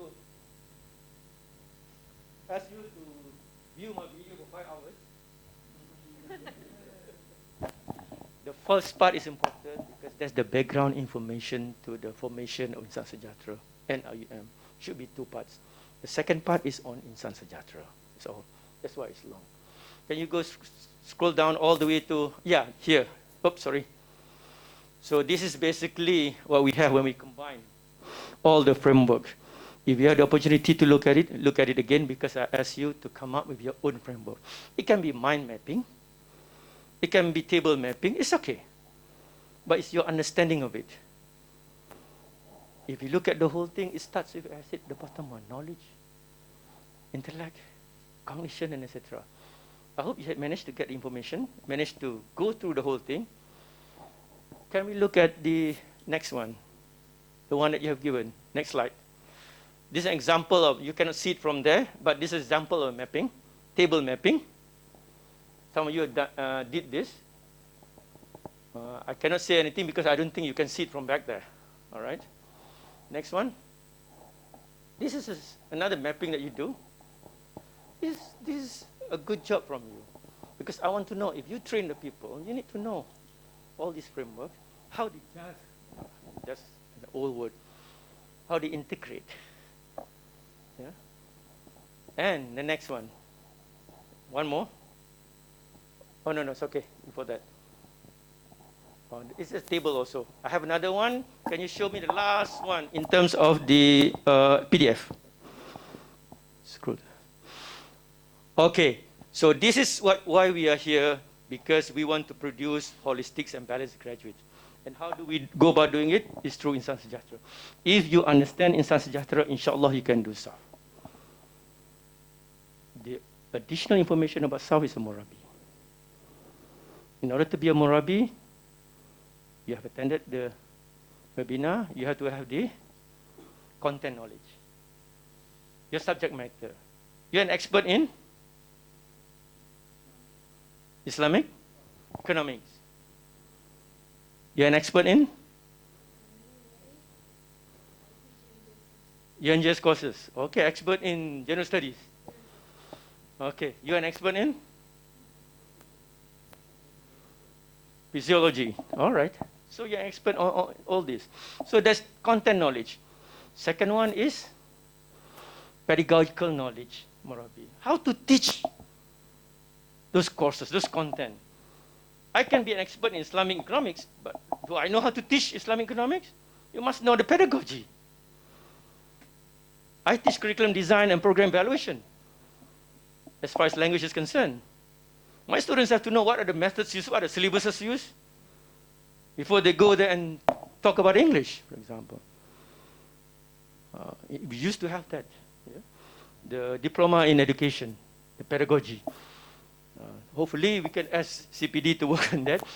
How to teach, how to handle classroom management, assessment. That's pedagogy, yeah? Those are important things. Yeah?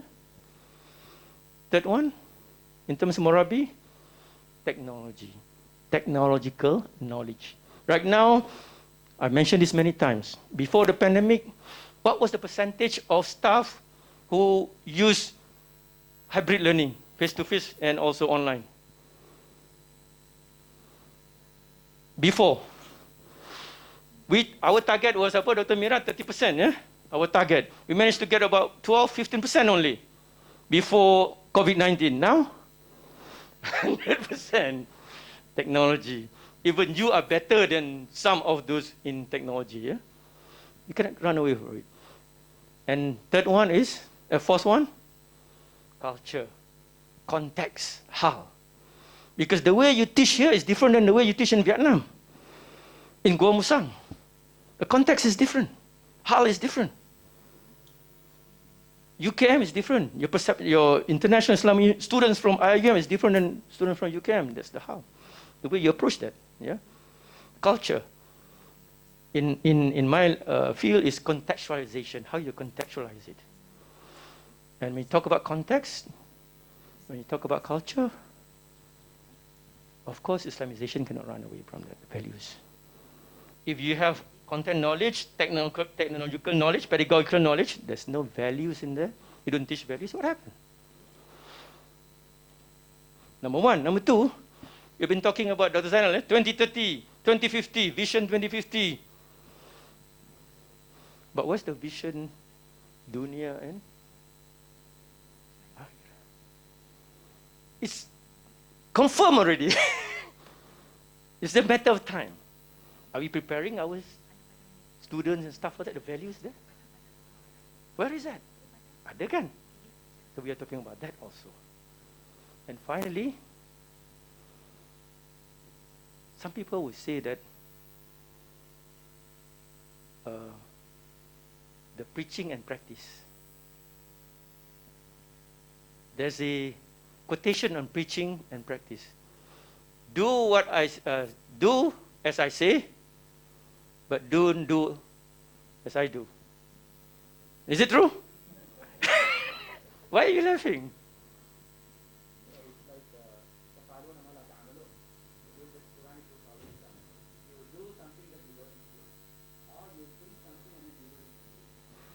Preach, do what you preach. Say what you preach. Like Dr. Zainal mentioned about values, kan? We talk about values, we talk about Islamization, blah, blah, blah, self-replication semua.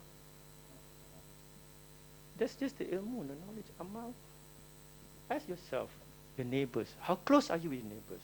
Are you friendly with your neighbors? That's the closest person on a daily basis. How close are you with your neighbors? You say hi, or do you say you kick the neighbor's cat or dog? Action speaks louder than word, Dr. Zainal. That's what he's trying to say. How do you concretize it? Actualize all this Islamization of knowledge, SDG, and etc. Actualize it. People don't. I can talk here for 3 hours, and after that you go home. But my action is more important. Your students look at you as lecturers. At what time do you come to class, and etc. Your action speaks louder than word. Yeah. So that's all that we have in terms of mind. Because I've asked you to do your mapping. If you have not done it, try it. I want you to suffer through it so that you understand. So I understand when you explain to the trainees. Yeah? And if there are any other questions, we'll proceed with the next forum. No questions for me? Okay, the final, yes. No, because I know they are tired and understand that. That is psychology. Then we'll proceed with forum, yeah? And then you can ask anything that you want from all of us. We promise that we might not be able to answer everything. We'll try our very best. Assalamualaikum warahmatullahi wabarakatuh. Thank you.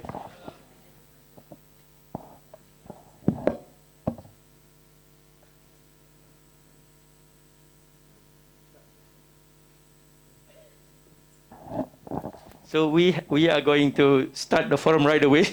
They have asked me to moderate the forum anyway. So I'll give you about 2 or 3 minutes to think, to digest, critical thinking, critical reflection, that is tafakkur. Critical contemplation that we usually ask, we seldom ask our students. We have to ask our students. Critical reflection, tafakkur. What do you want to know? What are your concerns?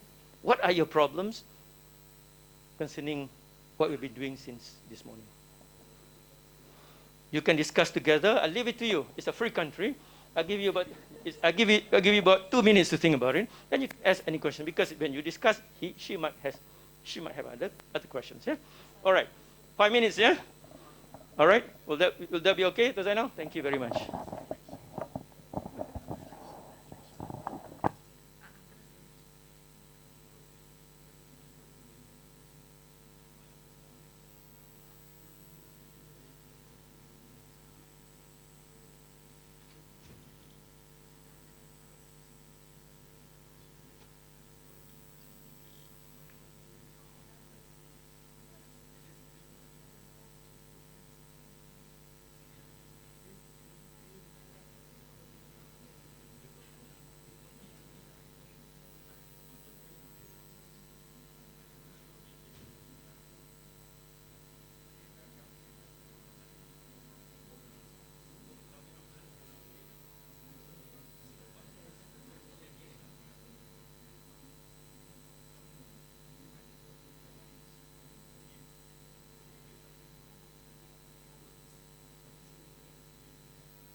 Satu page dua atau tiga supaya orang belakang dia nampak.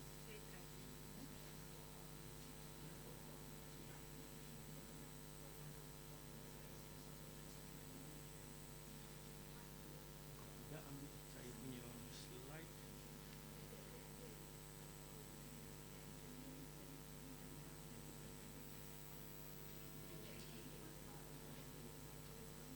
Ini siapa punya slide ni, ataupun Dr. Jana tak ada slide ni? Tak apalah, kalau boleh copy and paste. Buat orang belakang tak nampak kan? Ya.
Yep. We have given you sufficient time to ask not 10 questions, maybe 1 or 2 or 3. That's why it's only 5 minutes. Yeah. We start with group F. Yeah. Where is group F? Where's group F? Do we have group F? Yes, group F. Okay.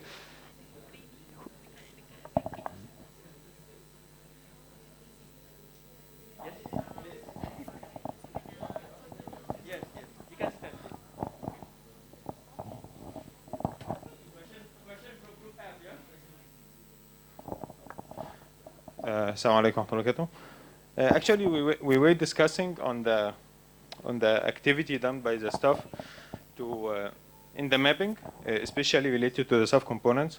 I was sharing just a recent experience from our kulliyah when we are currently doing the curriculum review, and we are working on the new template of the course outline and how to identify the subcomponents that can be mapped in every course outline. And I was sharing just maybe based on the appendix we got from the academic unit. The mapping with the subcomponents is based or related somehow to the program outcome in the course outline in every course. So it is easy, maybe if you have the same course, you identify which program outcome your own course is related to. So by using this appendix, you can identify the subcomponent, maybe at least 1 or 2, that can be incorporated in the course outline. The point we were discussing that is it maybe everyday activity of the staff, or this type of mapping is concentrated or focused in the first place on the course coordinator at the time they do revision or they propose new courses.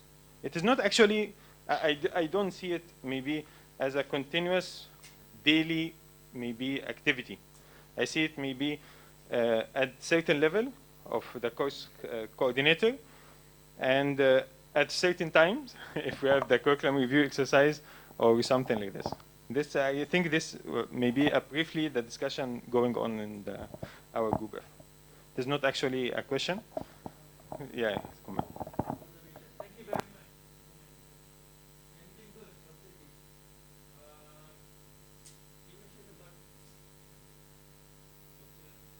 Dr. Muhammad Hassan. Dr. Muhammad Hassan, he mentioned about 3 things here: program educational objectives and program learning outcomes, PLO. Of course, we have the CLOs. Before I continue, are we familiar with that? PLO, PO, and CLO? All of you.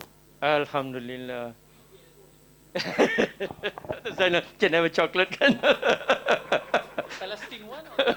PLO. Oh. So program learning outcomes. If you're familiar with that, the mapping, right? So you have the mapping of program learning outcomes. First is PEO, right? If I were to ask you 1 minute, yeah, just take 1 minute at a time. What are our PEOs, program educational objectives? Do we know? Because that is the big picture, the highest one, the university. PEO is the university. And then your program. And then your course, right? Do you have a copy of it anywhere? Online? But you have it, right? If you have it, alhamdulillah. If you don't have it, ask KCA to give it to you. Because if you don't have it, if MQA comes in and audit, they want you to show your PO, that's it. Don't have it, ask KCA to give it to you. All right. So thank you very much. Again, PO, PLO, CLO.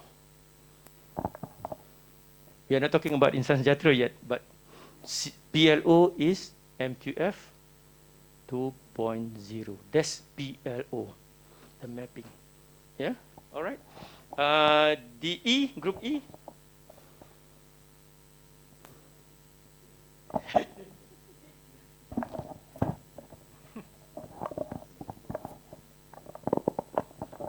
Bismillahirrahmanirrahim. Assalamualaikum.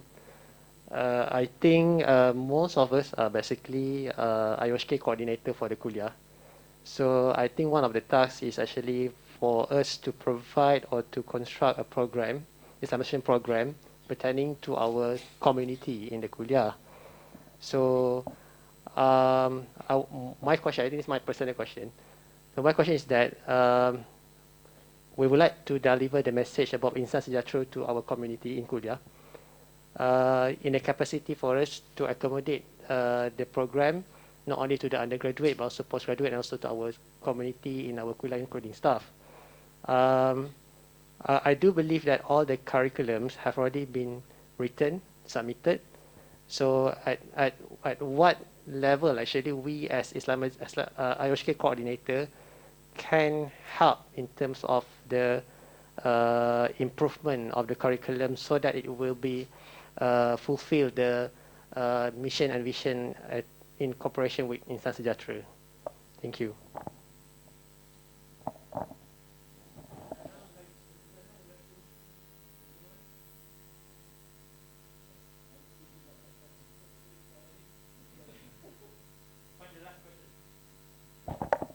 Okay, most of us, Dr. Zainal, Prof. Zainal, are basically the IOHK coordinator of our kuliah. So we also have the task in order to incorporate Islamization in our kuliah. But in terms of Insan Sejahtera, I would say that it's also relevant in terms of curriculum review, in terms of undergraduate and also postgraduate curriculum details. So my question is that how or at what level we as IOHK coordinator can intervene or can help in order to improve the curriculum structure so that it will be achieve the objective of Insan Sejahtera. Okay. One of the biggest message that we would like to convey is that the very statement that I am IOHK, and then how do we convey Islamizations? I mean, strengthen Islamization's presence in the curriculum. The answer to that is that, are you looking Islamization as a separate entity of all those things? Which is not supposed to be the case. If you're still seeing that, mean you're still thinking disconnectedly. That's not the message. The message is that to correct that. That is why we somehow, on the screen you see 7 missions. Yeah? 7 missions, and you see mission number 2, Islamization is one of the 7. And number 7, deep sense of social responsibility, that's where it can be translated from number 7, which tells about community engagement. Integrated knowledge, that's what Irina was talking about, transdisciplinary knowledge. Meaning that if you really understand this, internalize it, whatever comes in, that is actually Islamizations. So it's not to be seen as something that is separate from FPK or whatever. That's not, I mean, it's not supposed to be that way. That is why we emphasize so much on looking at the whole 7 missions, so that it's not being seen as disconnected from each other.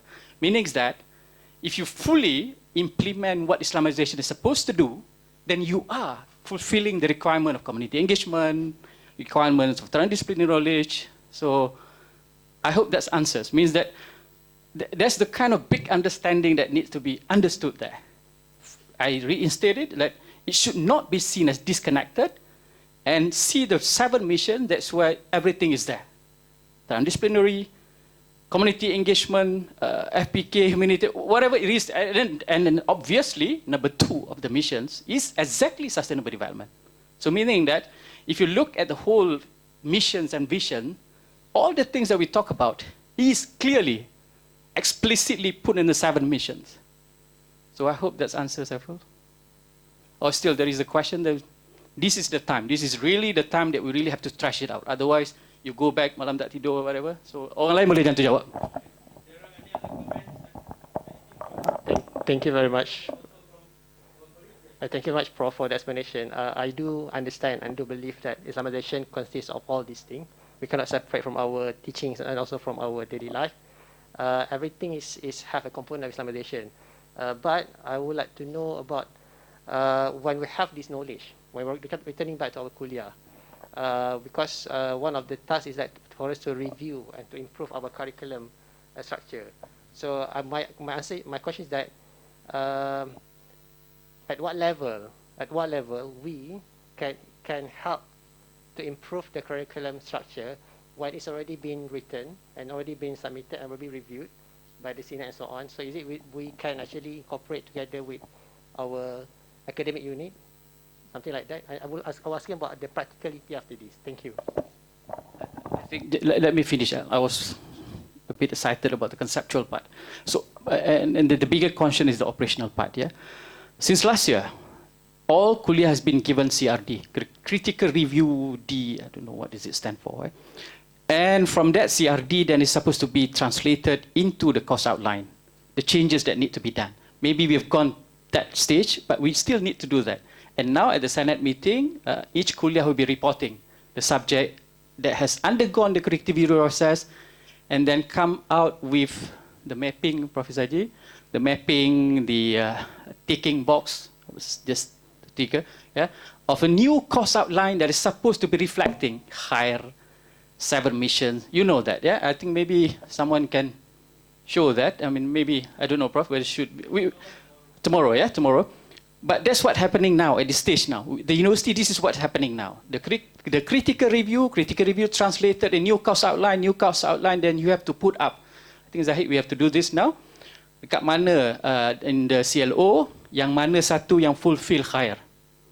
Lepas tu tanya pula, yang mana satu out of the 7, yang mana satu fulfill. Number 2 ke, number 3 ke, number 4. That's what happening on the ground now. So I think to answer you, that's what the intervention is supposed to be done. But the bigger question is that enough to answer what Professor Saji was talking, and all of us is talking about? Is that disruptive enough to change? So that is the ongoing process. And that's why I think it's not that, it is an ongoing process lah. That's why we need the TOT really understand this and make the change. I would let Professor Saji control, yeah, otherwise I'll be... Yes, please. It's a free country, yes, so... Okay, thank you, Prof. What I'm thinking is actually a very good question, because you know, when we review our course outline, like we say the PLO, yeah, program learning outcome. If you see the last part, there is always one Islamization, right? The problem comes, you know, when there are some courses, for example, in accounting. How do we Islamize accounting?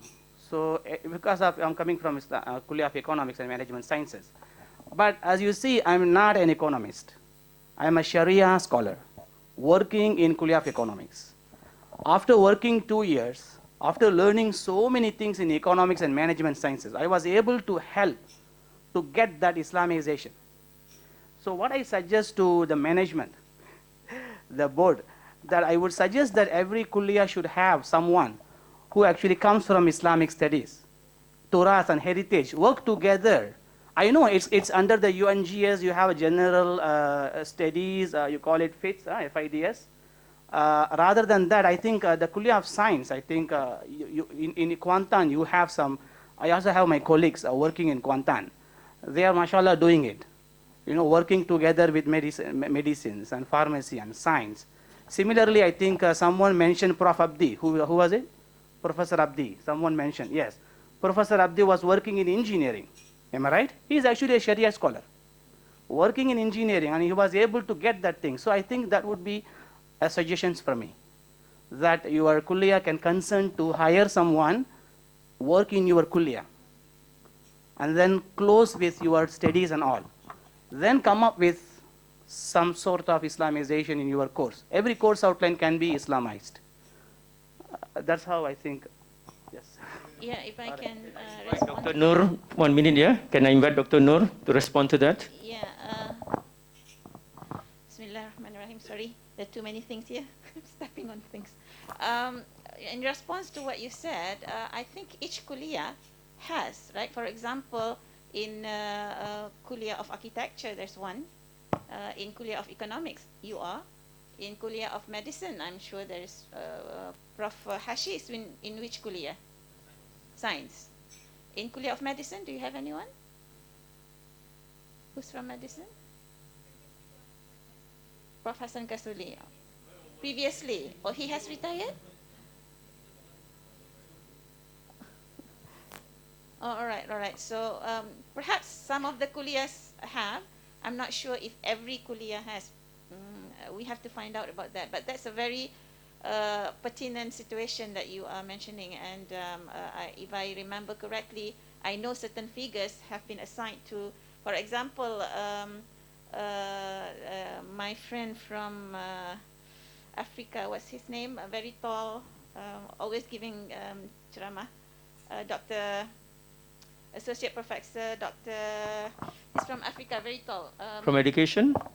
No, not education. And he has been assigned to, I think, economics as well. Cannot remember his name. I'm old. I cannot remember. But anyhow, there have been figures assigned, figures who are from IRKHS assigned to different kuliahs. But I'm not sure whether every kuliah has it. Yeah. And in response to what Prof.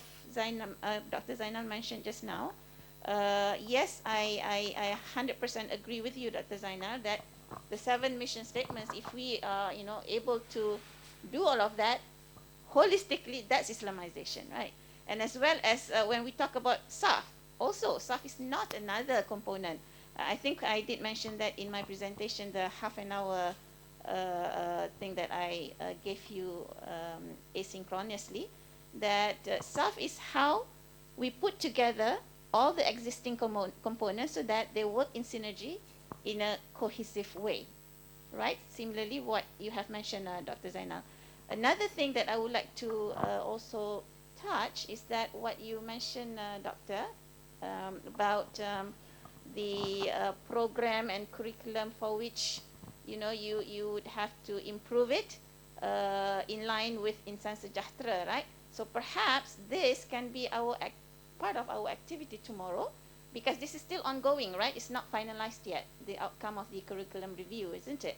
So perhaps we can look at certain courses, not all of the courses yet, but sample courses, and then how do we inculcate all these elements? Perhaps not all for each kuliah, for each course. Perhaps certain courses would have more Islamization than SDGs, perhaps some other courses more SDG than Islamization and more FPK, perhaps. It's not a rigid thing, but how we create that balance, right?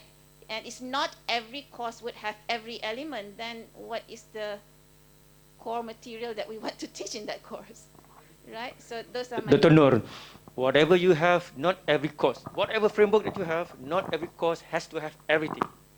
But in the program, you can say 20% of the courses are based on Islamization.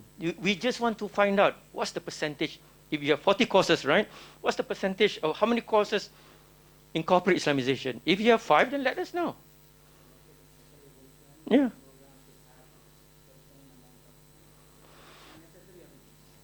Yeah. For example, I teach curriculum design. I ask students to design a course, English language course. I want to see what's the Islamization aspect of it. They are saying that I will not talk about Valentine's Day, girlfriend, boyfriends.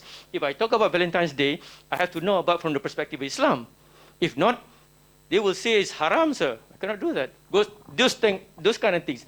So I can incorporate a little bit of Islamization, but doesn't mean that all courses have to have that. If you have no idea of it, but that doesn't mean that you have to stop there. Discuss with the coordinator of Islamization how to incorporate that. Thank you. Thank you very much. Yes, Dr. Zarina. Dr. Zarina, can Sorry, I add a little bit on Prof. Isarji? Boleh tak? Sikit je, setengah minit. InsyaAllah. On top of that, Prof. Isarji, if I can add a little bit more, perhaps when we look at the program should have a balanced mix of the elements, but in the program we have different courses, right? So this course has more of this, that course has more of that, and in total it is balanced in the program, right? That's what I interpret what you've said.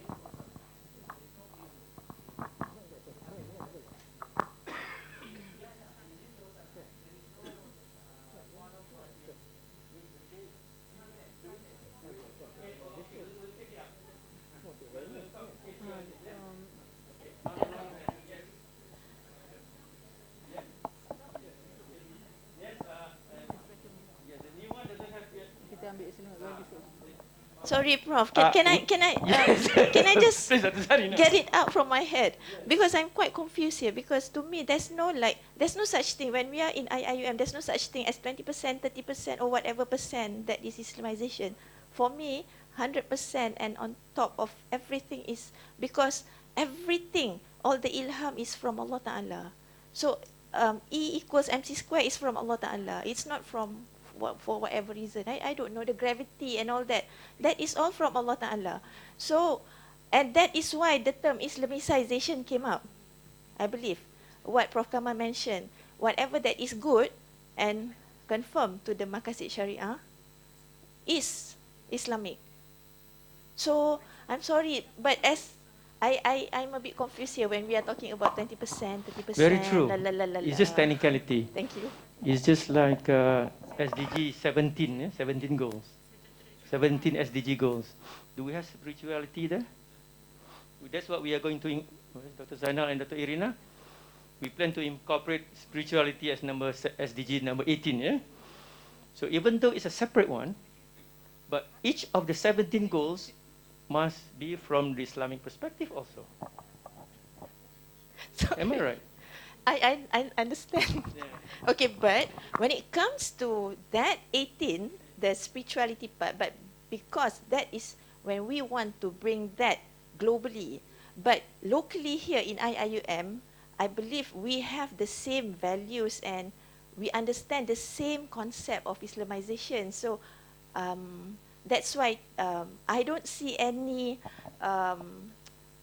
separation or, you know, because everything, even I'm holding this mic, these are what Allah's. Clarification. Alhamdulillah. Okay, next question from D. Dr. Zainal has to travel very far after this. All right. Okay, it's true. So when we look at the knowledge division, this is going back to basics so that we can get our understanding correct, yeah? Of course, all knowledge is from Allah subhanahu wa ta'ala, but also Allah subhanahu wa ta'ala has given us the capacity to churn out some knowledge. So we have the basic division of revealed knowledge and human knowledge. Of course, revealed knowledge is Islamic. You don't need to Islamicize that. You need to make it relevant to today's context. In case of human knowledge, not 100% of them are in line with Islam. For example, the examples that many of us quoted today, you know, the origin of human beings. The popular notion today, the conventional notion today, even if you watch National Geographic or whatever, is evolutionary biology, right? That is not Islamic. So what is it that we want to do to have that Islamization, so that we teach our students this is the atheistic view.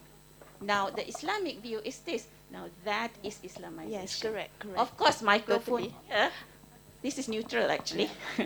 We don't say the microphone is Islamic. What we use the microphone for, that would be either Islamic or anti-Islamic, right? So we have to understand that, and that's why when we talk about integration in the context of IIUM, as I understand it, my PhD is on integration, by the way.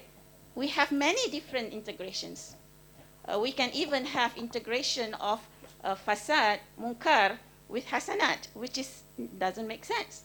So in order for us to have a good integration, we have to do some sifting. What can be accepted, what cannot be accepted.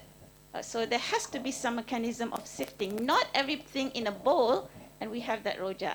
My example too, I think CFS, if I'm not mistaken, they had one symposium this year. What is SAF? So I explained the position of IUHK in SAF because that was the title given to me. And what does it mean by Islamization? So I said, okay, there's so many things. Inside Islamization, there's also integration. How do we integrate? Okay, I want you to imagine a soup of a bowl of chicken soup. If you want to make chicken soup, you have to do a lot of things, right? Clean the chicken first. Take out the guts. Take out the feather. The onions, take out the skin. You cannot just put the chicken whole, the onions whole, the carrots whole, and then you have chicken soup together with the inert and things like that, and the refuse in the intestine, right? We have to clean it. So in the context of Islamization, integration in the context of Islamization, as well as the other things in context of Islamization, we have to really do some sifting. Like we have to clean that chicken first before we can cook it and put it in the soup. So there are certain things that we have to take out. There are certain things we have to redefine, like energy just now. that is a redefinition and redirection. Like the evolution, we have to really think of an alternative discourse. Yeah, not take that evolution. Of course, we have to teach our students because they have to know the munkar as well as the hasanat, right? So this is just a little bit of my input. I hope I am making things not complicated. Last. Okay, yeah, totally understand. And again, yeah, there's always the other school of thoughts and all that. Okay, and that is why just now that our youngest brother, Dr. Firdaus, right? Okay, shared just now when he talked about all that theory, and again falls back to something like that. So how we can actually elaborate that further to our students, because I watched Big Bang Theory, okay, but why? Because we have to know why we do something. We have to know why we do the solar. We have to know why we are being good with each other. We have to know. I think it's just not okay. Assalamualaikum warahmatullahi. Just to share a little bit from our experience in our kuliah of law. So we are not talking about Islamization, kan? So it's not a percentage, of course, because for all knowledge is some knowledge is contrary to our regulation. Some knowledge is not contrary. So if it is not contrary, why we want to Islamize? We just link this knowledge. So for us, for law, we are not talking about Islamization, because we have two legal systems. We have secular or conventional legal system. We have Islamic. So what we are doing, we are harmonizing. We are harmonizing between these two legal systems. So we are not talking about. So the public will not forbear about Islamization. This is our approach. This is the wisdom of the founder, this Tan Sri Ahmad Ibrahim, the late Tan Sri Ahmad Ibrahim. This is the wisdom how to approach the society about the Islamophobia. This is our experience. So this, thank you. Yes. All right. All right. Okay. Thank you. We'll invite you again, yeah, next month, yeah. You guys are so excited. Okay, next, Group D, yeah? Group D. This group is D. I think you're done, because it's similar. I give you an opportunity. Next, Group C. C.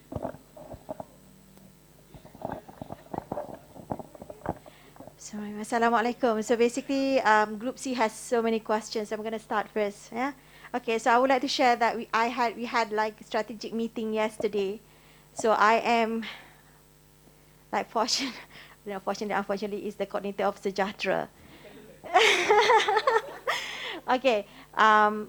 So one of the issues that we discussed is how can we integrate Sejahtera in every part of our faculty. So, KLM. Okay. So, being here since this morning, and also I've attended several roadshow from the management. Being here, listening, and I have to, I somehow I got the gist. But the problem is when I go back.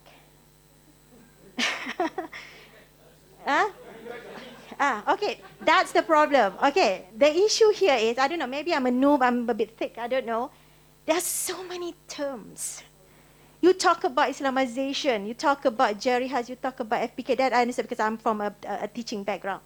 But then you talk about how Islamization is a larger than life concept, but at the same time, you label it as one isolated unit there. And you're talking about Sejahtera framework. And I need one framework that I can bring home, okay? Yeah, I understand, but then like we had this ongoing discussion that Islamization covered this, and then we talk about, I've learned about multidisciplinary, interdisciplinary, transdisciplinary, so I want to know transdisciplinary will be the fusion, right? That's what we're going for. So I want one clear way, okay, so you guys have to help me. How do I deliver this to my friends who are coming from different backgrounds, who are actually, because we had our CRR, and they are just ticking the boxes, like tick, tick, tick, tick, tick, tick. And then and I also tick the boxes like I know what I'm doing, but actually I don't know. Okay, so I'm hoping that, because we were hoping that the management would look at our boxes that we tick and come back, give us feedback that what we are ticking are correct. However, like being here, I think that, you know, it will take a few more years for us to get like correct feedback, like whether your course belongs to what, whether, you know, your program belongs to which area. So I hope that hopefully like by tomorrow, you know, we have all experts here can give us like very specific, clear guideline, like hello, peers, okay, A, B, C, D. I know for baby steps, right? Just so that everybody, you know, on the right track. Because right now, everyone, I don't know, my faculty, we had the meeting yesterday, they were like, what, Sejahtera? Yeah, we know Sejahtera, we did a curriculum review for 3 years now. For 3 years. Okay, when I look at this, I get it. But then we talk about other things as well, as if they are isolated. So for example, we talk about, okay, I understand that the basic, the FPK, but then we always talk about, how, I wouldn't say always, like, the highlight is always Islamization.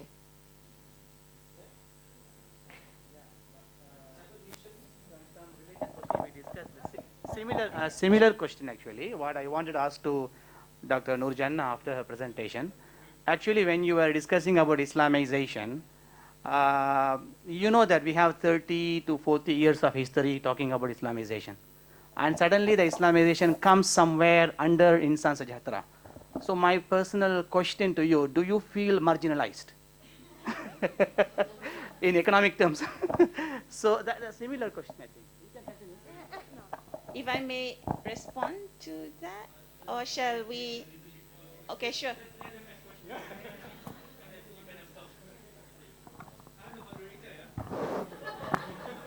Okay, two things. Number one is that, okay, this is okay, fine. So, but when we see the IUM roadmap, we become much more confused.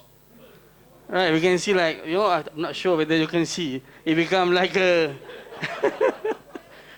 Right, so now we have this is clear, then we have another circle, so do we bring back the square or the circle?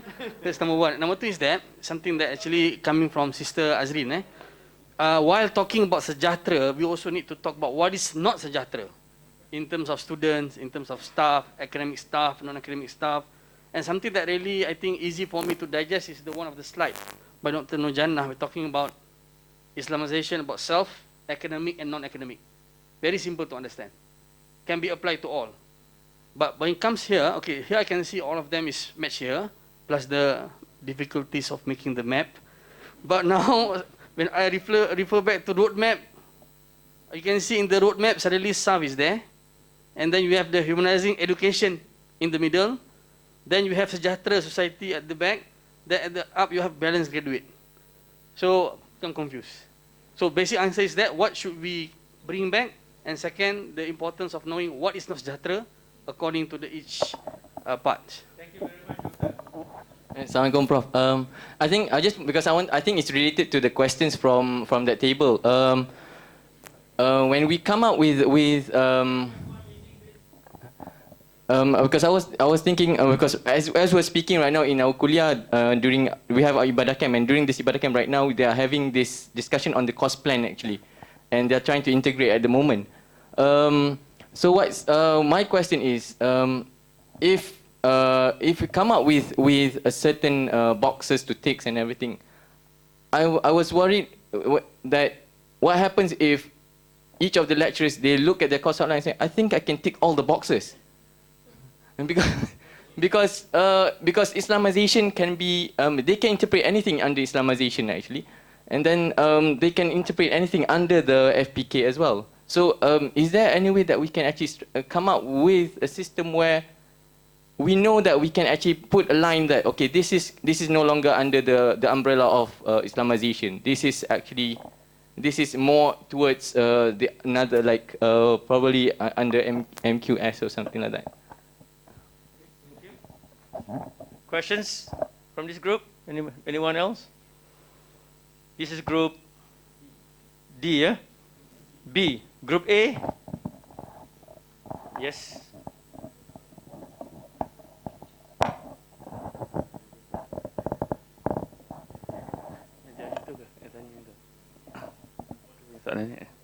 Assalamualaikum warahmatullahi wabarakatuh. Prof. Isarji, I have one question. Actually, we have a few questions, but let's take one at a time. Of all the years that you have been here, in particular, or probably throughout your teaching career, I'm sure you have been through a lot of different frameworks with different types of acronyms, which you might have problems remembering them as well. No. No. How have your teaching changed throughout those different frameworks? Did they actually change? Or at the end of the day, it's always, the implementation part was always based on what you feel is important for the students, and you try to link where can I fit what I feel is important for the students with what is being practiced at the moment? Or does it actually go the other way around? So you look at the framework that is being used at that point of time, and then see how do I change my teaching based on this framework. Because I felt that, all the experts here, they are experts in their own field. They know what is right for their students in terms of the content of the subject. And as a human being and a Muslim, they also know to a certain extent, based on different levels of understanding, what is good for students, and they try to their best ability to implement them. So, did you get my question? Thank you.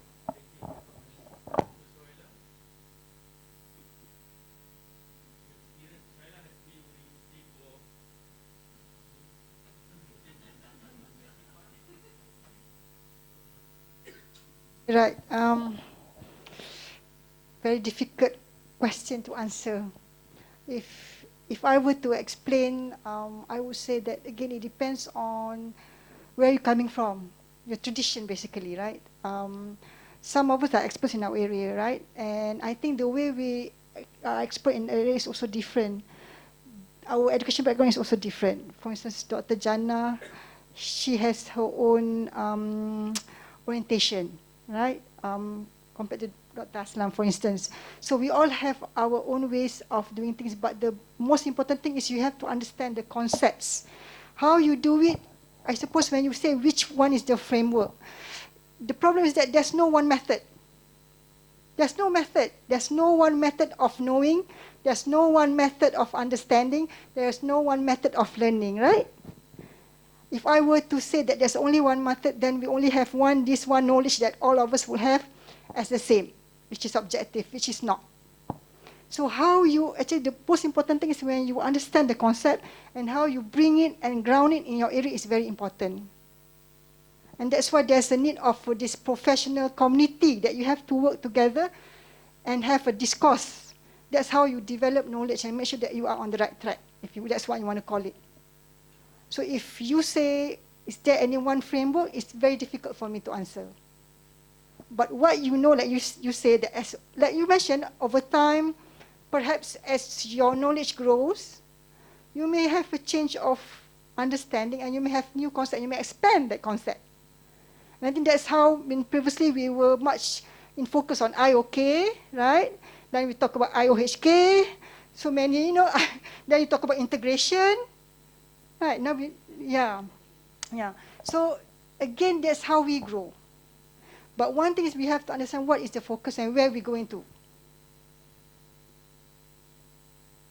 So I think based on the all questions that we get today, you all know what it is. It's just a matter of how you're going to put it together and how you can make it comprehensible when you go back to your kuliah, correct? Because at some point you have to be clear about it first before you can share it with others. So tomorrow I think our dear moderator has a good plan on how we can help you do that. Inshallah. What's into my mouth? Thank you, Dr. Swaila, etc. One more question from. Bismillahirrahmanirrahim. Assalamualaikum warahmatullahi taala wabarakatuh. I have a quick question though. This is related to that sister that doctor asked about just now.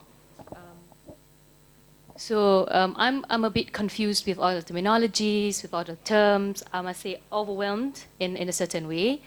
So we've heard so many terms, and to a certain extent I feel that it is very ambitious that you want to incorporate these so many concepts in a framework or something like that. So my question is that, do we have a specific parameter, like if we cannot get everything incorporated together, is there any certain things that we need, what are the core things that we need to have in order to say that, okay, you are now incorporating SAF? I mean, like, how much? What enough? What is that enough? When you know, how do you know enough is enough? So at which level? And then, yeah, like that brother said as well, I'm a bit confused with that square concept, the square concept, and the roadmap. So do we have a specific parameter? What is the parameter that, okay lah, these are the core that you need to remember? Like we said, understanding, learning takes time, right? Not like satu kali dengar, then you will get it. So ada tak steps, yang practical steps akan macam tu? So I think that's it. Thank you. Thank you very much, Dr. Hazika. Thank you, Dr. Dr. is, siapa nama dia? Lupa dah tua dah. You want to respond to that? One. Alright, kejap. To me, I have to admit, I have to make a confessions. I have the same concern that when we try to develop this stuff, ada bunga lotus lah, ada yang circle macam-macam, ya. And I put these questions. I put this question in management meeting, and even small circle meeting. It is admitted that you've got so many things floating somewhere, and what is being thrown on the ground is the SAF. And behind SAF, there are so many other things that make us confused. Yeah, so that is why now you see that the whole management is going down to each kuliah to do the road shows since last year, and even now, I think now it's happening at Kuliah of Science, I guess, in the afternoon petang ni kan. Pharmacy is done. Dentistry, yeah. So it's dentistry, yeah. But what happened is that the hope is that this is the kind of discussions, this is the kind of question to be thrashed out, because the rector is there, deputy rector is there, everyone is there supposed to give answer for all this thing. But concurrently, what we're trying to do is, inshallah, with this kind of like group, because it's an ongoing process, and there's no, like what Shaila said, there's no one single size that fits all, yeah? Answer that fits all. Yeah? But at the moment, taking into consideration all the evolution that is happening, I would send, I don't know, mungkin Professor Haji can, I would send that it's best to refer to this one, the SAF, because this is what being the strongest one, and all components is there. And of course, there's still disconnection, and there's still questions that ought to be there. But that's why Professor Haji is suggesting that for tomorrow, I mean, you break the news later, I don't want to, okay. My answer, Yazika, is that practically at the end of the day, remember what I was saying in the morning, that whatever that you discuss, all the grandiose theory, if it doesn't touch the students' behavior, attitudes, there's no sense. Useless, right? And we don't want that. We want something that's impacting the students. So to me, go back the 3 mantra of our jobs: teaching, learning, learning, yeah? Research and community engagement. How do you reorientate our teaching so that it's fulfill humanizing? One, Two, how do you orientate your research? It fulfill the need of the community, translational research kind of thing. How do you make sure that your community engagement is something that is impactful? So that's the easiest way. Do that, whatever your understanding from whatever concept that is given, the values, the principle. And that's what we're trying to do now, inshallah. Yeah, but we thought that bring them to the community, the others will come back, will gradually coming in, trickle into the impact. So in short, my answer is that put that in your three functions, inshallah. Whatever your understanding is. Forget about framework yang mana sesuai, contradict, it doesn't matter. Of course, as a lecturer, I mean, as a teacher, we know what needs to be conveyed. Just do that, your part. Inshallah, we'll answer the question. Thank you very much, before Dr. Noor, before you respond to that. So this is what we're going to do tomorrow. Yeah? You have suggested a lot. You have asked so many questions. Brilliant. There's no right and wrong answer. You can also argue with the director. This is wrong. I don't want this one. It's okay. It's a free country, as I said. Am I right? It's this engagement. This is what engagement is all about. So tomorrow, you look at the sub-framework, do whatever you want to do with it, with whatever knowledge that you have right now. What is critical thinking? Critical reflection. Critical reflection, tafakkur is using the content that you have today to relate to your experience. The content that you have today to relate to your experience. Oh, I have done this. Oh, I know this about this and that. And also the new content that you have today, how have you absorbed it? What has it done to your mind and to your thought? Has it improved your understanding of the whole thing? So number one is relate to your past, or whatever that you have right now, today. And what is the new knowledge that you have gathered? So tomorrow, what you're going to do is to look at stuff and do whatever you want to do with in terms of your own framework, your own explanation, and etc. Can we do that as a group? Because you have suggested so many. So we want to hear it from you. Maybe they are the same, maybe it's similar, maybe they're not the same. All right? Okay, Dr. Zainal, you want to add on that? Dr. Noor? Yeah. Thank you very much, Professor Isarji. Just to put things together, inshallah, and to continue what Dr. Zainal mentioned just now, in the three areas, to me, the bottom line is whatever that we do, as long as that is in line with our ultimate objective, which is making our students better Muslims, better functioning Muslims, knowing Allah better, and in Al-Ghazali's words, coming to true knowledge, i.e. whatever knowledge and skills that they have would bring them closer to Allah subhanahu wa ta'ala.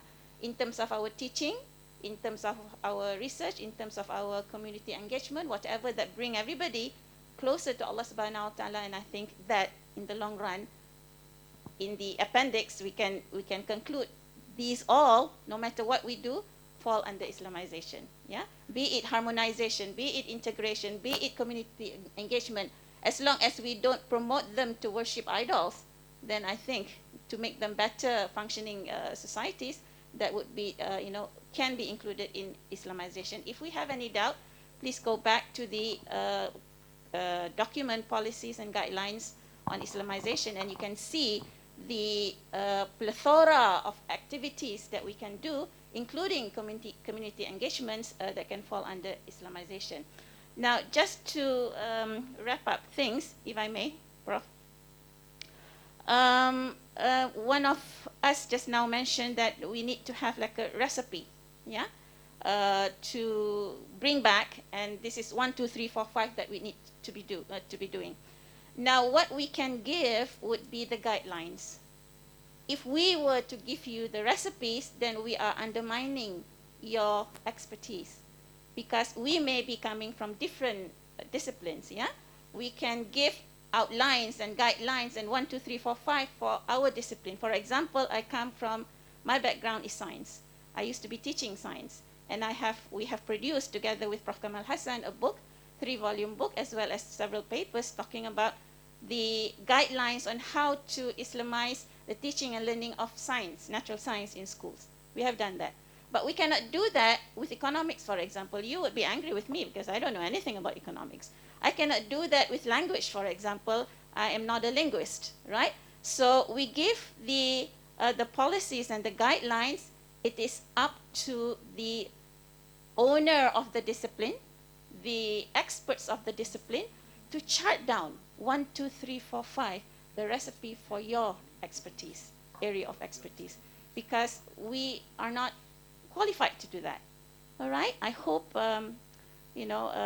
that somewhat brings home some message. Confusion, yes. To be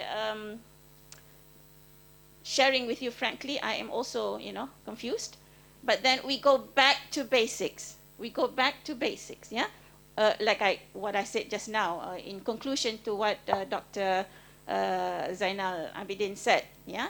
Be it our teaching, be it our community engagement, be it our projects and whatnot, if we, at the end of the day, the products of what we do make better Muslims of our students, make better societies out there, bring people closer to Allah Subhanahu wa Taala, I think we get our objective, inshallah.